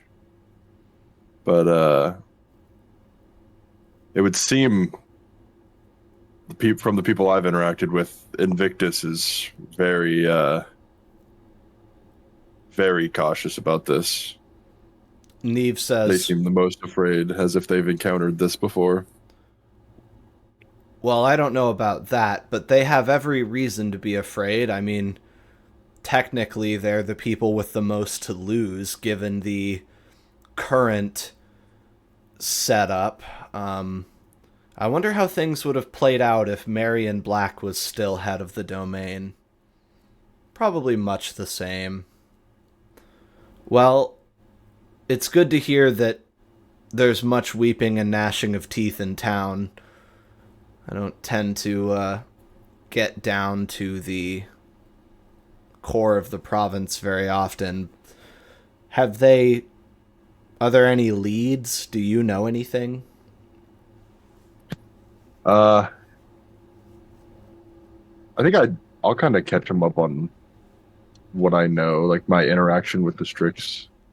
On Red Cedar Gate. Yeah. Well, that is helpful.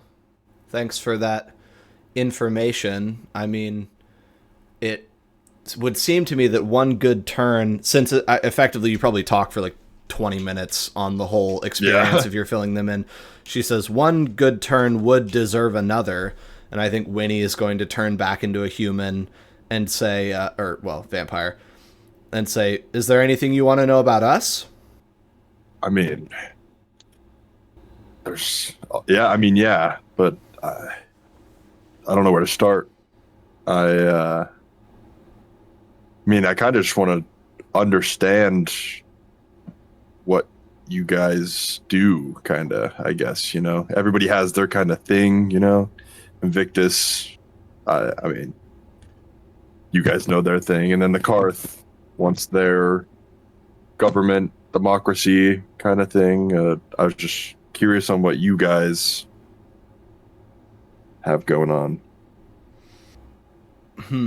I think Cassandra will speak from the now extinguished fireplace and is standing up on the hearth and says, if it is the Karth's position that each kindred be treated as a sovereign individual, self-governing a minute, pitiful little micro-domain in the center of the city of which they are the total master and commander, again, if that is this splinter of the Karthian movement's desire, because there are just as many that would reject this anarchy in favor of some kind of pseudo-communist setup in which all are equal and all territory is shared and common property, it is, I suppose, our belief that there are entirely too many kindred in this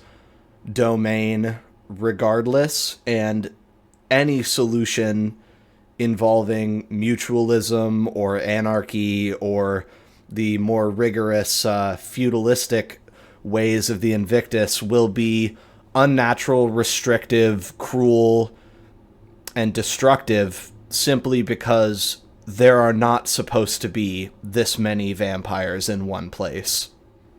That's, that's one way to put it. I think I, myself, look around the room at my family here and I see cohesion, collective, love, warmth. And I look to the city and I see overpopulation, madness, and a war that is on and has been on for over 2 years, even though they pretend it isn't. And if we had it our way, I think we would rectify that reality. I see. So would you turn people away, or would you, I think I would be like, would you get rid of people, or would you get rid of people? How many kindred have we killed since you've been here? I don't know of any. And you, as a perhaps dualistic representative of the Invictus and the Karthians, an ambassador, a go-between, a bridge, have killed, what, I smelled 3 on your own? I see your point. And I think Virgil would take over and say, it's not a matter of harrowing the whole city, burning it to the ground. It's about letting, forgive the inclusion, letting you guys do it to yourselves. It's a fucking mess down there. Wouldn't you agree? I mean, he said, what did he say? He said he was going to Olympia for a week and he wouldn't be able to preside over all that bullshit he said. And what, 4 people fucking died? We don't have to do anything. The domain, it'll be ready for us to move in 2 years if things keep going the way they're going. In 2 years, You don't know it yet, but that's gonna feel like an awful short time to you sometime soon. He's not wrong. Yeah, I think I would let him in on the fact that he kind of told us to kill people while he was like. See what I'm saying? And I think everybody sort of looks very vindicated and smug. And I think I would have laughed like. Wow, yeah, you guys are right. Like that's kind of ridiculous. So glad John Baptiste isn't there. And I think as he is sort of, expounding on that and chatting shit, Uriah goes, and when we go to places like Olympia, where all that's needed is a final push, just a little poke in the back to get them. And I think Neve kind of looks at him like, shut the fuck up. Shut the fuck. Like, we just, so they're like kind of looking at each other like, Uriah, shut up. And then he sort of slows it down and he says, well, sometimes a little poke might be needed, but it's not much is all I'm saying. It's not much. Yeah. And you think back to the fact that Uriah is the one that killed Theophania, a.k.a. Tiffany, a.k.a. Prince Ambrose's wife, which got blamed on Cab. Yeah. Poor fucking Poor guy. Poor fucking guy. Anyway, that's kind of the long and short of how we see the world, Magni. I mean, that's the political stance, just because you seem like someone who, well, for all your action-oriented escapades, this is Neve, you're someone still who fundamentally is interested in how everyone in the domain relates to each other. Would you disagree? I view you as a highly political individual. I think I'm trying to discover what I am. Aren't If we I'm all? honest, the only thing I've really gathered is that I'm definitely not for the Invictus. But other than that, I don't know what group I necessarily agree with. And I think Winnie sort of puts her hands on your knee in her human form and roll intelligence plus wits real quick. 2 successes. You look at them and realize that they have sort of vascularity and wrinkles that suggest that she's actually like 30 years old and just looks like this. They're like an adult woman's hands. And then sort of looking at your face, you're like, wait, actually I can kind of see you being like an adult. And of course there's the vampirism angle to consider, and she says, while she's doing that, the mother imagines a world without politics. Imagine if in Seattle it was only us and it was just only love, no hatred, no war, just our family.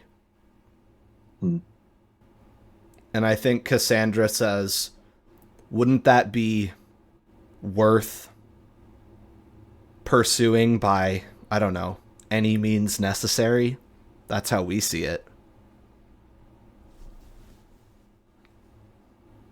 I guess, yeah.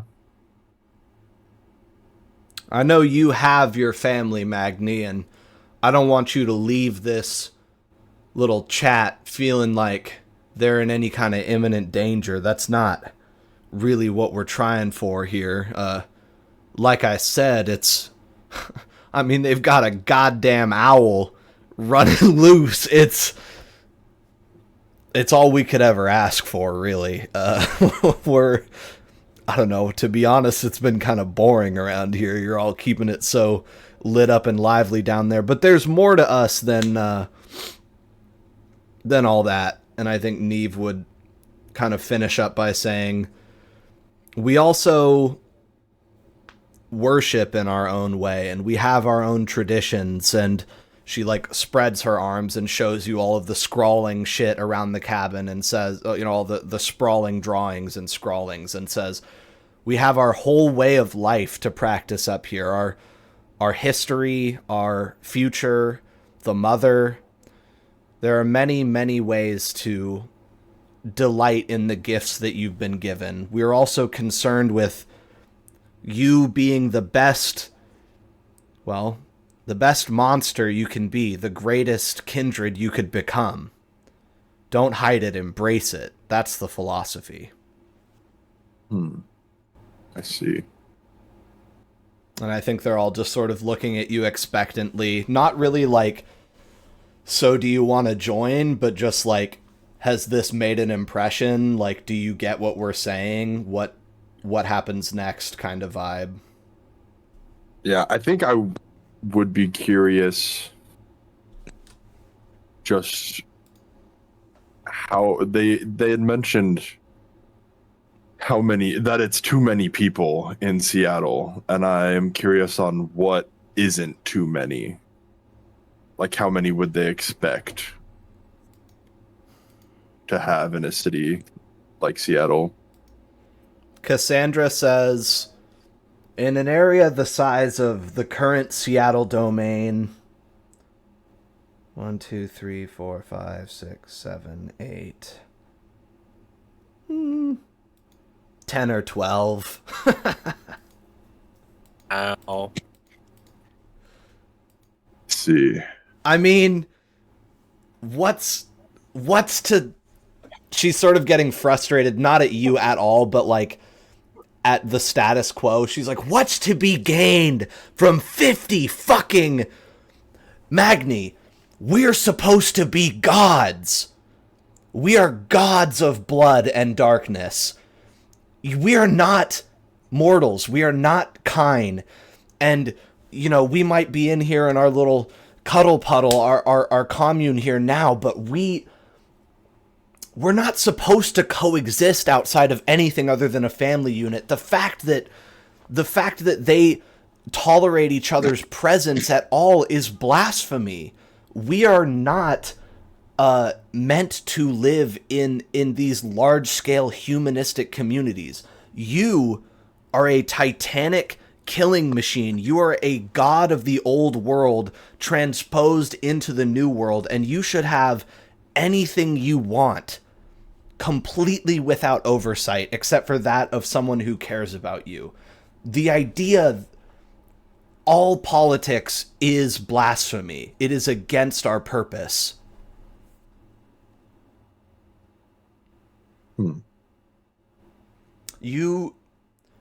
If you take anything, at least from me, take this. Know that you are so much more than you think you are. And at some point, all of us realize that and decide how we're going to act on the knowledge that we each are perhaps the most important being in the universe, at least to ourselves. This is a feature of the blood. This is how it's supposed to be. Now, oftentimes that response in a typical elder is to cling to the things that they know, to try and become the president, the parliamentary leader, the prince of a given domain. But why be a prince when you could be a god?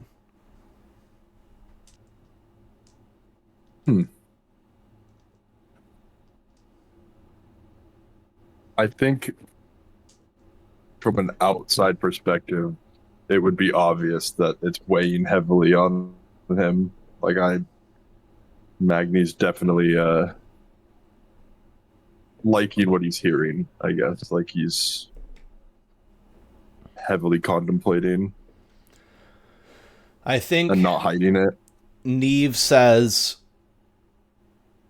sort of warmly to you, well, let's not get caught up in all of that.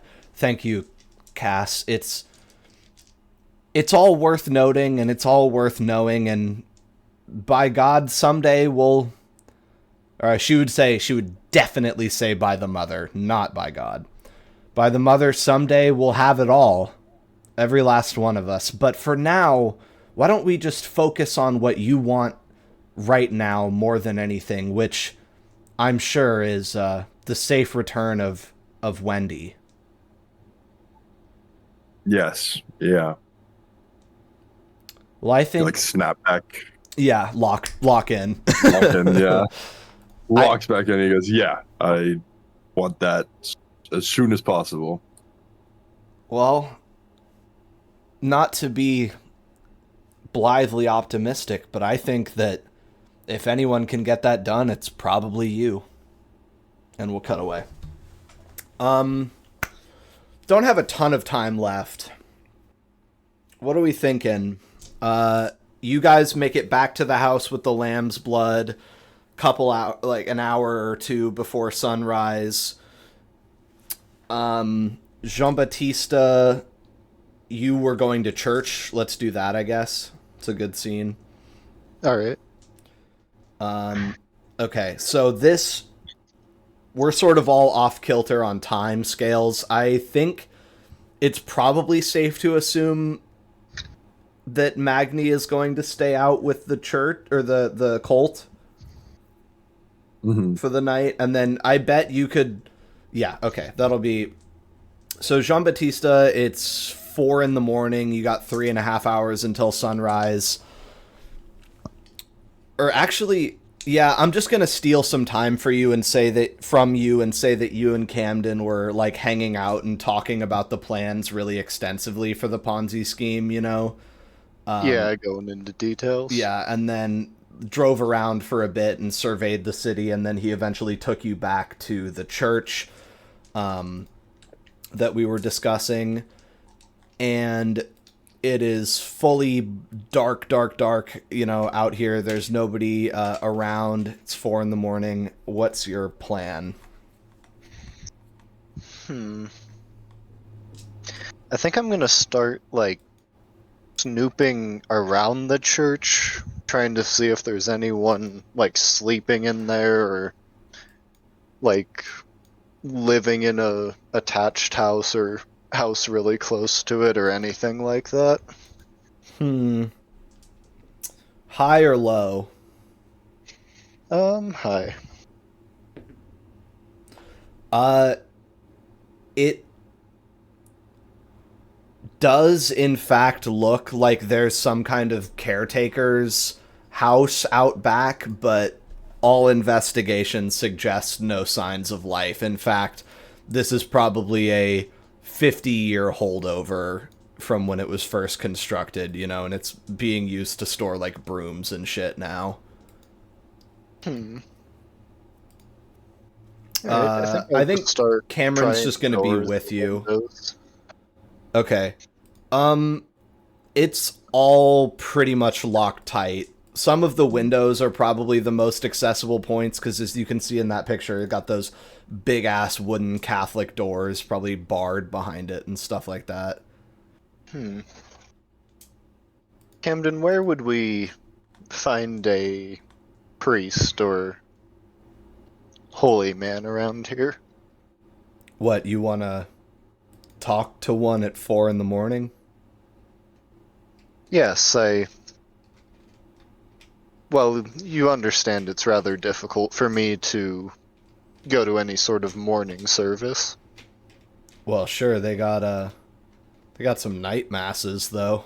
I mean, look, tonight, if you want to talk to God, it's probably going to be breaking and entering, but I can set up a meeting with a priest for you at another day, tomorrow.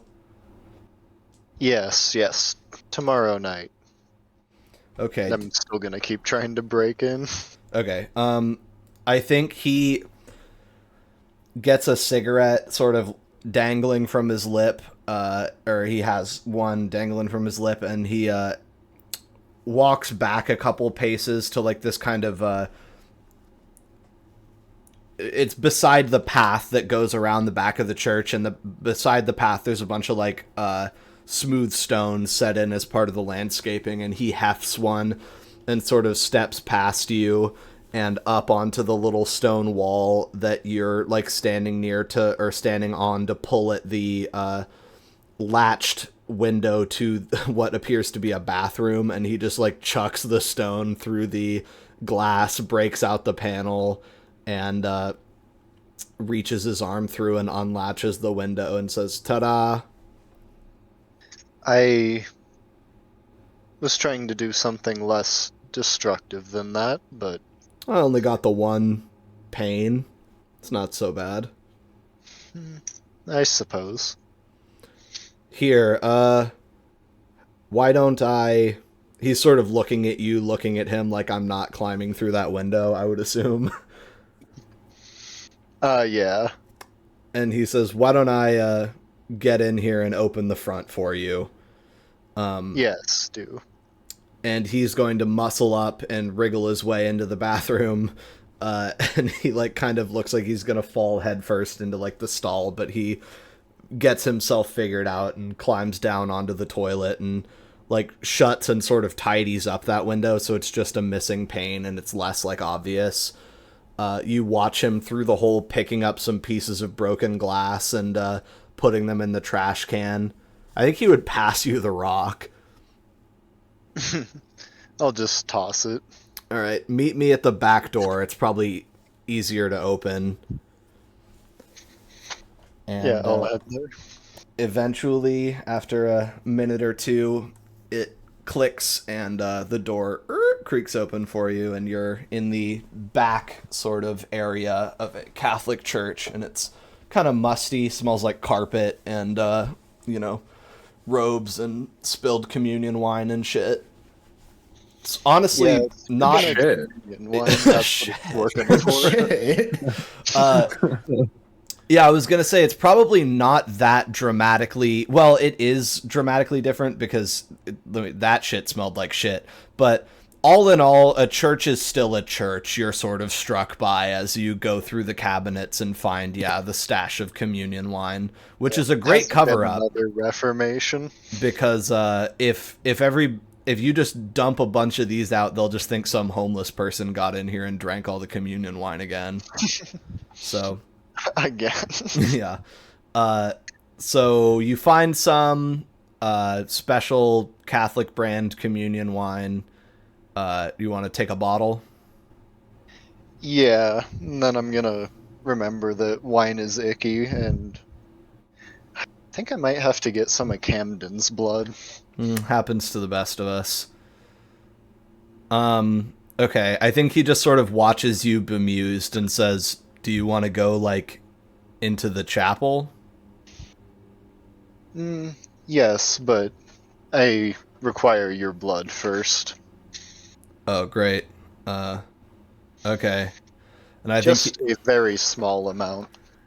he's gonna grab, like, the silver communion goblet thing, and,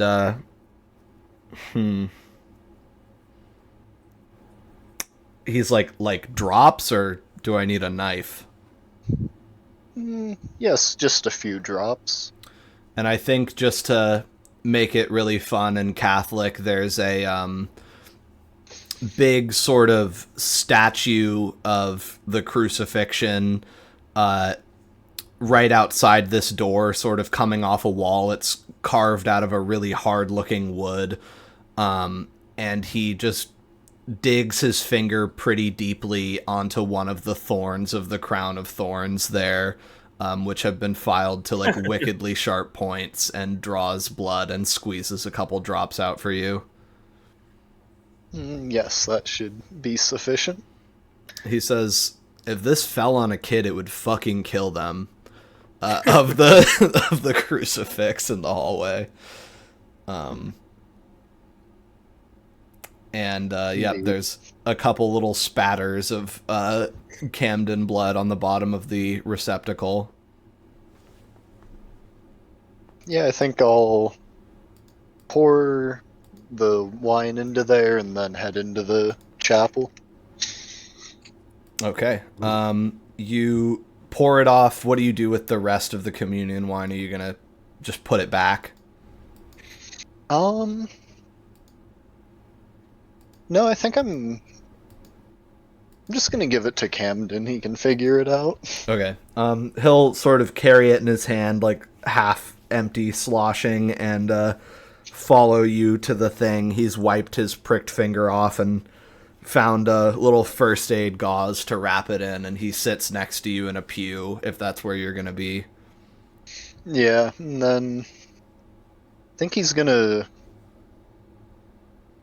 probably drink the communion wine and then in French pray for what's it called when you like talk about your sins or whatever? Confession? Yeah, do confession. Confession. Yeah. Yeah, Pray I for think that's a different- absolution. Yeah, absolution, that's what I'm thinking. Mhm. And I think he's praying to Saint Louis specifically. And he's like, "Forgive me, I've sinned, I've murdered, I've I've arsoned, I've done a lot. I've destroyed property of my neighbor, you know." Yeah, everything he's done since he got A here, couple pretty women. much. Is this in your mind, or are you like muttering in French? Yeah, probably out loud. I think Camden will just, as you drink, say cheers and sort of upend the sour wine into his own gullet and start drinking. He's Good also for him. smoking a cigarette in here too. He's just aura farming with the communion wine. Okay, so you're confessing your sins to Saint Louis. That Yeah. probably goes on for a bit. Yeah, it probably takes half hour or so. Do you feel that you deserve absolution? I think he does because I was looking into this a little bit, but the French kings consistently had a court mistress, but they were obviously deeply ingrained with the church and they just kind of apologized like once a week and it was cool. So Yeah, I mean, J-Bat kind of thinks of himself as a level above kings, so he's like, well, I'll get forgiven and it's all cool because I'm doing everything in service of God. yeah.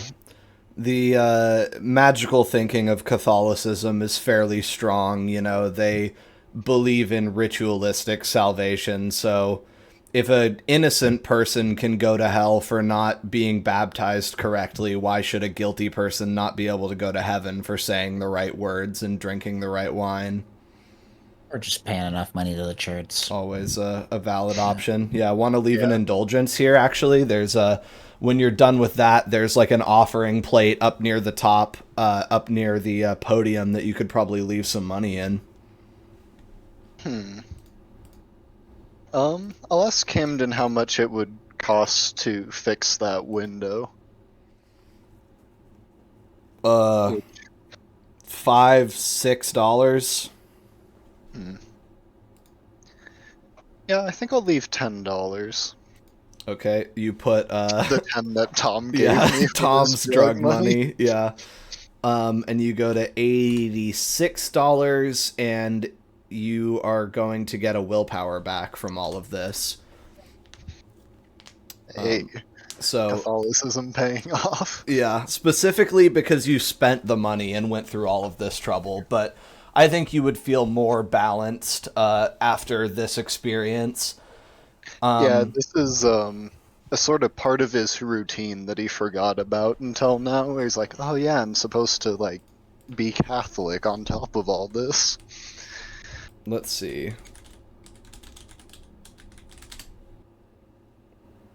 You have a very brief but vibrant vision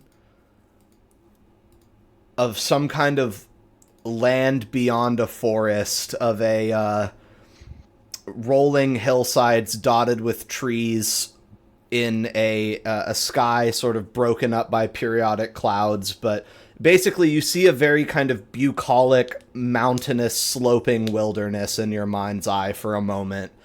And you're not sure what exactly is getting into you, but there's just this pasture, these sort of mountainous steppes with woodlands in your mind, and then it fades away, drains out like blood. Interesting. Fitting. Dent, you're back at home. You've you've got a big old decanter of lamb's blood. Do you want to put that in the fridge? Yeah.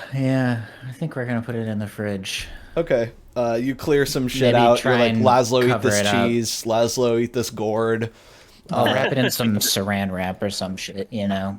Yeah, okay. You get some tin foil and like wrap the entire outside of it so that it's not that's a fucking good gift. That's Kieran when he goes to it. Fridge and just sees lamb's blood in there. More likely than not, that's Tom, because Kieran would be like, Oh, yeah. "What on earth is this?" and like then ignore Yeah, it. Tom's just like, oh, this again. God damn it. Yeah, so you scoot some stuff out of the way, and it fits pretty neatly in the bottom shelf, like it was, I don't know, bought for this fridge, bought to fit in it. And then, yep, you wrap the outside with tin foil so it's opaque. Then it's 6 in the morning, a hop, skip, and a jump, sooner than later. A quick aside, are you dying? I'm just sick. Oh, bummer. No. It's my turn for best of coughing. Yeah, best of Alex coughing. That would be a funny bit. It's just after 6 in the morning. Dent is probably getting ready to go to bed. I'm assuming you guys are kind of like bumming around in the house, and Laszlo's figuring out how he's gonna like set up his next sleeping contraption, even though you're not tired, because you did Right. do the Azoth thing, and you could probably easily make it to when they wake up. And the phone rings, Dent. Oh God. Not I'll the pick it up. phone. It's Dent. Hey, Harry. I was kind of surprised you're awake, but I wanted to just try the number anyway. Who is this? What? It's Susan, man. What are you talking about?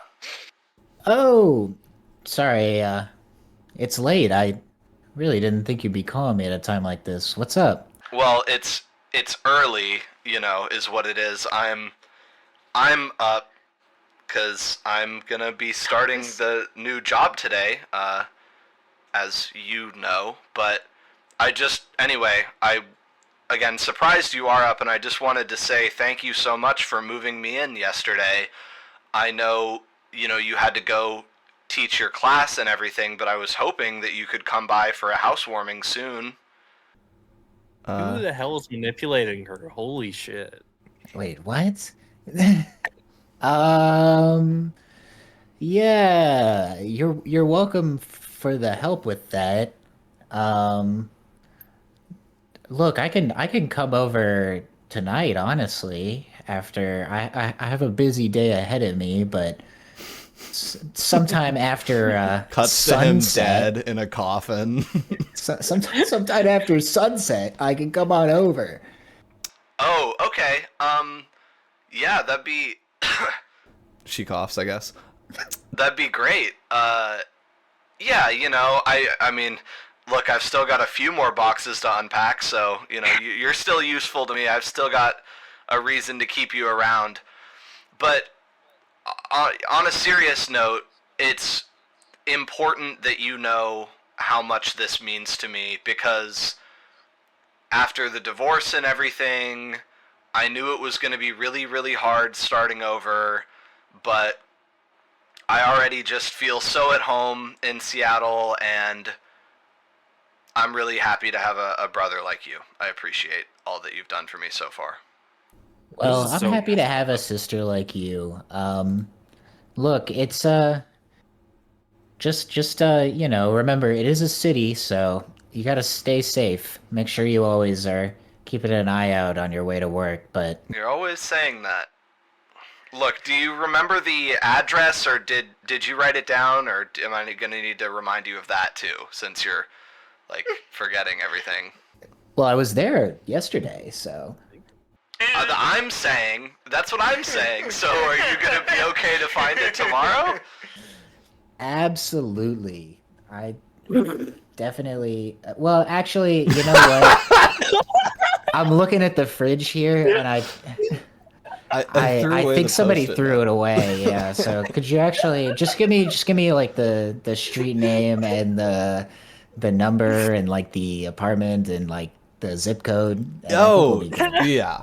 No, she like laughs at your over insistence and takes it all as a joke and says, "Yeah, it's beep." And she gives you an address located in Queen Anne. So you guys are up in Ballard in the Invictus North, and she's near where it says Downtown Overlook. So she's by the Alaskan Way Viaduct.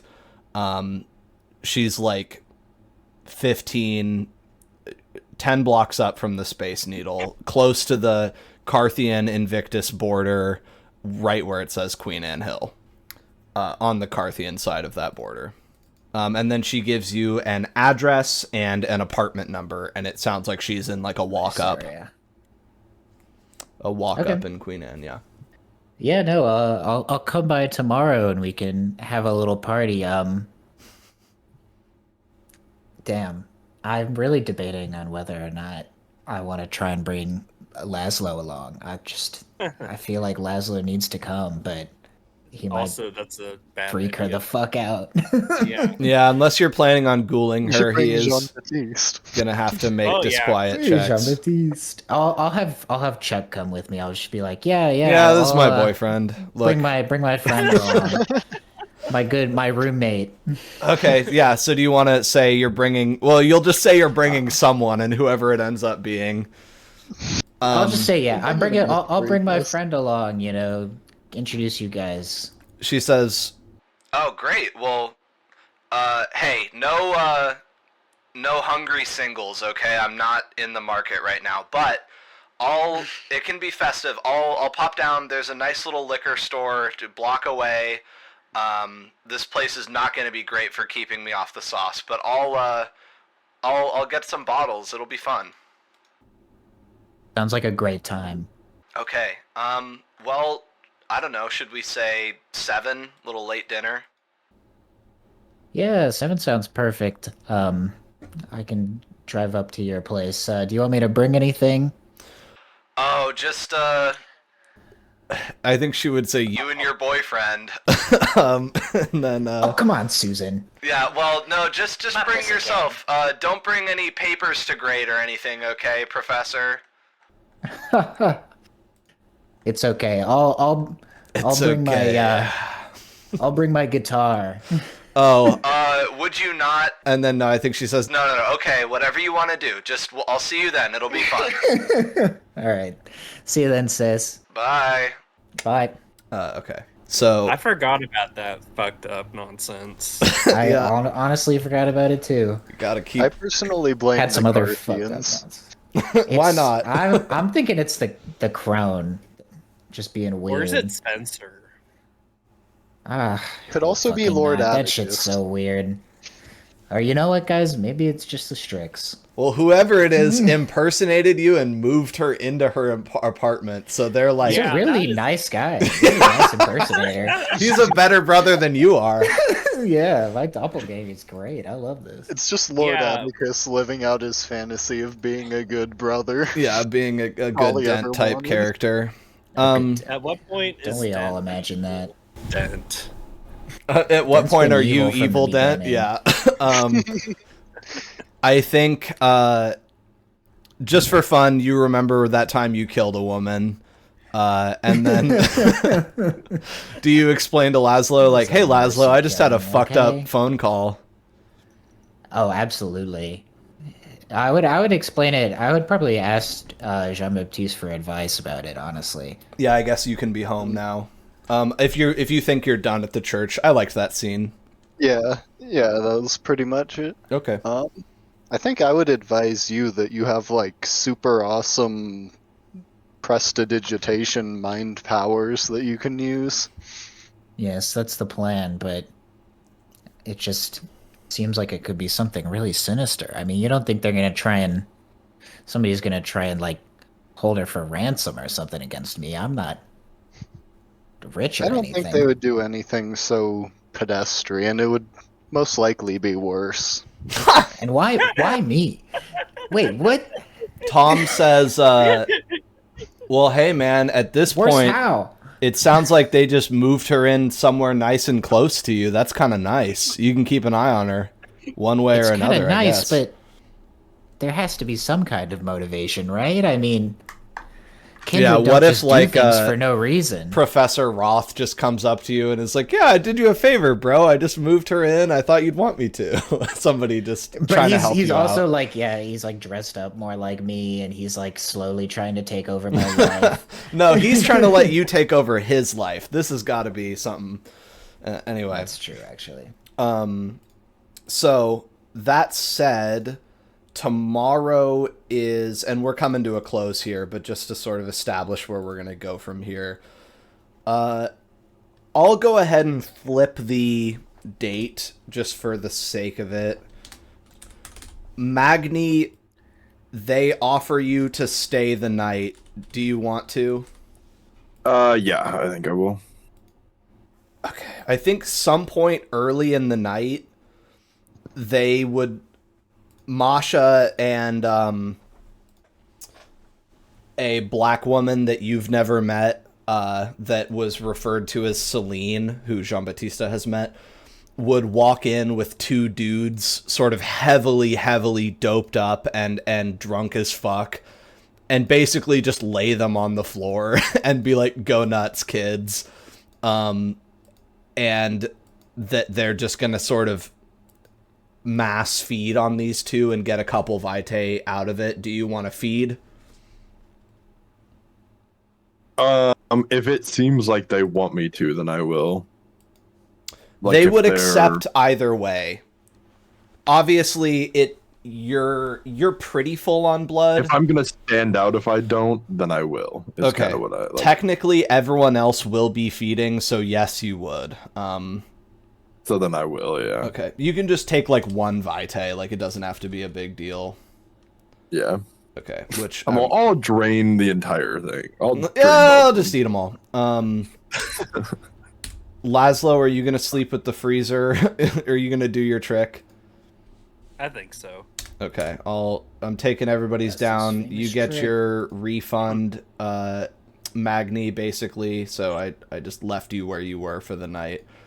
Jean Baptista goes down to 6, always moving and shaking, and so Laszlo gets 2 pyros, excitingly, and everybody just go ahead and take beats while you're here. Please apply them to your own sheet. And Magni, you eventually get past the basically already dead guy by Uriah, and you get your mouth over his neck and pull out a few gouts of hot, salty, drug-laced, blissed out in the slop ass delicious blood, and restore yourself, and the whole room feels warmer, and these people feel maybe more like they could be your friends, or maybe like they could be your family. And the other guys receive a phone call from you saying that you're gonna stay the night, it sounded like. Mm-hmm. And you end up sort of tucked underneath a kitchen table, wrapped up in a blanket, where other people are sort of retiring to a group sleeping room or wrapping themselves up on the couch, and the shutters close very tightly in this cabin, and things of that nature. There is no the crone that stumbles in from the night, but the entirety otherwise of the massive coterie manages to get in here for this little festivity, and eventually you go to sleep, and the other guys have an uneasy rest sans Magni. I would think. Our brawler's not here to protect us. Oh, thanks for adding lamb's blood to your Always inventory. uneasy without Magni. I did that. Oh, I did not do that. Oh, good job. Thanks, Laszlo. Laszlo's inventory, and I thought we needed parody. That's it. Basically, tomorrow, is another day. There are itinerant priests to talk to. There are schemes to get underway. Dent, you think about the thing in the garage, which next time I'm going to probably tell you some more stuff about. I'll go over exactly what happened when the big flash went out, which you already know, but we haven't talked about. Okay. And otherwise, another sort of tense night passes in the domain of Seattle, where the cult of the Circle of the Crone seem to be the only people having a good time under this Strix threat. And another night of corpses walking the street concludes. This is a good one to run up for this one, especially since we got the NOLA shout out earlier in the session. There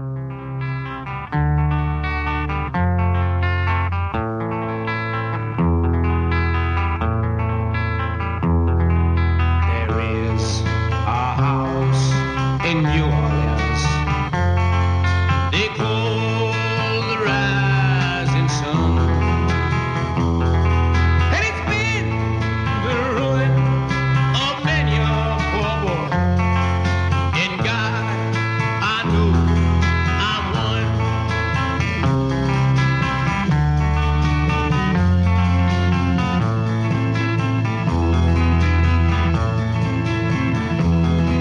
My mother was a tailor, sewed my new blue jeans. My father was a gambling man down in New Orleans.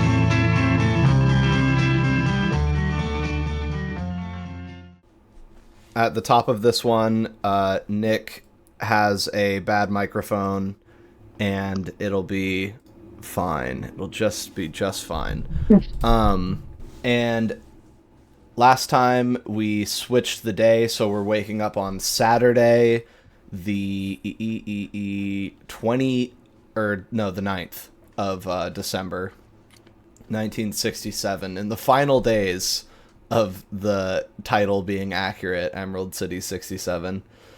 I think I'll probably begin with Magni. You wake up, and I think out of sort of scene, I had mentioned it's weird that a Mekket and a Nosferatu, Celine and Masha Handsome, were able to get a couple of guys for people to feed on, that they were, typically you know that as like a seduction when you sort of manage to get the humans back home. But I think I'll sort of emphasize that there was uncertainty in your mind, like, oh, where did these two dudes come from? But you ate them just the same, helped them put down one of the guys for a blood, and then you settled down and went to bed, and some people sort of went into the back room, and I think I said that you wrapped yourself in a blanket and sort of like tucked yourself away in the kitchen or something where there was like a big space for you to lay out on the floor. And now you've woken up as the sun is going down again in this cabin in the woods. And you are... you're awake before everybody else is, I think. You sit up in this kitchen, this unfamiliar room to you, and everything is kind of oddly still pale out for it being dark enough for you to rise, and you feel a little bit off kilter, but it's quiet in the house and everything seems to be in order, but you are alone. There's a couple lumps in the den in the living room that you sort of first entered into under blankets that suggest further sleeping kindred, but yeah, it's just you in the cabin right now. So what do you do? I think I would go. Is there like a porch out front? I think I'd just go like sit on the porch if there's a chair out there. Okay. think I probably have cigars on me. Yeah, little cigarillos. Yeah. You head out front and sort of turn your back to the gray sky and pull out your cigarillo and get ready to sit down in a rocking chair. And you notice there's somebody else already sitting on the spot that you had been imagining on the porch. It's a young woman with like blonde hair sort of falling over her face who's kind of like looking at her knees and is going to begin to sort of look up at you as you barge out onto the porch and try and take her spot. I think in that case, I'll like lean up against the wall next to the door, like not bother her, and take that as my spot. Okay, so you're just right adjacent to her, and then she turns and looks over at you, and she's got like a pretty nasty bite mark on her throat. You're not sure if that like suggests like a ghoul or a thrall, or like she doesn't seem to be like tweaking or anything. It's just like, oh, she got fed on recently. But she looks up at you and locks eyes with you, and you're like, oh, I killed this woman out by the truck stop. This is my murder victim.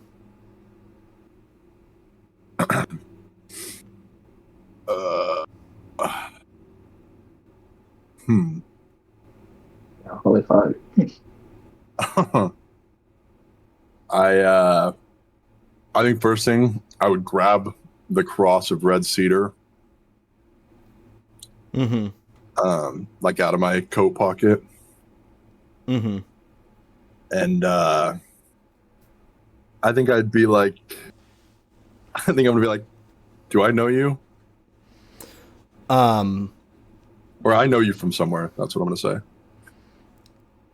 A voice from beside you says, "You certainly do," and out steps the dead gun guy.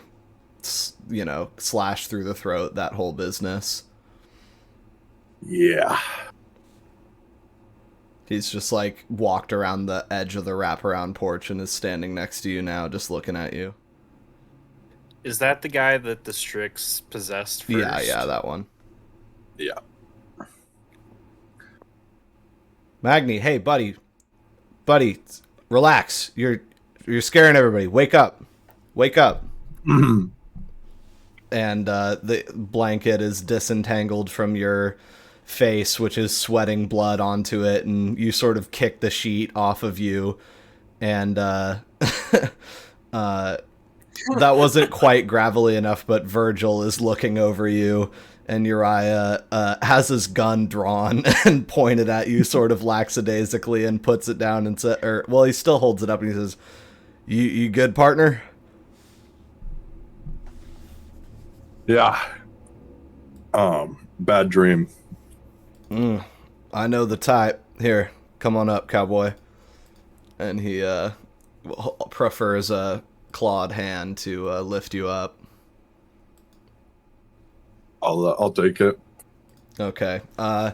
The strange sort of near daylight pallor of the dream is gone, faded into a nice, true, comfortable blackness of night, and you're awake. And there's some small signs of activity in the house beyond your the presence of the two males. You can hear what sounds like Winnie's sort of high-pitched giggle in the back room, and the sounds of soft chatter from the other sleeping quarters, and things are much more as you left them, fortunately. Wow. Yeah, I think I'll just go join them. Gotcha. Yeah. I was in the silence for so long, like, wow, I'm fucked. Yeah. Like, It's just, GG. well, and it was funny because I was like, how fucking stupid would all of that have been? So I'm like happy to have gotten to walk that back, but also to just be like, yeah, what if I fucked you over? Yeah. Anyway. Because I was like, my thought was like, do I hilarity and rush back into the house? But then I'm like, that just gets everyone else killed. Like, Yeah.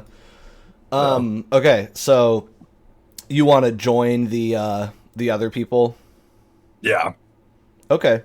Get my mind off of what just happened. Yeah, shake it out. Yeah, you wipe off the last of your sort of pearlescent pink blood sweat and head into the back room, which is piled high with like camping rolls and sleeping bags and one sort of more.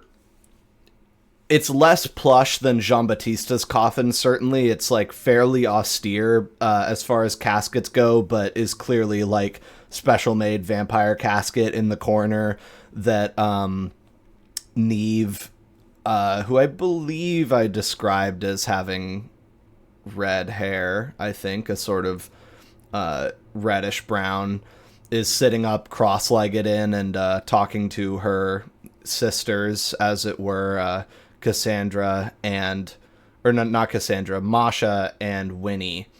And Cassandra and Celine are not in the room right now, and the boys leave you to sort of greet these two and walked outside, so you're in the back sort of big sleeping area. There's like paperback books and magazines and cigarette butts fucking everywhere in here.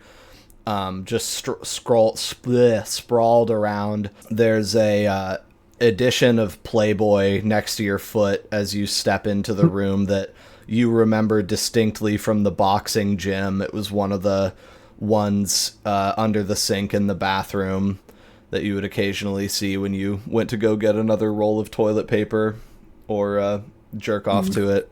Either way. And they all look up at you, and Winnie says, "Morning," Morning. which is obviously wrong, anachronistic morning. But it's a thing that you all say to each other anyway. Good evening can be so melodramatic. Anyway, I think, unfortunately, she would say, "Sleep well." I wish. I think Masha would say, "Hi, Magni. We didn't really get a chance to talk last night.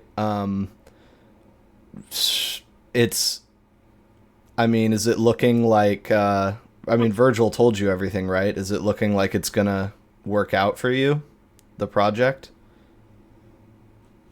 Yeah, I would like to be a part of it if I could. Of course.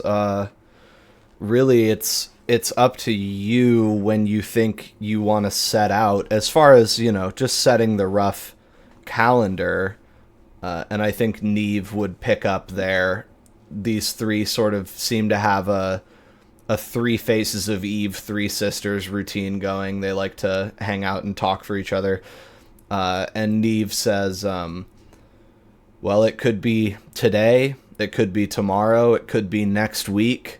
And if you're truly confident in Wendy's self-preservation skills, which I would say I am, it could be next month, whenever you feel ready.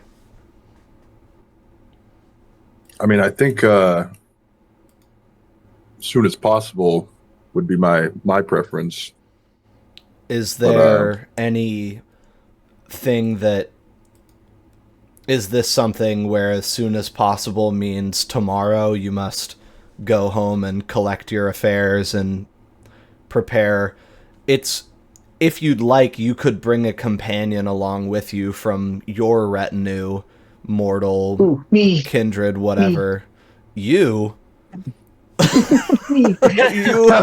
Well, you can't go tonight. You got to talk to your sister. Yeah. Out of all people to go face werewolves, Dent was not one of the ones that I was thinking of. Well, it is supposed to be a Want to diplomatic mission only. So True. I think it He's would probably just be the really best person fun. to bring, but he probably wouldn't. He as a character wouldn't. He won't probably be the best person. they just see Laszlo and they're like, Baptiste is definitely the diplomat. "The fuck is this?" Yeah, but Just tear him you're apart. the most disarming. True. True. Dent's just very disarming. He always wants the best out of a situation. We can just tag team him. Anyway, I think with that, Magni would be more likely to like, yeah, I guess I'll ask around and see if anybody's willing to help me out.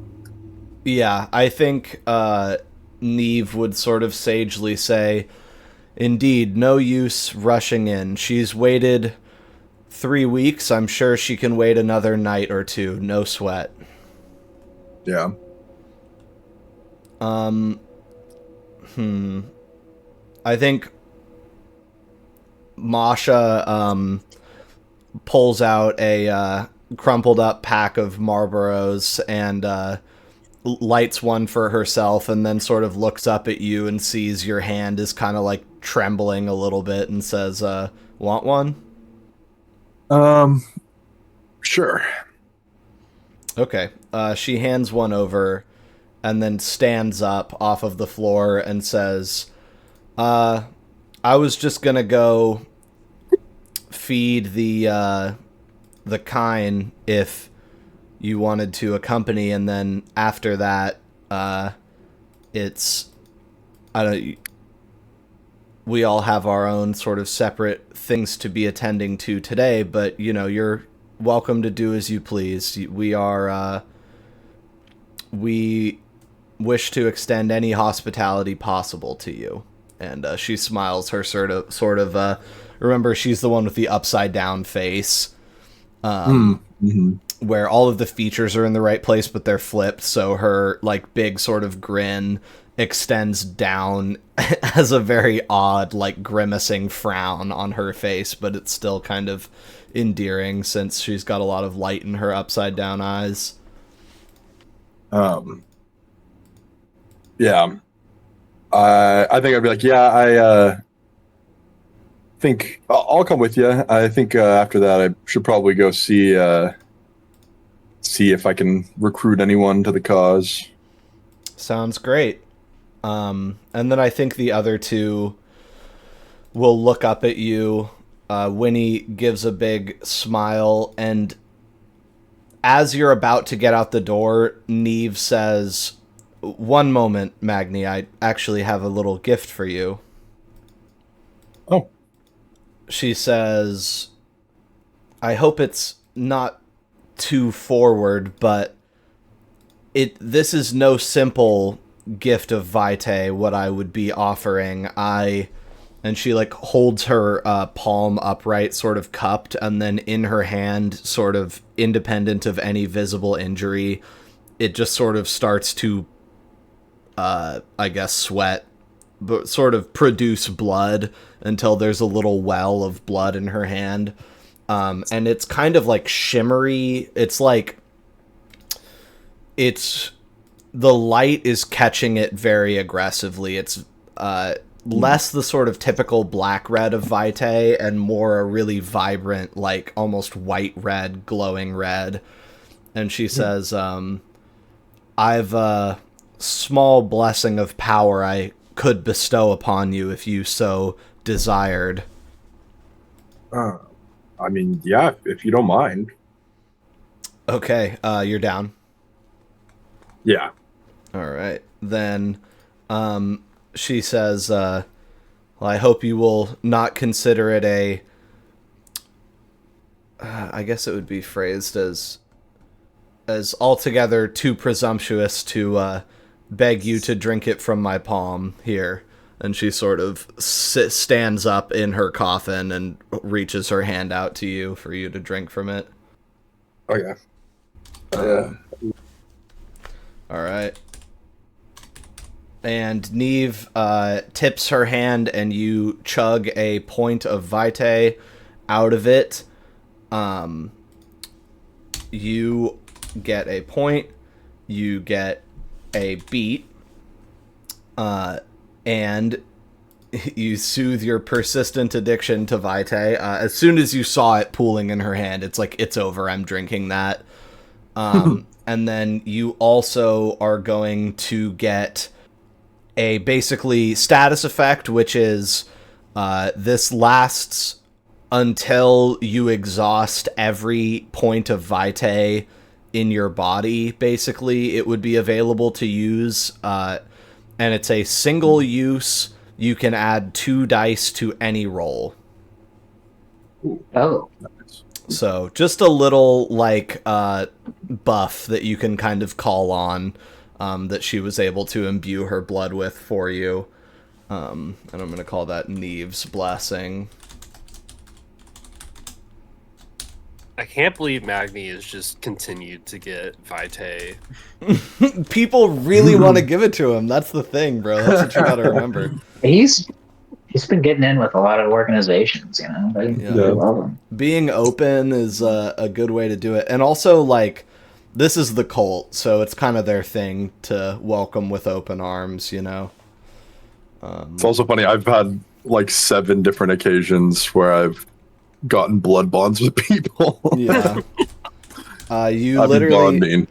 Lennon Schultz 1, Brian Wise 1, Jean Batista 3, Dent 1, Neve 1, minus a mystery bond and fucking Prince Ed. Like, it would have been so many people. It's awesome. Alright, 1 use plus 2 to any roll. And so don't worry about the, like, basically what I was saying is that Vitae, and it doesn't cost a Vitae to use that either, it just uses up her blessing. But if you were to expend every point in your body, her blessing would be burned up without using it, you know what I mean? Since it's tied to the blood that I'm just assuming is going to sort of be used up last or whatever in your body. But if you get to 0 Vitae, you have worse problems than not getting your 2 dice, so we don't even worry about it. So anyway, she stands up and wipes her hand on her frock, and then sort of allows you to raise your head, and then holds out that same hand to shake and says, "It's truly been a pleasure meeting with you." Yeah, it was nice seeing all you guys. Yeah, Winnie says, "It was great to meet you. Bye, Magni. Hopefully we'll see you soon." Yeah, of course. Okay, and those 2 girls will remain and sort of continue chatting to each other as Ms. Upside Down Face, Masha Handsome, walks you out of the house and around. And so there's the whole like backyard area of the cabin and also a trailer right next to the house, as I've described, the sort of like Winnebago thing. And I think that, or not Winnebago explicitly, it's a tow trailer regardless. She goes into the kitchen and roots around in the cabinets, and you watch sort of just hanging out for a sec, smoking your cigarette as she makes a big pot of oatmeal that she's like seasoning copiously with cinnamon and like maple syrup goes in there, and she also fries up a couple steaks and like makes some cut fruit, and she looks like a very confident and capable cook where she's doing all of this stuff simultaneously and it only takes her like 20 minutes to do the whole thing. And then she also reaches in the fridge and gets out basically like a deli ham, like sort of sealed in plastic, prepackaged, like a butt of ham that you would cut slices of deli meat off of, you know? Yeah. And like fully cooked or whatever lunch meat ham. And so then she enlists you and says, "Here, hold this," and gives you the pot and the covered plate with the strip steaks on it. And then she grabs the fruit platter and the ham and walks over first to the trailer. Are you gonna go with her in there? I think when she hands me the strip steaks, I would kind of chuckle and be like, you know, in life, this would have been a meal I would have loved. And now it just sort of smells like wet dog, huh? Yeah. Okay. She leads you into the trailer, and there are like 4 mortals, 2 men and 2 women. They all look well-fed, healthy, clear skin, cigarettes dangling from, actually, incidentally, both of the women's lips. They're two of them are white. One of them looks like Mexican, and one of them is some varietal of East Asian. And it's one white man, one white woman, Mexican man, Asian woman. And they all look up, and I think the white woman says, Masha, when she comes in. They're all playing cards. They're playing some kind of 4-player poker game. And she sets down the fruit tray and the oatmeal and everything and the strip steaks and keeps holding on to the ham and says, morning, guys, or evening. How are we doing? And they sort of exchange pleasantries and they thank her so much for the food. And then I think the white woman like sort of tries to kiss her hand when she walks by, and she lets her kiss her on her mismatched fingers because all of Handsome Devil's kids have their fingers in the wrong places. And anyway, it's a very cozy little scene in here. It's sort of hazy with smoke, and they go back to chatting and playing their card game. They all sort of look like hippies, like flower children, roughly all in their early to mid 20s. Magazines, books in here, all that shit. The phonograph is playing softly in the corner, a vinyl record.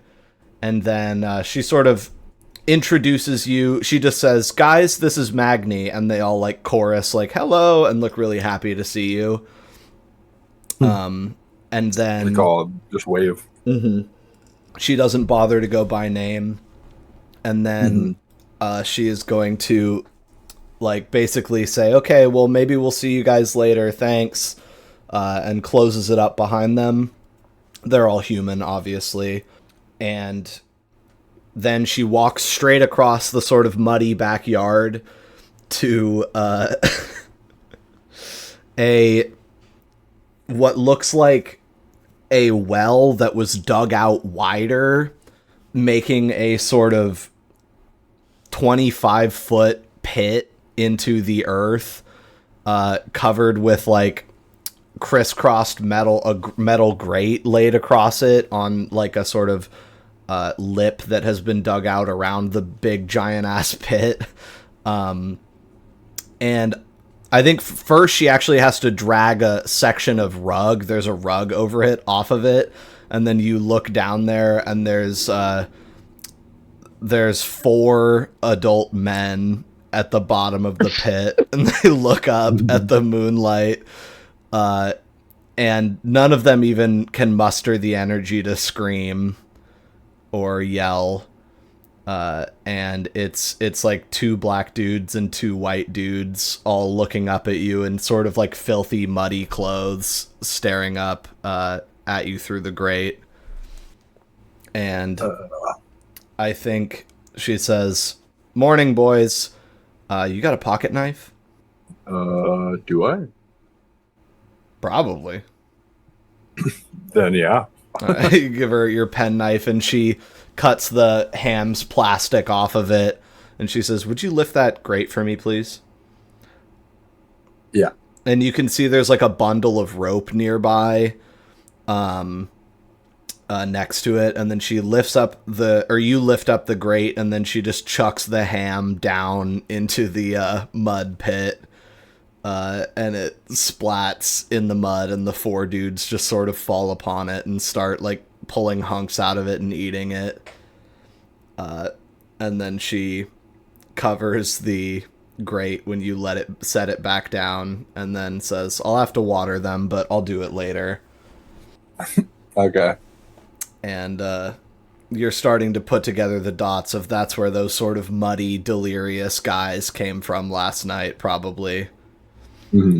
Anyway, now you've met the ghouls and the pantry, and she just sort of turns to you brightly and says, anyway, sorry, I know that last bit can be a little bit unpleasant, but rest assured that they're not good people down there.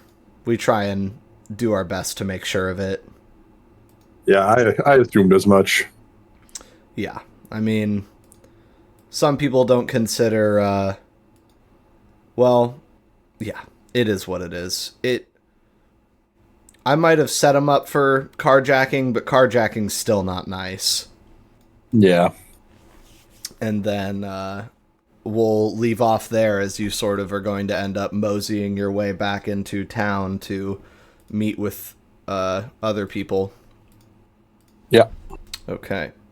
And Magni finishes up his early evening, and we are back at Kieran's place. And do you want to just say that you're heading home, Magni? Yeah, I think I would kind of probably go around and say bye to everyone and then Right. Yeah. get in the car and head home. Cool. I think the only thing is that Virgil would probably give you like an extra, like, well, really glad you ran into me. I'm glad this is all working so well so far, that kind of thing, and lets you go. So, and you've got the car, so you're headed home, and back at the house, what's on the agenda? Dent's got a dinner to go to. Jean-Baptiste potentially needs to talk to the new church guy that showed up, perhaps. Remains to be seen. I do think before I leave, I would make sure to get like the werewolf area written down, like exactly where to go. Gotcha. Okay. I think that they're probably going to lead you there. Like that is something they'll give you like the rough area, like, oh, the northern part of Bainbridge Island. There's a lodge that they have and blah, blah, blah, all this stuff. But it's pretty difficult to get to, like, if you don't know where you're going. So they're probably going to like end up sending at least one delegate with you to help. Okay. Okay. Sorry, that was a little bit of a long starter scene, unbroken, but I wanted to just wrap up the cult stuff. The circle So, of time. They're Yeah. cool. The cult is cool. yeah, they're pretty cool. Interesting characters. Yeah, who wants to sort of be the center of the action this early evening on the home front? What's the dinner I'm going to? What is You're supposed what was that to again? you're supposed to be talking to your sister going to Yeah, her yeah. housewarming. Okay, well, when you said dinner, I was like, I don't remember. Yeah, but yeah, no, I was planning to grab her like a gift. Like, I want to go to just like a home goods store, bring her like a fucking, I don't know, cool lamp or something. Yeah, get her an actual gift because you did not, in fact, move her in. Hey, she doesn't know that. She doesn't know that. I'm racking up points. So yeah, that was my plan, was to just go out, get her like a gift or something, and then go to her house. Okay. What are we thinking? Did you want Chuck to come? I think I'll have Chuck come, just because it feels kind of dangerous. Okay. I'll call him. It seems kind of dangerous. I'll Call get him my up. guy with no combat capabilities in. Hey, he's got one combat capability, and that's being a meat field in between me and whatever's out there. Yeah. Phone. Hey, Okay. Chuck. Hello, loyal listener. Your genius and inspired host has decided that since Nick's mic is so terrible, he's going to be the one that's quote-unquote on the phone this time, and Chuck's voice won't be altered. So imagine that we're over Chuck's shoulder, and Dent is the one on the phone. See? It makes everything better. Okay, enjoy the episode. Hi, how's it going? Did you just wake up? Yeah, and I was gonna head over to my sister's actually. She just moved in from some housewarming, but I gotta tell you about this, and I would basically just explain the weird shit that's been going on with my doppelganger. What the fuck? Yeah, it's Is that something some you guys crazy can magic do? bullshit. Like look like other people? Yeah, honestly, it seems pretty common. Honestly, I'm not gonna lie. Oh. Well, at least you know where to start, you know? I just can't think of a reason for it. Honestly, like just to help her move in is a weird thing to take somebody's personage for. Well, I mean, Did you say you said that she was like she called you originally having been pressured to move here by someone impersonating you, like assisted in the early stages? Yeah, it kind of seemed like that. It's been happening since, well, since right after I became a Kindred. We came to Seattle, so Oh it, no, does he have a shadow? That'd be so it's fucked up. that would be fucking crazy, man. But it seems like it seems like if somebody was trying to, I don't know, hold there is some kind of leverage over me. I don't see why anybody would want to hold leverage over me. I really don't have much going on. Well, I don't know. I think you're underselling yourself. You seem important from what I've experienced, but maybe it scales Oh, thank you, differently. Chuck. Yeah, he's in full pandering mode. He doesn't have any other options anymore. And that's what I love. Yeah. Ben needs somebody who panders to him. And I think he says, well, at least you being there tonight will probably prevent the other person from showing up, and then hopefully it's just a matter of probing until you can figure out what's going on here, right? Yeah, I mean, I just hope we don't show up and I'm already there. Yeah, that would not be good. Well, okay. Do you want me to swing by, or do you want to pick me up? I'll come pick you up. Just make sure you have your piece on you. Okay, should I bring anything else or wear anything special? Um, You got a lamp? yeah. You could. Well, I'm gonna go grab a housewarming gift. We can get you some stuff too. Oh, great. Okay, sounds good. Well, I'll see you then. Oh wait, hold on, Chuck. You got any flowers or anything? Yeah, there's a corner store nearby that has a like floral stand. I can pick up a couple some flowers. Okay, sweet. All right. Well, yeah, I'll see you in a few then. Yeah. Okay. Knock at the door. Knock at the door. Like right as I hang up the phone. Yeah. Okay. I'll go answer it then. I get it. It's Beatrice. Laszlo. Right. Yo. I don't want to deal with her. All right. Dent, yeah, goes to get ready for his evening. I'll Jean just be like, Baptiste "Come on in." is stirring in the other room, and Laszlo, your sister's here. All right, let's see her. Dent is busy crashing out. Is this the second day in a row? As always. So what do you sleep? How did you sleep, Laszlo? Are you? I guess you burned down a few more candles and like had the fridge open, or the like ice machine. I don't know. We got to figure out a long term for that. But we'll say you scraped by another night of Pyros with a melting bag of ice on your chest for the second time. Yeah. And then, yep, B is here, and she says, "Hey, Hello. look, I got a strange and unpleasant phone call from a strange and unpleasant person. Sir Gordon, right? Okay. Well, I mean, I had actually heard of this from Frank originally, but Henrik he hasn't been seen for a few. And Weird. yeah, I don't know where he is, and that's okay. I wasn't looking for him, but for some reason, Sir Gordon wants me to find Henrik. He paid me a little bit up front as a good faith thing to go try and find him. I had half a mind to just go drink this, but then I thought, hey, maybe you and I could go turn over some stones and see if Henrik is in town right now, because honestly, he might have just bailed. Yeah, that sounds good. Okay. She says, here's your front half, or your front bit, and she hands you a $5. Laszlo puts it with his $1,000. Yep. yeah. You tuck it away in your massive billfold.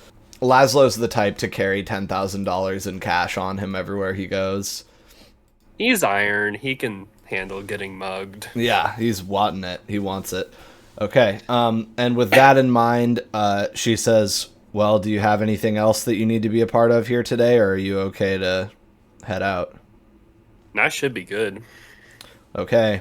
And she turns up her collar.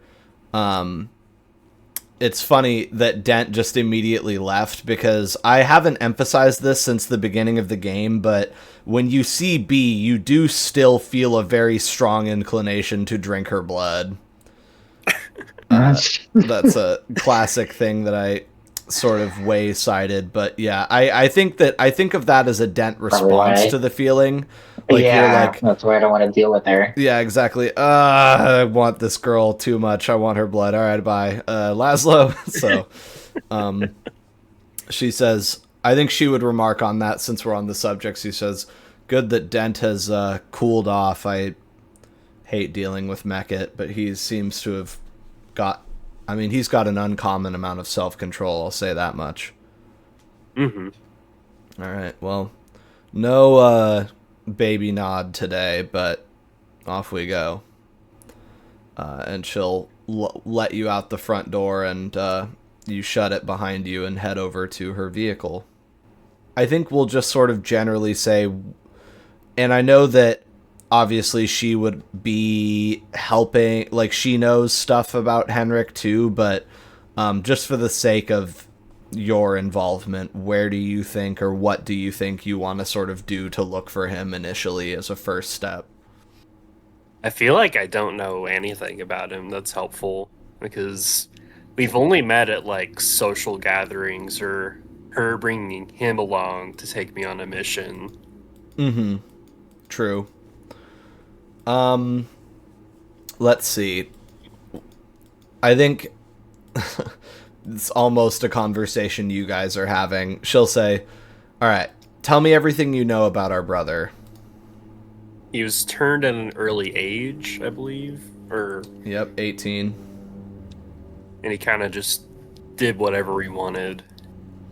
He joined the church for a while, Yep. and he left the church when the church collapsed. Yep, now he's Invictus. She does a nice one-handed air quote. For what it's worth, hasn't been exceedingly helpful to their efforts, I wouldn't anticipate. He's, yeah, kind of a free spirit. Yeah, I guess that's just his excuse to fuck off and do whatever he was gonna want to do anyway. Because wasn't he like not even in the city that much? Yeah, And then he came back. he came back because your father left. Yeah. Oh, and he paid me money. That was Yeah. funny. So I think she I guess now the Strix is here, and that's like even worse. So if Steve's already happy to fuck off from Seattle, I think she would just finish your thought and say, there's not a snowball's chance in hell he's still here. Okay. Well, that kind of puts a damper on the plan. What do you Yeah. want to do instead? Because at this point, you guys are both like, there's no fucking way Henrik is in town. So I think she says, how are we going to make it look like we searched so that we can get the rest of this money? She's driving now, just around out of the neighborhood. what were his haunts then? Well, the churches for a while. He's a bastard. He never let me know where he lived usually while he was in town. I don't know if he would have stuck probably not very close to where Dad was, but I don't know. He worked like, I think the first place that he sort of peripherally started working after he split from Dad was West Seattle, which is kind of helped him, kind of hurt him with the Invictus connections, because he mostly was... I would go and meet him in their territory whenever I can remember meeting with him in those days. But... I guess the other angle is figure out where he's fucked off to. Yeah, where he might have. Have they talked to that church guy? It's not really likely that he would know anything about him or vice versa, but that would have been maybe an angle. What I heard is the Invictus told him to fuck off, and we might be dealing with him in the future. But nothing's come of it yet. Right, okay. Well... Not the islands. I don't think he would have gone to Olympia. That seems stupid. Jean-Baptiste, what are you up to? Probably gonna call Camden. Yeah, you call him up, and I think for the sake of argument, he says, yes, I got in touch with one of the people at the church that we were at last night.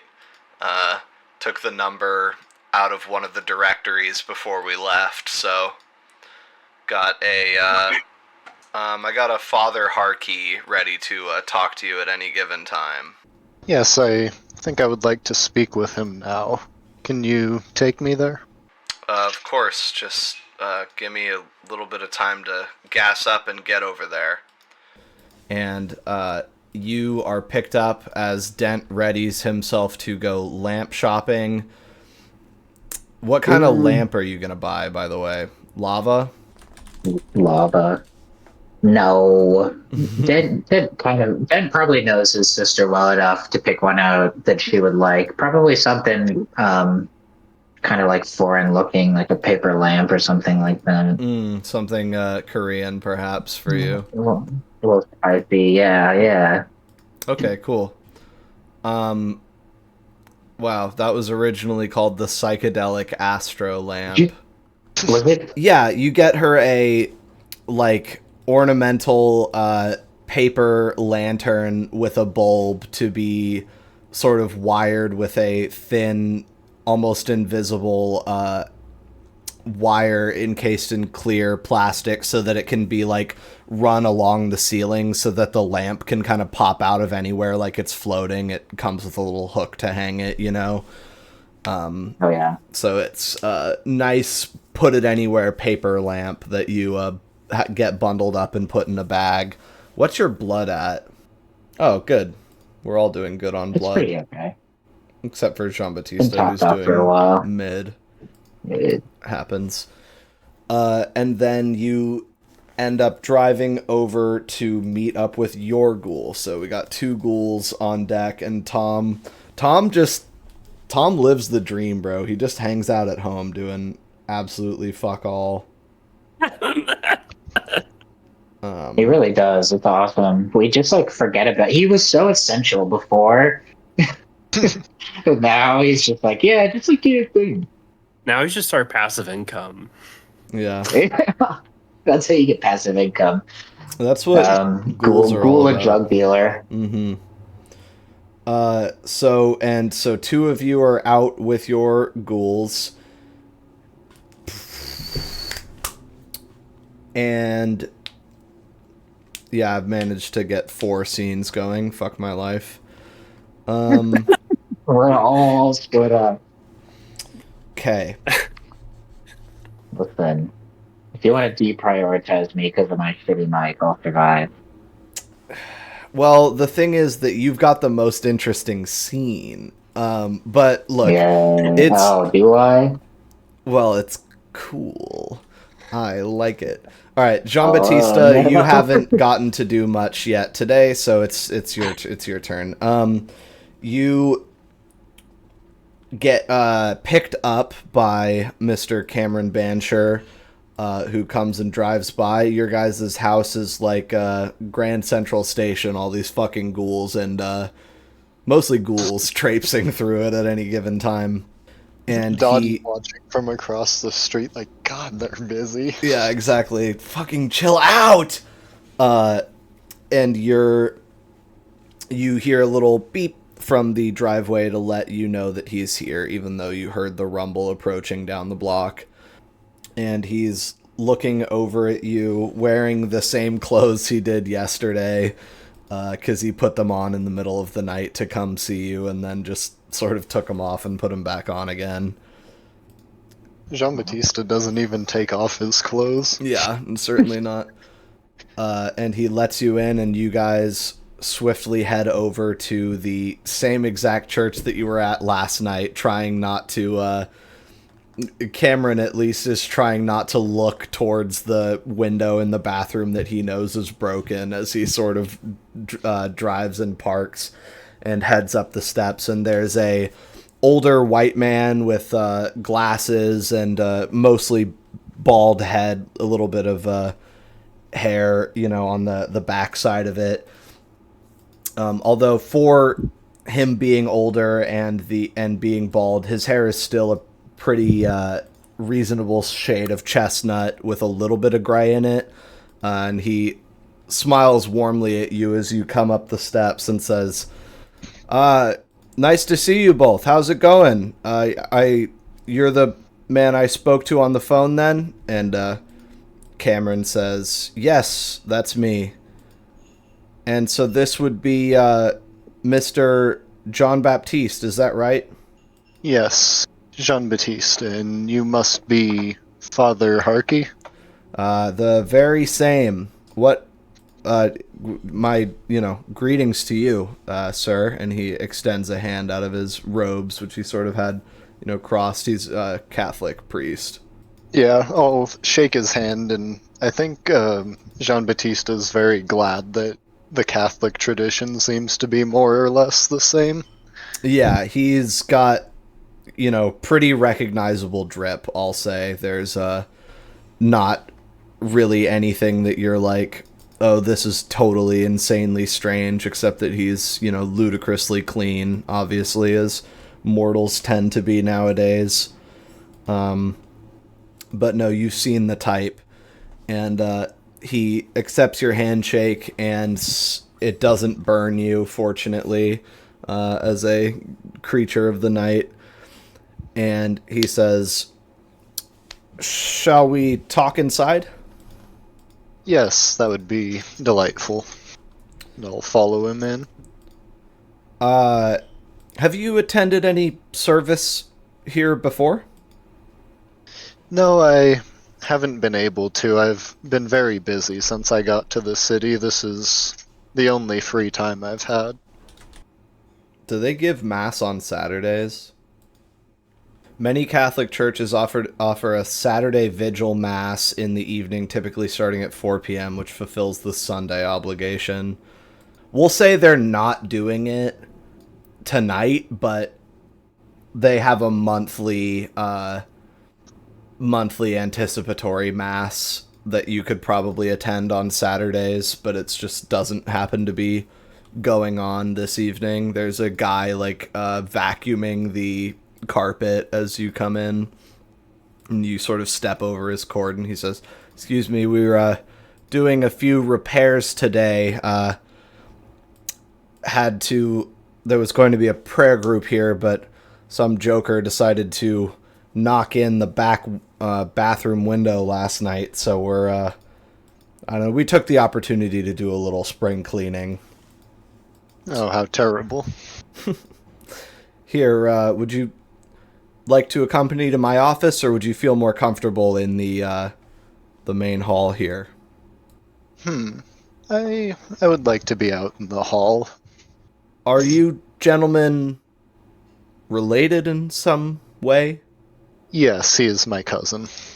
Oh, he almost looks like he didn't expect you to say that. He says, oh, quite. Well, will he be joining us? He described it as a private conversation on the phone, your cousin. No, he's just driving. I've yet to get a car. I've only been in the city a short time. Oh, of course. Everything sort of starts clicking into place for him. And I think Camden will just be like, Yeah, I'm just driving. Thank you, Father, and thanks for the short notice meeting. And then he's just gonna, like, go outside and shake a cigarette out of his pocket and go light up on the steps and wait for you now that he's delivered you to your appointment. And you two sit in the pews very close to where you did last night, and this man, this gentleman of European descent, deeply steeped in the Catholic tradition, will push his spectacles up and look at you and sort of finger one of the Bibles in the back of the pew and say, well, what brings you to my humble little house of God today, Jean-Baptiste? What could I talk to you about? Is this going to be a confession? Would you like to step over and... Yes, I wanted to confess to you and was hoping you could perhaps pray for intercession on my behalf to the saints. Would you feel more comfortable going to the confessional for this, or shall we sit side by side? Yes, let's head there. Okay. And you passed it yesterday. It's just a very simple little booth. The confessional is made out of dark wood. It's got like a purple curtain obscuring the front and on both sides for you to step through. Looks a lot like this one. It's not very big at all. You think that if you were to, be inside of it with no screen, you'd be standing quite awkwardly close to each other. There's a stool on your side, and he just sort of indicates it to you and says, after you. And it's got the little offset screen that he steps in, and you can see him until he moves the screen to be offset, and then it is closed. Okay, and from here, Jean-Baptiste is just gonna give, like, a pretty detailed summary, just not breaching the masquerade of all the wrong he's done. Including murder. Yeah, murder here, arson there, another murder, another arson, just sort of go through it chronologically. And probably including, like, what he would consider unfaithfulness and stuff. Forgive me, Father, I have sinned. I have committed the sin of murder is an insane way to begin.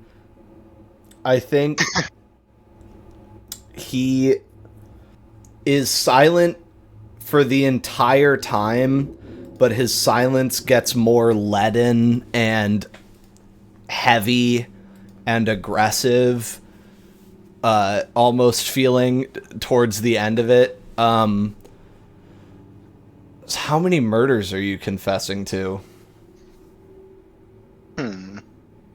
Are you giving details of the murders, or just that you have done it?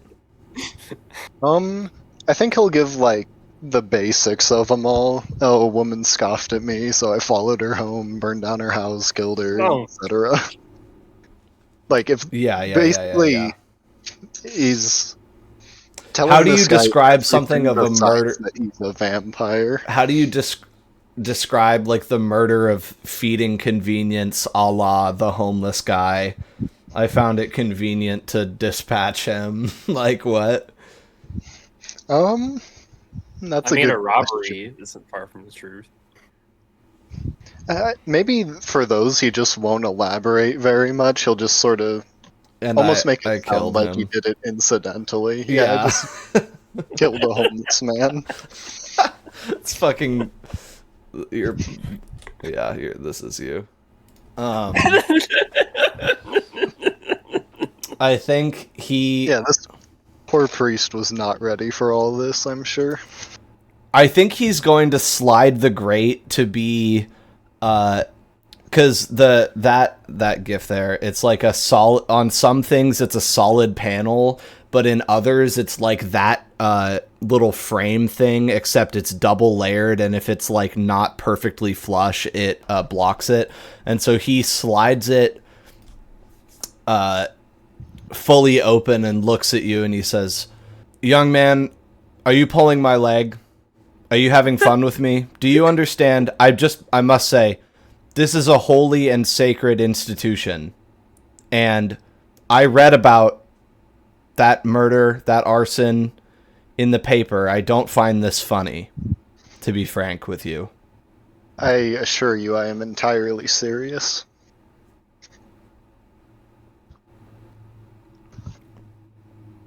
Do you intend to remain in this town? Are you Yes. you are serious? You are deathly serious? I do not know how to make myself clearer. Yes, I am. Why? I think right now his like duty as a priest to act as the interceder and act as the figure of Christ to you and forgive you is being tested and is, you know, boiling alongside a human desire to say, what the fuck is wrong with you? He, for the record, how about this? This is actually a good starting point here. Roll presence plus expression. Okay. Gonna be 5 dice. Oh, no successes. To be frank with you, I don't believe you. You can say it as seriously as you would like. You can remain unsmiling and get your kicks elsewhere. Once you have gone from this place with your cousin, if that truly is who he is, and if this is your true accent and your true voice and your true desire to make a mockery of the house of the Lord, then that's your prerogative. But I don't have to sit here and be made fun of to keep it brief with you, sir. Would you like to hypnotize him or anything? Yeah, I think it's time for the dominate. Yeah.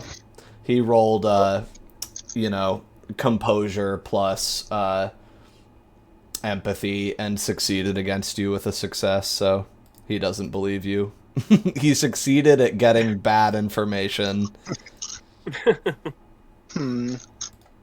I think I'm just gonna try to say something like, "You must believe me," and look him dead in the eyes and go for the dominate roll, which I still can't remember the dang dice for. All this. It's just one more thing that you are going to have to confess for. Dominating's Keep not a stacking sin. up. Okay, yeah. Yeah, true. I don't remember reading that in the Bible. You're right. All right, what do you got for me? Do I It's taking resist a or long time to subtract? load. Yeah, he rolls resolve plus blood potency. Oh, he rolls. Okay, great.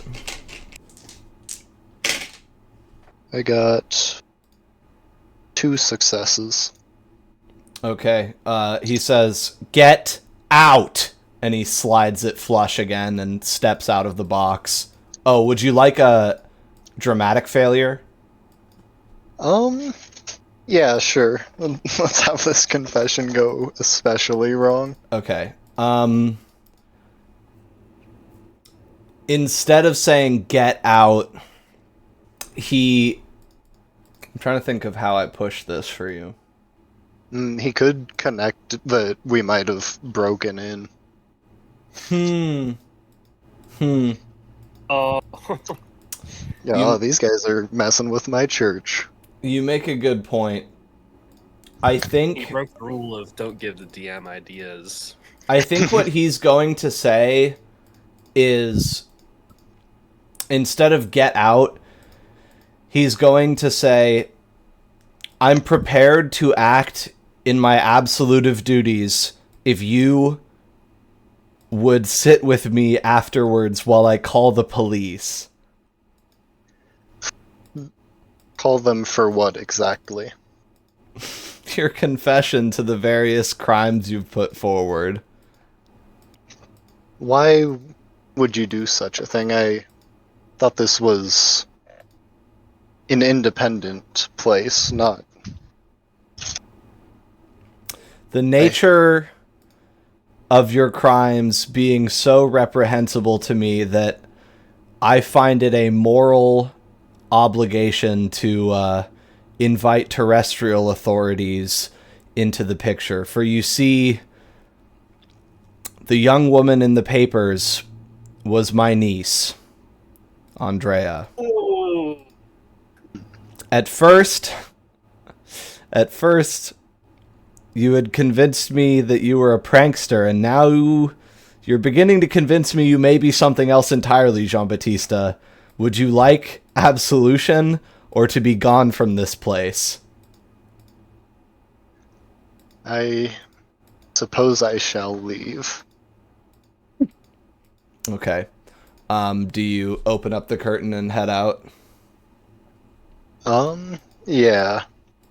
And Okay. he has the steadfast condition as well. Great.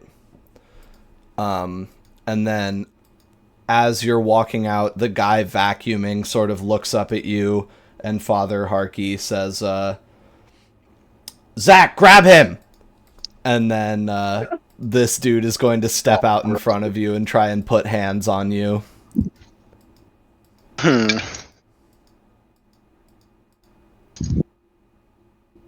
Alright, I'm gonna see if I can dominate this guy. Okay. I think Father Harkey is going to just go run for the phone to call 911. Okay, I'm gonna yell for Camden. Okay. Camden! Yeah. Okay. Camden, this went way worse than I was expecting. Yeah, like really fucking bad. Okay, did you already take your beat there?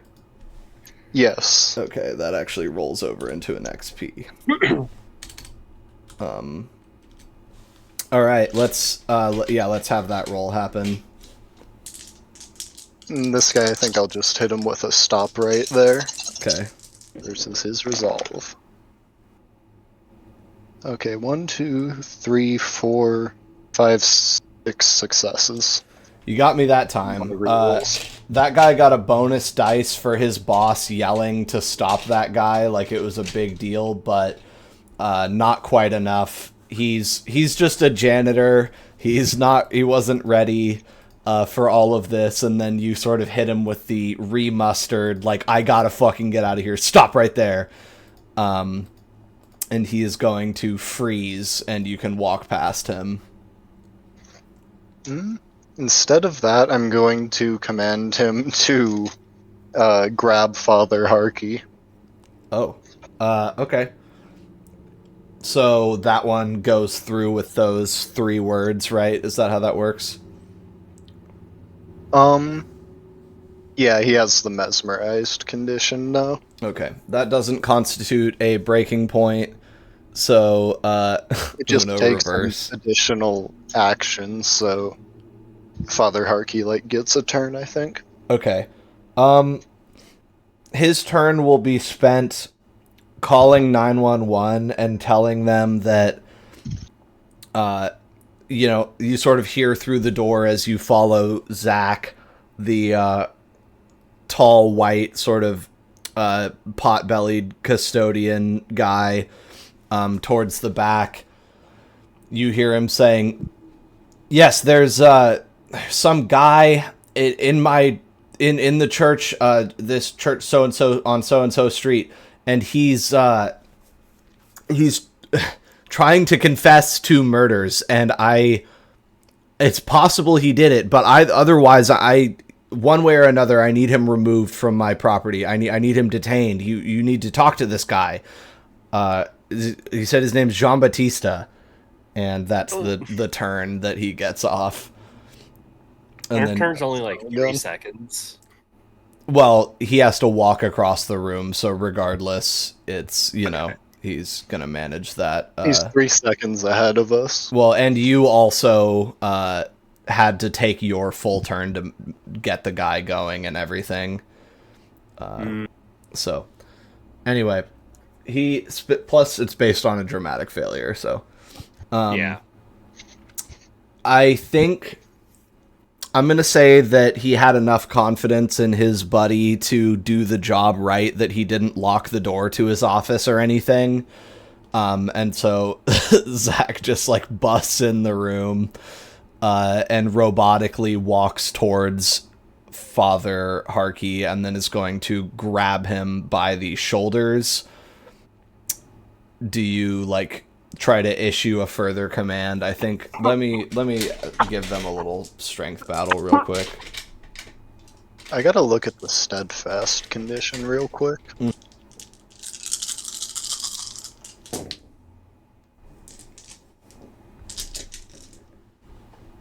This might be relevant. If he fails a roll, he may choose to resolve the steadfast condition to instead treat it as though he'd rolled a single success. If it's a chance die, he can resolve it to roll a single regular die. No, he is going to fail the roll, fail the grapple and get grabbed. And then That's at good. which point Zach loses his sort of like active command and sort of is like confused and is going to pretty quickly let him go unless you like keep him on the line, you know. Hold him there. Yeah, exactly. I'm I gonna wait think for Camden to get here. yeah, he rushes in and sort of runs to the back of the room. I think Father Harkey is like, "What is this? What is happening? Zach, let me go!" I'll explain to Camden. This man attempted to call the police on me. What did you I do? believe he did. I was confessing my sins. John Batista! And I think he grabs the phone and hangs it up. That's still like hanging from the priest's hand. And he's like, "What are we going to do? What are we doing here?" I could make this tall fellow believe that Father Harkey has always been prone to bouts of delusion, at least recently. Well, whatever you're gonna do, you need to do it fast because... And I think Harkey will be like, "The police are on their way. Leave now. Leave now." At this point, he's just tripping. Like, he's like, "Zach's got me. I don't... Just, like, he's trying anything." Alright, I think I'm gonna start going for Iron Edicts on this guy. On the groundskeeper. Yeah. So I Okay. spend one of my vitae. And yeah, I'm just gonna start. I imagine Jean Baptiste kinda knows what like dementia is. Probably not the word for it, but that's what he's gonna start describing. Like Father Harkey sometimes doesn't know where he is, he forgets what's going on, he makes things up. He's just kind of a kooky old man, but you guys keep him around because he's nice and Good with serves people. God, and yeah, usually isn't this bad, but he's been getting worse lately. Sundowning. Okay, so your Iron Edict, you're trying to do the memory alteration, or... Yeah, So does that start with an Iron Edict, or is that just what you called it? that's one of the things Iron Edict can do. Oh, not the Lying Mind or whatever? No, the lying mind is like you can make them forget their entire life. Oh, okay. This one- So this is the simple I can make him- rearrangement. Yeah, that's true. You've already had that. Yeah, I can okay. change sentences of what he remembers. Okay, cool. Even if they are sort of broad structural things, yeah. Okay. So you're getting that out to him, and I think for the sake of argument, let's do a roll to see if you're able to get that out before Harkey gets desperate. because they're sort of still technically operating on like a 3-second grapple timer thing, but he's kind of immersed in this conflict too, so I'm not thinking that this is happening on like a, purely turn-by-turn basis, but since you are kind of doing an out-of-combat ritual type thing, we gotta see how quick you can do this before Harky starts headbutting this guy. Okay. Some sort of expression roll, perhaps? Yeah, I think it's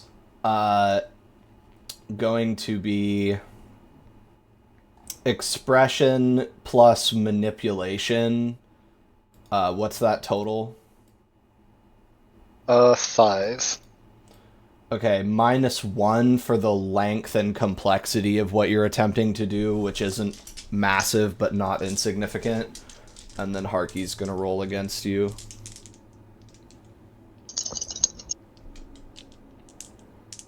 Maybe I should have dominated him not to talk to mortals about this before I confessed. Perhaps. Lady. Listen, you couldn't have I don't know known. what to do. He's supposed to be chill, It's his job to take the confession and then not say shit. Like, That's what how I could he thought, narc man. like that? Yeah. He He's was getting his just personal tweaking beef before, involved. and then the twist of fate stepped in and made it personal, so that's what I'm using to explain all of this. I got 2 successes. Okay, he got a single success, so you're able to mind trick this guy into believing that his boss has dementia first, and then he's going to have another struggle with his employee here. See if he can break out. We'll get to something else in a second. This scene just turned really gripping all of a sudden. I didn't expect Yeah, it. that's Suddenly cool. became life or death. Yeah. He is going to struggle once and stay put. And then, what else are you gonna do? I'm gonna program this guy just a little more to basically make it so that he overheard like my confession about shoplifting, and then heard Father Harky like starting to get crazy, and then we started arguing and he ran to Shoplifting. call the cops. Awesome. He forgot he was a priest. You're like, you're not supposed to do that. He forgot he was a priest. Okay, Forgot then he was a priest, remembered that time a guy confessed to murder and thought he was there again. yeah. And now Harky gets his another chance because you've programmed him again, which that goes through, and then let's see what he's gonna get done here. Okay, Harky got off 1 success, so he is going to break free of the hold, and he's just gonna try and blow past you and Camden here. And If it's relevant, I'm probably gonna start running with or after him. yeah, sounds good. Okay, he is basically, because of the way the system works and the fact that we haven't really established a combat order, going to blow past you and Camden and get outside the door, and then you can just turn and start chasing him as well. And we'll eventually probably turn this into like a dice roll for a foot chase type thing. I'm actually not trying to chase him down. I think I just want to get to Camden's car. Okay. You've succeeded, you imagine? Like you did what you need to do to get out of here, you're thinking?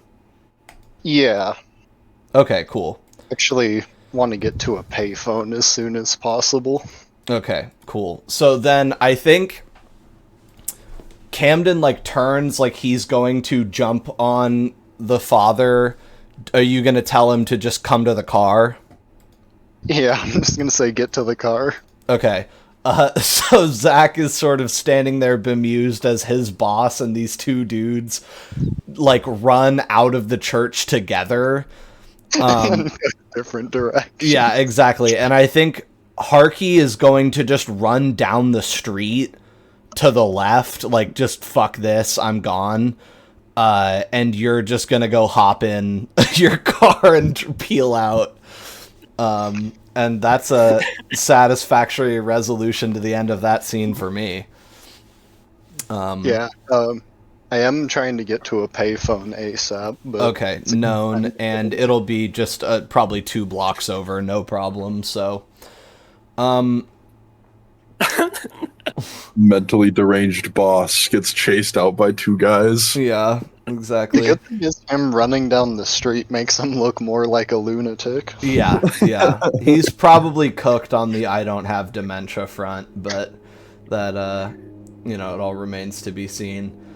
He came down with a case of interacting with a vampire. Yeah, many such cases. Honestly, I was expecting you to always start just stabbing a case of not getting dominated. pretty much They just universally. up the mind control. It works out a lot better Yeah. most of the time. And just to sort of make sure I have everything sort of lined up in there. Yep, I think I got it. Harky remembers everything. Zach remembers almost nothing. The vacuum cleaner's lying down on the floor. He sort of runs out after you guys because he's under no condition not to. So you all like leave the church. And I think as you're driving away, he's yelling like out the window, Father Harky, Jack, come back, Jack. And then you just speed off into the early night. And God's not going to forgive you for those ones that easily, bro. You shouldn't have killed all the kindred priests, bro. You should have locked in with them. Then maybe you could get confession done. Yeah, truly. Okay. That was a scene I was almost considering trying to like fast forward through, but I'm glad I didn't. I'm glad you didn't too. Turned out Yeah, we It always was such a kind of John Baptiste thing. Yeah. I like to think that Jean Baptiste had like a priest that was like his guy back in the day that made that shit easy. that's And he was exactly like, what I "What?" was just thinking. He's like, oh yeah. Yeah, he's like Commits I'm a countless heinous crimes and says, oh yeah, I'll talk to St. Louis about it. yeah. This guy just, I mean, understandably. It's a different time. Yeah, right. Different Not laws nowadays. So fucking funny. Maybe I need to find like a corrupt church. Or you could corrupt the church. I mean, you're like halfway Yeah. there already. Ooh. Now you're thinking like an evil being. Just thinking about what game that would do. Magni, you get home and Tom hands over your money, which I had already put in your inventory. So that's good for you. Got your drug money back, or got it in general. I think, is he full on Vitae? Like, can I give him more? Yeah, you can, I think he can fit, let me see if I have his sheet. I think he can fit one more. And if he can't, he'll go do some jumping jacks and get more. It's not going to be a problem for him. I was just say, I think I would want to like reward him for being proactive Yeah. about like doing stuff for us.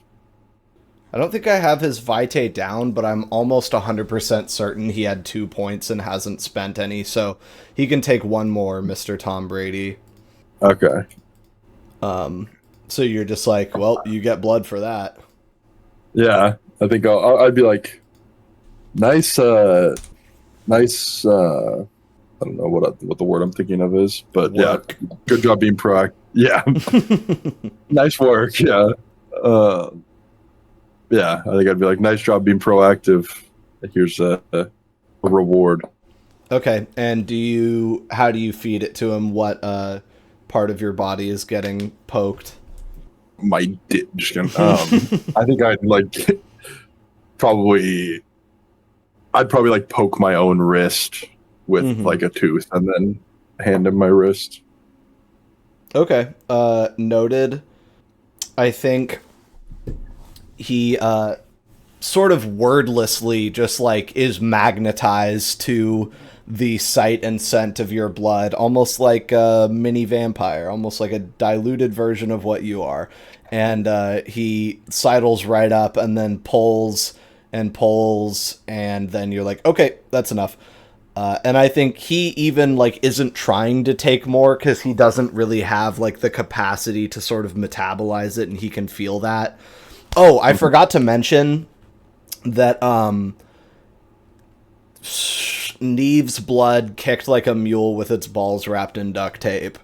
It like it you fucking I can't believe I forgot to say this because it was gonna be like cool, but it felt like you hit the fucking ceiling. Like you walked out of that room feeling like there was a 2-inch cushion of air under your feet. You were high as fuck. And Tom similarly looks like he's kind of seeing stars.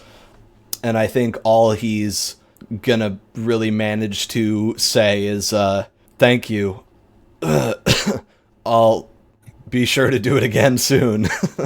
Be proactive. Perfect. And that's wise. I will do that. Magni goes, I think you should start getting into cocaine. Well, that's the thing, bro, is partially Tom, like, looks like he's gonna pass out and kind of staggers over to a dining room chair and sits in it, and, like, because he's, like, still on heroin and just got blood and is like, like, oh my god, like, he's just maxed out. And you are reminded why Tom is content to sit in this fuck-ass house day in and day out is because sometimes he, all of the pleasure centers in his entire body max out for about 16 hours, so that's good. Do you tell him about the werewolves or the cult or anything? Fill him in. Yeah, I think I would catch him up on what my plans are. Be like, I think especially if it's like just us hanging out, I'd be like just kind of almost rambling to him about like my plans and what's going on and stuff like that. Explain to him who Wendy is. Miss Wendy. So she's in with like the weirdos? I thought she was like fancy and stuff. From what you said. Yeah, she is. You know, the weirdos aren't. Not all of them are as weird as others, but yeah, she's in with that group. And what do they want? You said, like in general. For it to be, you know, there to be less of us. Oh. Well, I guess it's good that they like you, huh? Yeah, and you know, I don't completely disagree with them. Don't know if we'd go about it the same way, but you know, I do feel it is pretty busy in Seattle with all these vampires around. Yeah. Did Tom go to any of the like swearing-ins or anything? I don't believe I so. don't think so. I think he would say, I feel like I've just seen the same, like, 5. Although that big fucking freak came over. That was insane. Yeah. And I think he goes, Yeah. actually, that reminds me, and, like, stumbles over to the fridge and starts eating birthday cake out of his hand. He just, like, takes a chunk of the remaining cake out and, like, eating it in his fist, getting Hell chocolate on yeah. his face. And I think he rolls I his love eyes and that. goes, oh my fucking god, like, thickly. I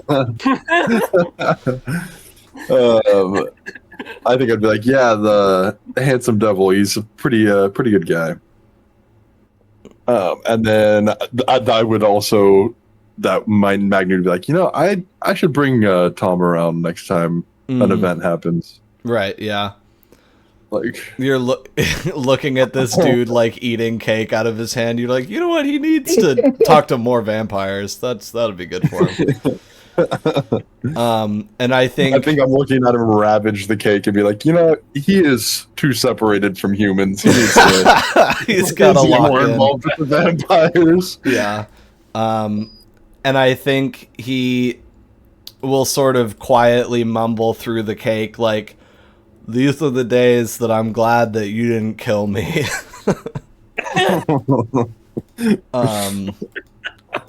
And Me I think I'd be like, me too. Counting the money he gave me. yeah. Yeah. Okay. So Dent, you're just about to her house on the Alaskan or off the Alaskan Way viaduct. Or I don't know if the viaduct was up yet. Off of Alaskan Way on the edge of downtown. Chuck is beside you. A lot of ghouls. Love ghouls. He says, He's by my side. I'm kind of nervous. I don't know why this feels significant to me. I mean, I guess it is. It could be dangerous, could be strange. Yeah, you're telling me. I'm nervous. I haven't seen her since I became like this. Oh, person to person, haven't yet? No, it's gonna be a whole different experience. I hope she doesn't notice anything off. Well, you look pretty human to me, you know? I can't really tell the difference, honestly. Well, most of the time. Some of your friends get a little yeah. bit gray. That handsome devil guy, right? Was he there for that? He's met him at least. Oh, yeah. He was there for the whole, I think he says, I didn't think he was a vampire, honestly. I didn't know what the fuck that was. He does have more of a zombie look about him. A little bit of a Frankenstein kind of guy. Do those exist? Oh, okay. Zombies? Yeah, but that's why I switched it to Frankenstein, but let's see, actually, I wonder. Let's not see. When were zombies invented? No, I meant... no, yeah, Night of the Living Dead had already come out. Seriously? Oh, that's crazy. Oh shit, no! It comes out next year! George A. Romero's Night of the Living Dead! You know what's crazy? Is all of the Twilight Zone original series has already been out for 3 years. That's nuts. Really? That's wild, I think dude. Star Trek is airing. Mm-hmm. No fucking way. That's crazy. So, in 1920s and 30s, the zombies came from Haiti, apparently. Yeah, zombie. Yep. Night of the Living Dead ends with the black guy getting out and then getting, like, killed by racists because they think he killed everyone. Hell yeah. Like, Get Out, basically. That's actually, yeah. It's fucking insane. That's It's a huge, like, it's an incredibly important movie politically as well as for launching the zombie genre. Good old Ben. So you say zombie and he asks if they're real. That's what I meant by that. Oh.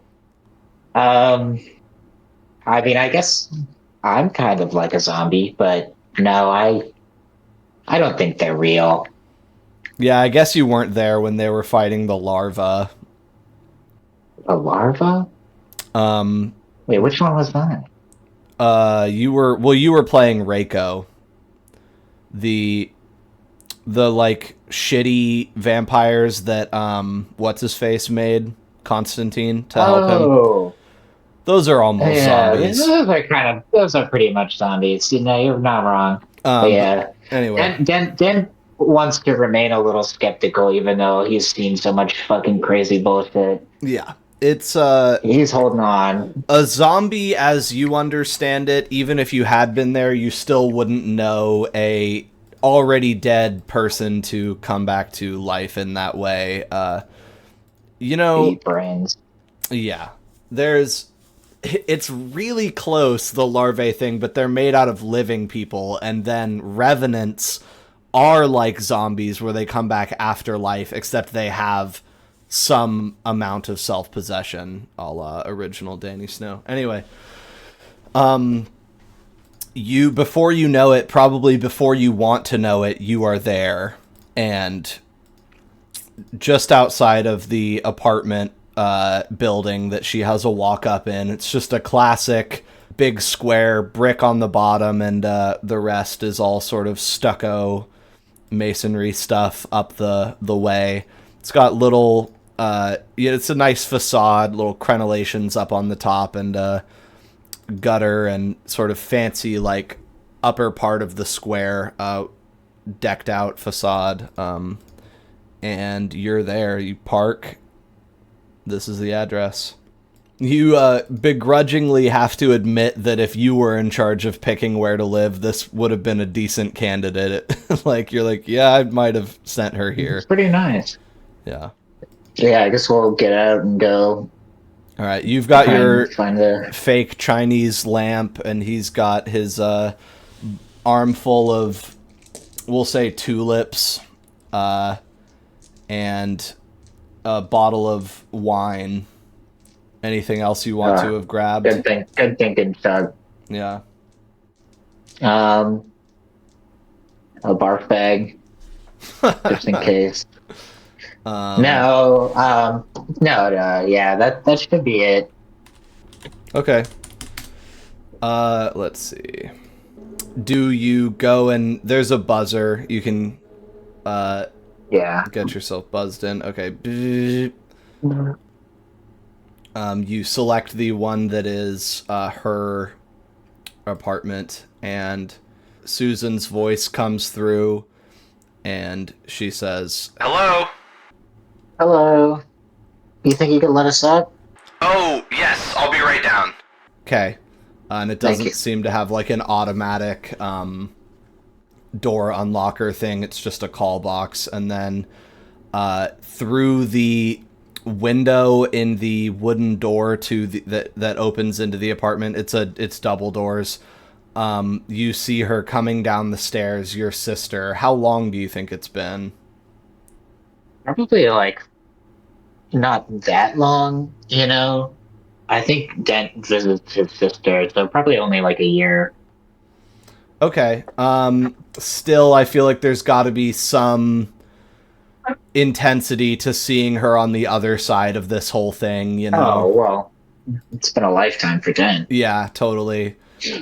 She's coming down the stairs. There she is. She's got a bob haircut. It's a little shorter than you remember, but it's not sort of out of the ordinary. Like a sweater and a skirt and the sort of odd colored tights that were a fashion. She's got orange tights under like a green skirt and a sort of neutral colored beige sweater. And she's coming down the stairs, your younger sister, by a handful of years, in her early 30s, 32, I think, at this time, as opposed to, how old are you? Old as you're ever gonna be. Oh, yeah, let's fucking see. How old am I? Born in 1932. Quick math. 35. 35. Staying alive. Yeah, so Oh, wow. she's you're struggling to remember. You think she's just had her birthday recently. She's 32. And yeah, has had to reinvent herself as a single woman after her divorce. Seems to be doing a pretty good job of it. And she's basically just as you remember her. She bounds down and says, Yes, well, yeah. you wait. Your boy's gonna auspex her. "Oh yeah, through the We're door." gonna auspex her. Yeah. want me to roll I'm not it? gonna try. Oh yeah, I'm not gonna read her mind kind of auspex. I want to ask questions about her. Okay. Are you okay with dram fails, or want me to just roll it normal?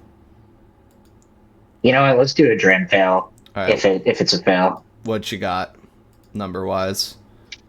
It's 6 dice.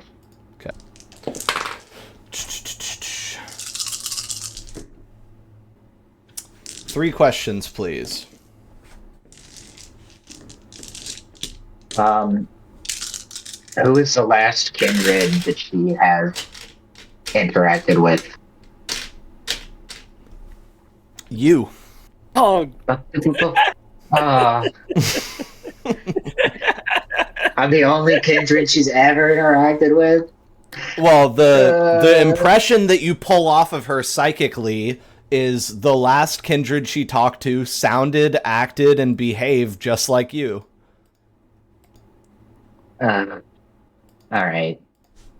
Is she under a compulsion? Can I psychically tell that? Her mind has been untouched. She is mentally unaffected and unaltered by kindred. It barely seems she barely seems to have even been auspexed before. It's hard for you to pick that up. That's maybe the only thing that happened to her is someone like tried to read her. But other than that, nothing. Okay. And I think the that's last a thing- possibility. Okay. They're like more powerful than me or something. I think the last thing I would want to know is like, what has Dent asked her to do? Like the other Dent, Mm. like has he asked anything of her? Or it could even just be like a vision of like the last time they interacted with each other, kind of thing. Just stay safe, okay? Keep your head on a swivel, and try not to go out after dark. All right? Hey, Well, how's it going? hey. I'll go in for a hug. Okay. And then this is my friend Chuck. We met in the city and became fast friends. Chuck, this is Susan. Susan, my sister. Hi, I keep nice wanting to say meet you. Sarah. Yeah. In another life. And they shake hands and she gives him a hug, and he smiles and she says, "Well, come on, I won't leave you out in the cold. Let's head on up." And Alex, you're going to play Chuck in this scene. oh, okay. So, because Laszlo's just I gotta driving get around the with Chuck B, trying to figure out how to lie. Yep, you're in the Chuck mindset. You know everything he does. If there's anything you I have don't know about resolve. what he might do, just ask me. Send some stats. And you're heading up the stairs, and she's tucked away in the corner up here on the edge. So she's got great windows on two sides of the interior of the apartment. It's funky. It's, you know, if it was depicted on TV, it's very 60s. And in general, I'll say that I think she and you look alike. I think people would, if people see you on the streets, they're like, oh, these two are siblings. So Yeah. she looks like Dent. She's Work. she's quite pretty, and has a very like warm expression that I think contributes to that, as opposed to, I imagine, Dent's very sort of cautious expression is how I picture him. Pensive. Yeah, and she's got dark hair like you, and anyway, invites you into her home. There's a lot of books. I think as a specific, I'm going to say she doesn't smoke. She has quit. She's chewing gum as she, walks you guys up here. She says, "Yeah, I really like the place. It's got a lot of natural light, so I hardly have to keep the overheads on during the day all that often. And fortunately, I think that you think your Chinese lamp will fit right in." And I think she says, "What's that you got there?" It's a housewarming gift for you. I just picked it up. Oh, cool. It's a lamp. I'll put this in my bedroom. This'll go great here. And I think she just sets it on a table and says, "Let me take that off your hands," and takes the wine from you, Chuck. And she says, "And Nice. this is very sweet. Did he put you up to this with the flowers?" I feel like that's a Dent question. Is it? Well, no, it's Wait, being asked to like- you. Did he put you up to this, the flowers? Which you have. Oh, Chuck has the flower. Chuck has the flowers.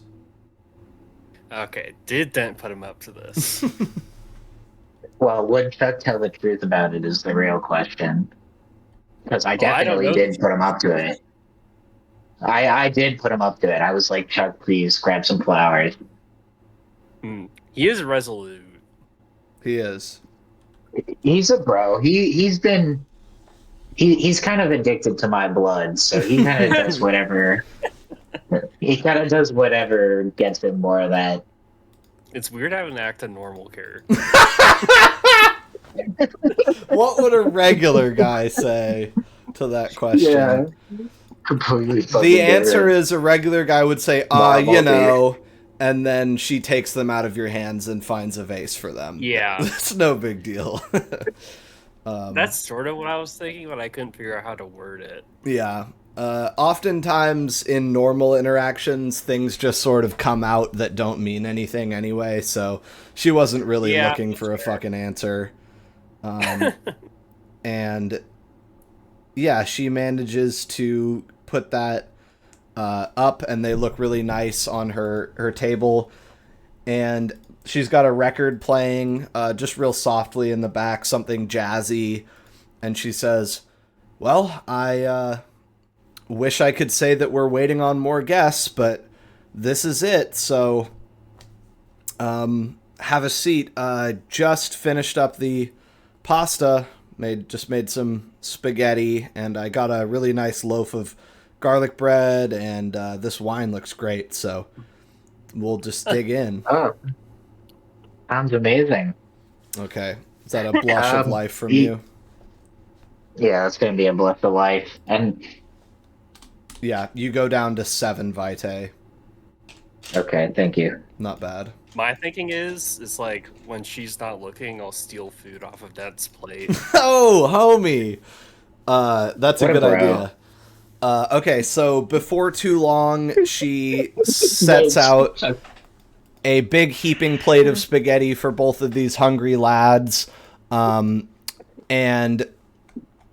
you resist the urge to ask how long it took to get all this stuff into her apartment on account of you were there. Right? It's tough. It's weird. I'm trying to word stuff to where I'm like not. Sets Like out as soon as I said housewarming gift, I was like, did she already get a housewarming gift for me? Like I don't know. sets out a slab of buttered garlic bread, and it all looks really good. Like, she looks like a good cook, and there's a little side salad of like chopped fucking iceberg lettuce and Italian dressing and cut up baby tomatoes and stuff. And honestly, I think like Chuck, you're like, this looks fucking awesome, and Dent, you're like, this smells like poop. But you know, you have to eat it. So you guys get ready to stuff your faces, and she says, "You know, I was so resistant at first, but it really feels like this is going to be the place for me to get a fresh start. Not to be so goddamn melodramatic out of the gate, but no, I'm just happy to be here. That's all I wanted to say. Just happy to be here." I'm glad. Have you made any friends around here yet? Not yet. I, just started, oh God, I think she works at a bank. I'm going to say that. I don't know if we've established her profession before, but that's a really good job to We be able did to not. transfer. Actually, we did. As you may recall better than us, but probably not, Susan Dent was initially introduced as working at a hospital and being a nurse, which is something that we completely forget about, and from now on, she works at a bank. It's a complete retcon. She was never a nurse. Although I do like that idea, and I might have stuck with it if I had remembered it. Who knows? So she works at a bank up here, Washington local branch. I'm sure I'll ascribe a name to later or pull one. She's like, the people at the bank are friendly. There's another young lady that I'm sort of trying to get to know, but I've only worked like one day, and it was just a little orientation of the building and stuff. So I'm sure I'll get acquainted sooner or later, but nothing this weekend, you know. Oh, well, that's good to hear. I'm glad work's been good. And you take the first trepidatious bite of your side salad as Jean-Baptiste reaches a payphone. All right, time to call Frank. Okay. Yellow. Yes, is this Frank? It is. This, I presume, is Jean-Baptiste? Yes, I have an issue. Oh, and of what nature would that issue be, Jean-Baptiste? Well, there is a certain priest, a Father Harkey from St. John Evangelist, that just made a call to the police claiming some rather unsavory things about someone fitting my description, and I was Having just my hoping name. that... I thought you were going to What was say someone fitting my description and having my name. And then I also was going to joke when you said he made a really good resolve roll to not get... Anyway. So then what? Yeah, both also true. Yeah. Yes, and I was hoping that you and McMurphy could ensure that it is properly understood that the man is mentally unwell, as will be corroborated by the groundskeeper. Oh, you got your hooks into someone on site? Yes, he believes the priest is prone to these bouts of delusion. Were you trying to give confession, Jean-Baptiste? Yes. Okay. Look, McMurphy's doing something for me right now. Is the priest still there? He ran down the street. Okay. Well, look, did he see you do anything mask threatening? No, he simply believes I am a murderer and arsonist. He also did see you rewrite his friend's mind. Yeah, I'll tell him that he was there for that, but... He witnessed a dominate. There are worse things. That's certainly going to confuse him, but that might help your story if he says... if the guy says he's got dementia and he says he made him think I have dementia, that's not a bad corroboration. I'd assume he doesn't have a wife. He's a Catholic priest. Yes, I would assume so. That helps. And he's in the wind. Do you know if he was running towards a cop shop? Is there a police station you think he was going to, or were they supposed to come to you? He called them, and I believe they were supposed to come to us. And I'm gonna ask Camden if he has any idea where he was going. Big C will roll a streetwise check. Big C. CB. That's like not the direction to the closest police station. Maybe he was going to his house or something. I don't... He may have been going to his house. Well, I don't mean to be dismissive, but it sounds like you've got a pretty solid witness to your character at the place where the police are going to, and the compromised individual isn't going to head them off. Like I said, McMurphy's indisposed. I was hoping do you want to talk to the well, speaking of the church, do you want to talk to our new guy, or do you want us to get on that? I'm a little bit busy for cover-ups. Unless you want to trade places right now and handle that for me while I do this for you. Oh, that would be wonderful, actually. I believe a more understanding man of God would be appropriate. And I believe you would be more talented in solving this current issue. Yeah, well, I'm not necessarily the mind tricks master, but I'll see what I can do. I think this makes more sense.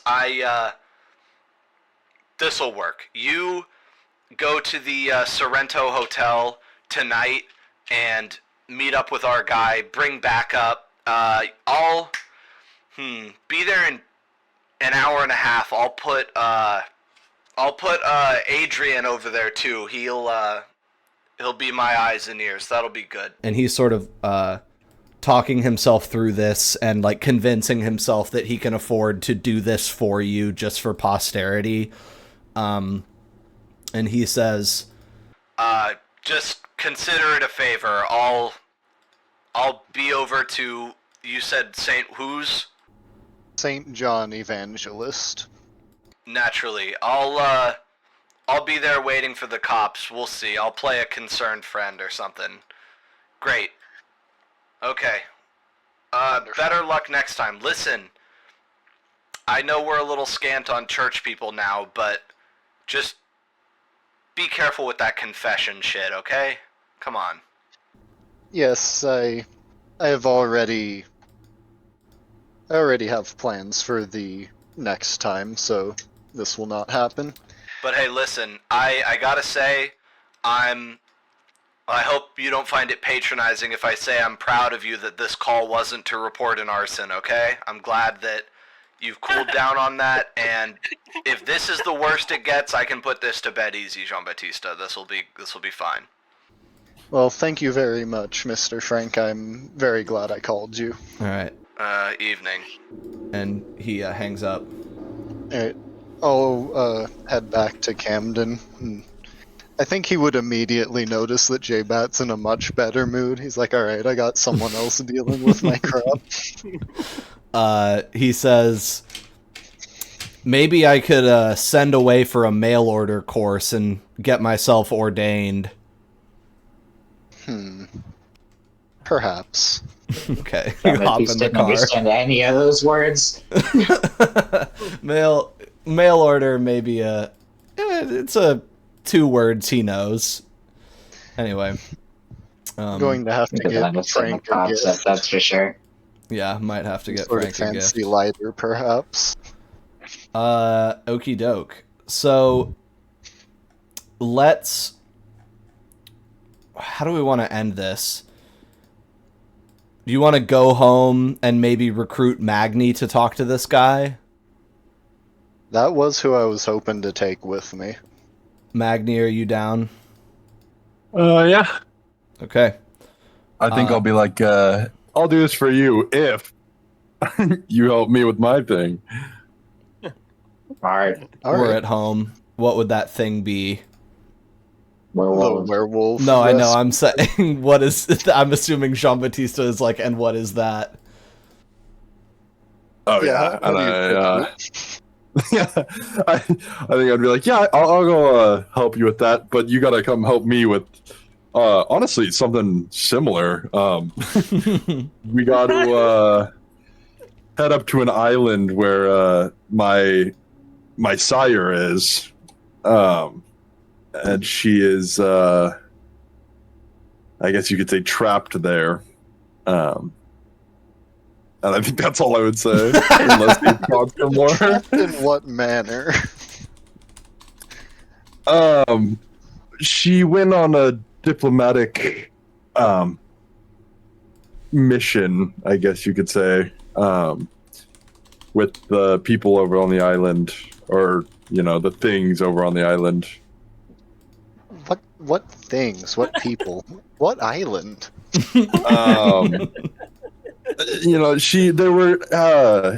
the crone, the circle of the crone. They're trying to be diplomatic and peaceful with the werewolves, and sent her over because she's known to be pretty diplomatic, but something went south and she got stuck. But she's alive, so they haven't killed her. But I need someone who's good at talking to help me get her back safely. Yes, I suppose I could accompany you for such a thing. I think I'd be like, oh, thank God. I thought you were gonna say no. Well, I guess we'll see based on how tonight goes. Okay. So, Laszlo, you guys have made it out to West Seattle after a little while of driving, and you're sort of just... Oh, I did have one more idea. Oh, sure. I guess the other thing I can think of is to ask Kitty if she knows where he came from when he came back to Seattle the recent time. I don't know if that'll work, but Okay, do you want to say maybe we talk to Kitty? yeah. Okay, cool. I think that's the only thing resembling a lead. Okay, I think we can work with that then, and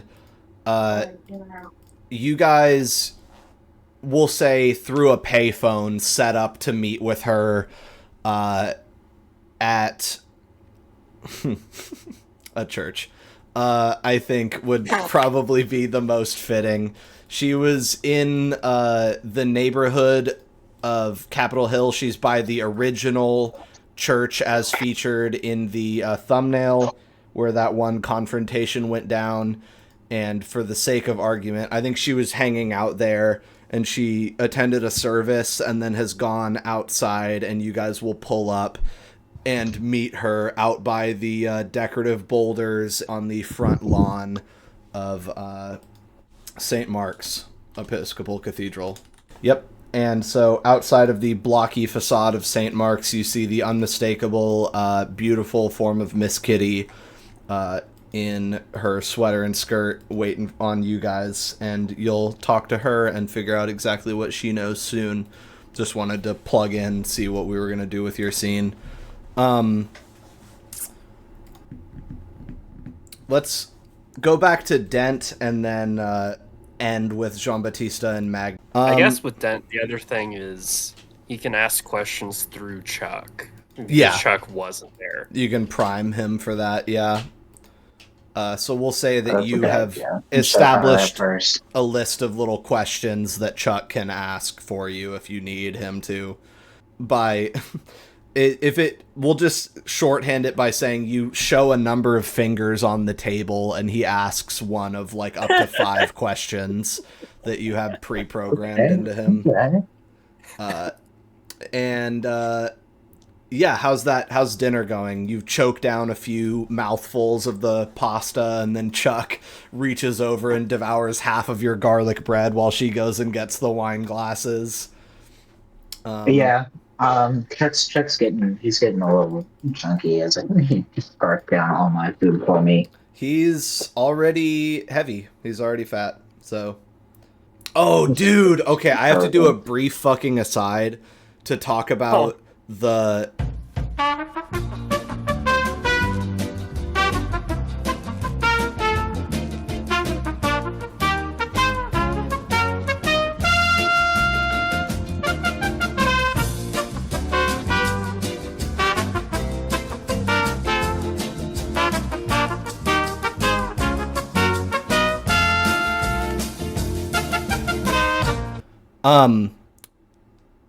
At any questions for Susan at this point? I forgot if I was segueing into something. think you- Well, the Chuck is fat. Yeah. Yeah, Yeah, that was. That's what that. Yeah. Chuck is fat. I guess I would just have Chuck ask like a general, like, hey, so, Dent told me a little, but how was the move? Like, how was moving in? Just to get her talking about it. That would be Yeah. the main thing.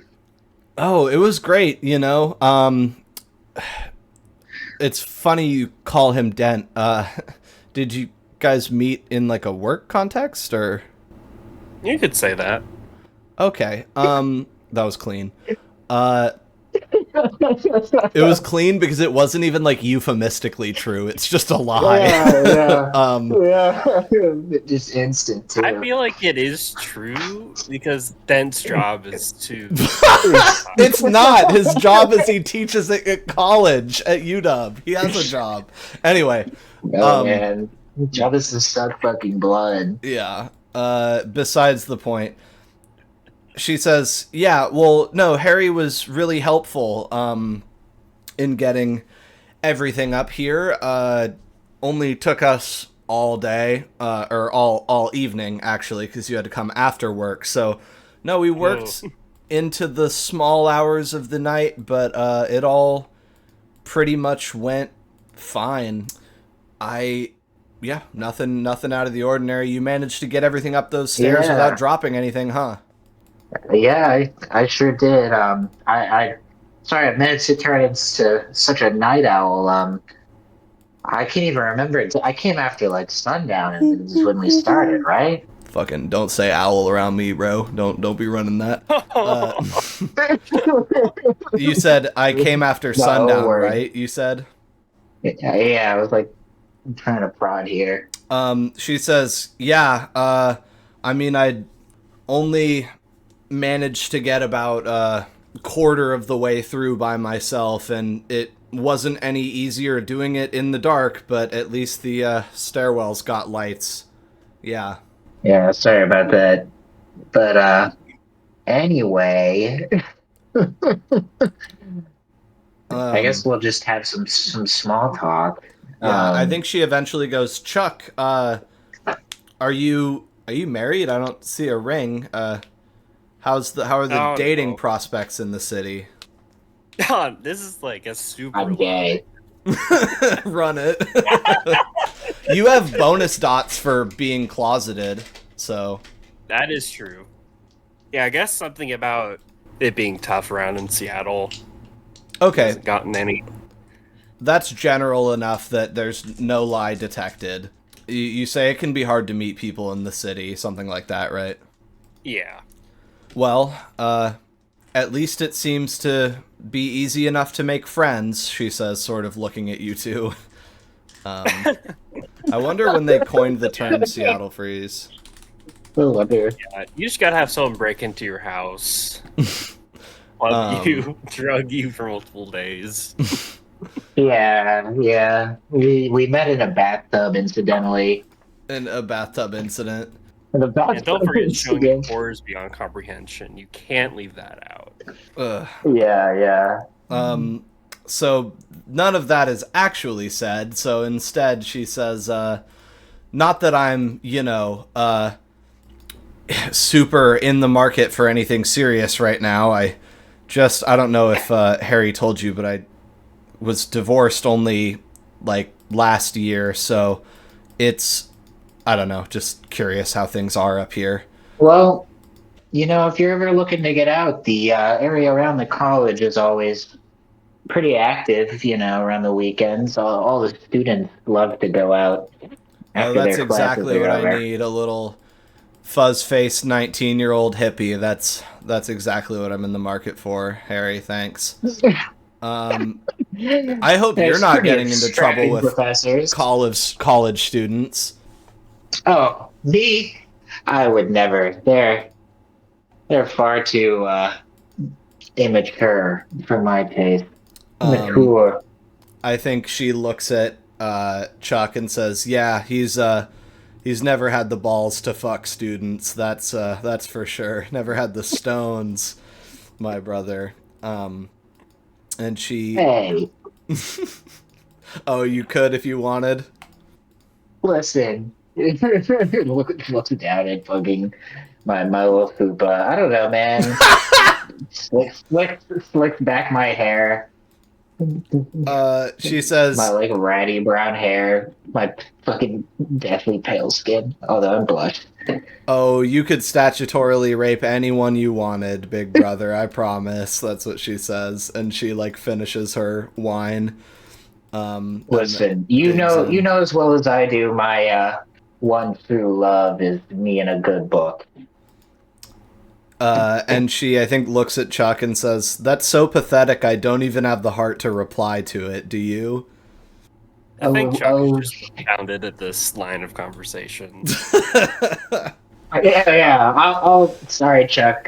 My sister, she really likes to dig at me. It's just, if it wasn't so easy, I would have an easier time not doing it, I think. But Yeah. it is what it is. Same old excuse. Any Does Chuck have questions? siblings? What do you think? I think no. Okay, Chuck's an only child, so he's unused to this dynamic regardless. He reads as an only child to me. That's a good poll. What's one more question you want to ask her before we maybe move on to ending off with their scene here? Do we have any plans together in the future? Oh, via Like, Chuck. did I make plans with her that I don't know about? Like, I want Chuck to ask her that.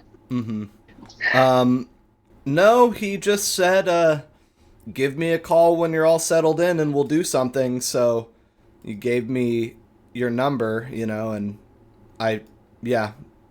he gave me his number, figured we would just play it by ear from here. This is the plans. So it basically, to reconstruct it, it sounds like all the imposter said was, call me at this number when you're settled in, and gave her your phone number. Gotcha. Well, we'll have to make some plans then. I can give you a call and we can arrange something for another weekend till you get some friends around here. Let's see. I think Wait, is it the weekend? it's Saturday. No, it's Yeah, Friday, yeah. Saturday. Or Saturday. I think that she looks like she wants to tell you that you going out with her will be absolutely no help for her social life. But I think she sort of like swallows that and then more genuinely says, that'd be nice. That's sweet. And You could have told her to come to one of your classes. I feel like that would be even worse, honestly. yeah, she'd be Okay. dunking on you for that one, I 100%. think she would have made fun of me. But I do want to say, listen, I'll try and, if you'd like, I can ask some of the other professors, try and get you some people with some shared interests in your life. You know, your various hobbies that you love doing. Oh, look, I can put out my own personal ads. Listen, if you happen to have Mr. Wright tucked away at the university and, just let's say, like, the most delicious 28-year-old you've ever laid eyes on, who, happens to love long walks in the park and dinner by candlelight and all of my other various hobbies, as you've alluded to, then by all means send him my way. But until then, I'm hoping somebody at the bank likes me, please. I hope so too, Susan. But please, do not call men delicious. What else am I supposed to call them? And I think she like looks over at Chuck when she says that. Oh no! It's like, bitch, who the fuck are you talking to, Dent? That's your game. Anyway, that's a beautiful scene. Okay, and we can pick that up next session too, or you can decide that you've had enough, depending on if you have more questions when we start up next time, or anything else to probe. But I like the way that's going. We better Magni, get more Dent sibling stuff. yeah. Yeah.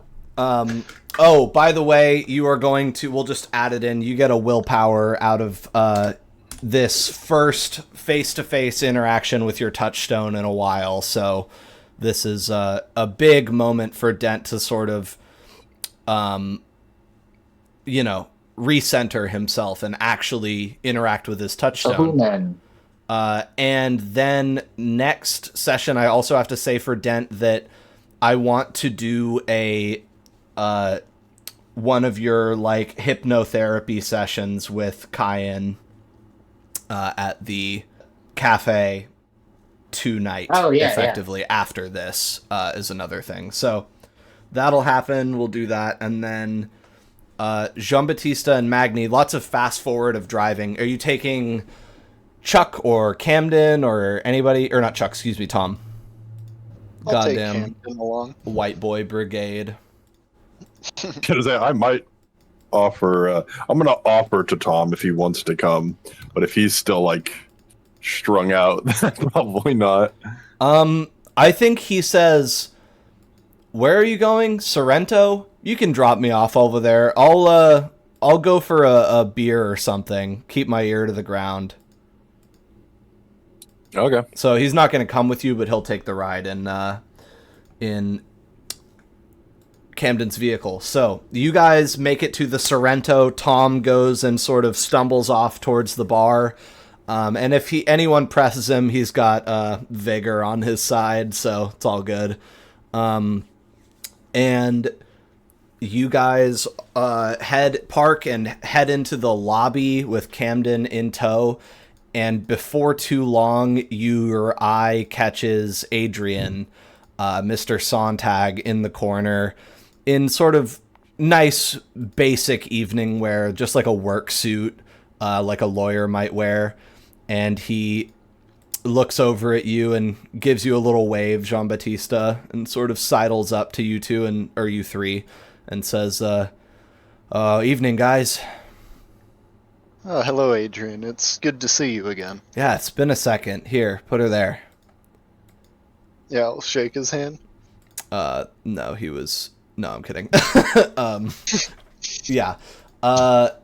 He says, Magni? Hello. Okay, and you are Camden Banks. And they exchange pleasantries. Adrian Sontag. And then I think he says, are we waiting on anyone else? No, I don't believe so.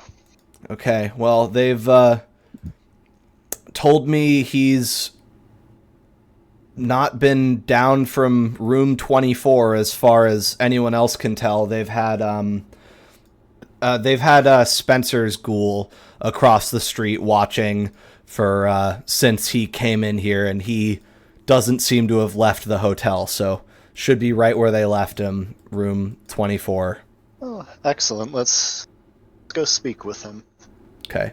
It's on the ground floor, and you guys just walk past the receptionist in this big, ornate, old-style, beautiful hotel, which you once spent a nice reunion night with Charlotte in. So you've been here before, Jean-Baptiste. There's a lot of browns and green leather couches and stuff, and beautiful cream drapes and things like that. And you stride down the hallway with its hotel art until you reach on the first floor. So you got to kind of go up and around the corner to reach the actual... well, there's nothing on the ground floor. You guys go up a flight of stairs to the first floor suites and go to room 24, which is basically just all the way down the main hallway next to a window at the end. And it is a closed door with a do not disturb tag on it. Well, I'm gonna disturb him and knock. Okay.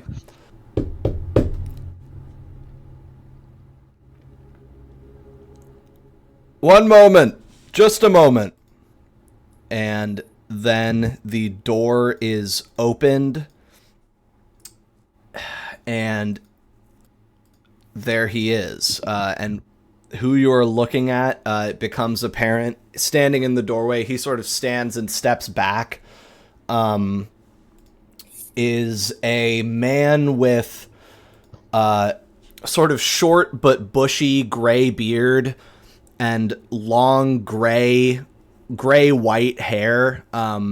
It's not lank, but it is kind of long and a little bit greasy looking. It touches the tops of his shoulders a little bit further, even kind of down onto his collarbones.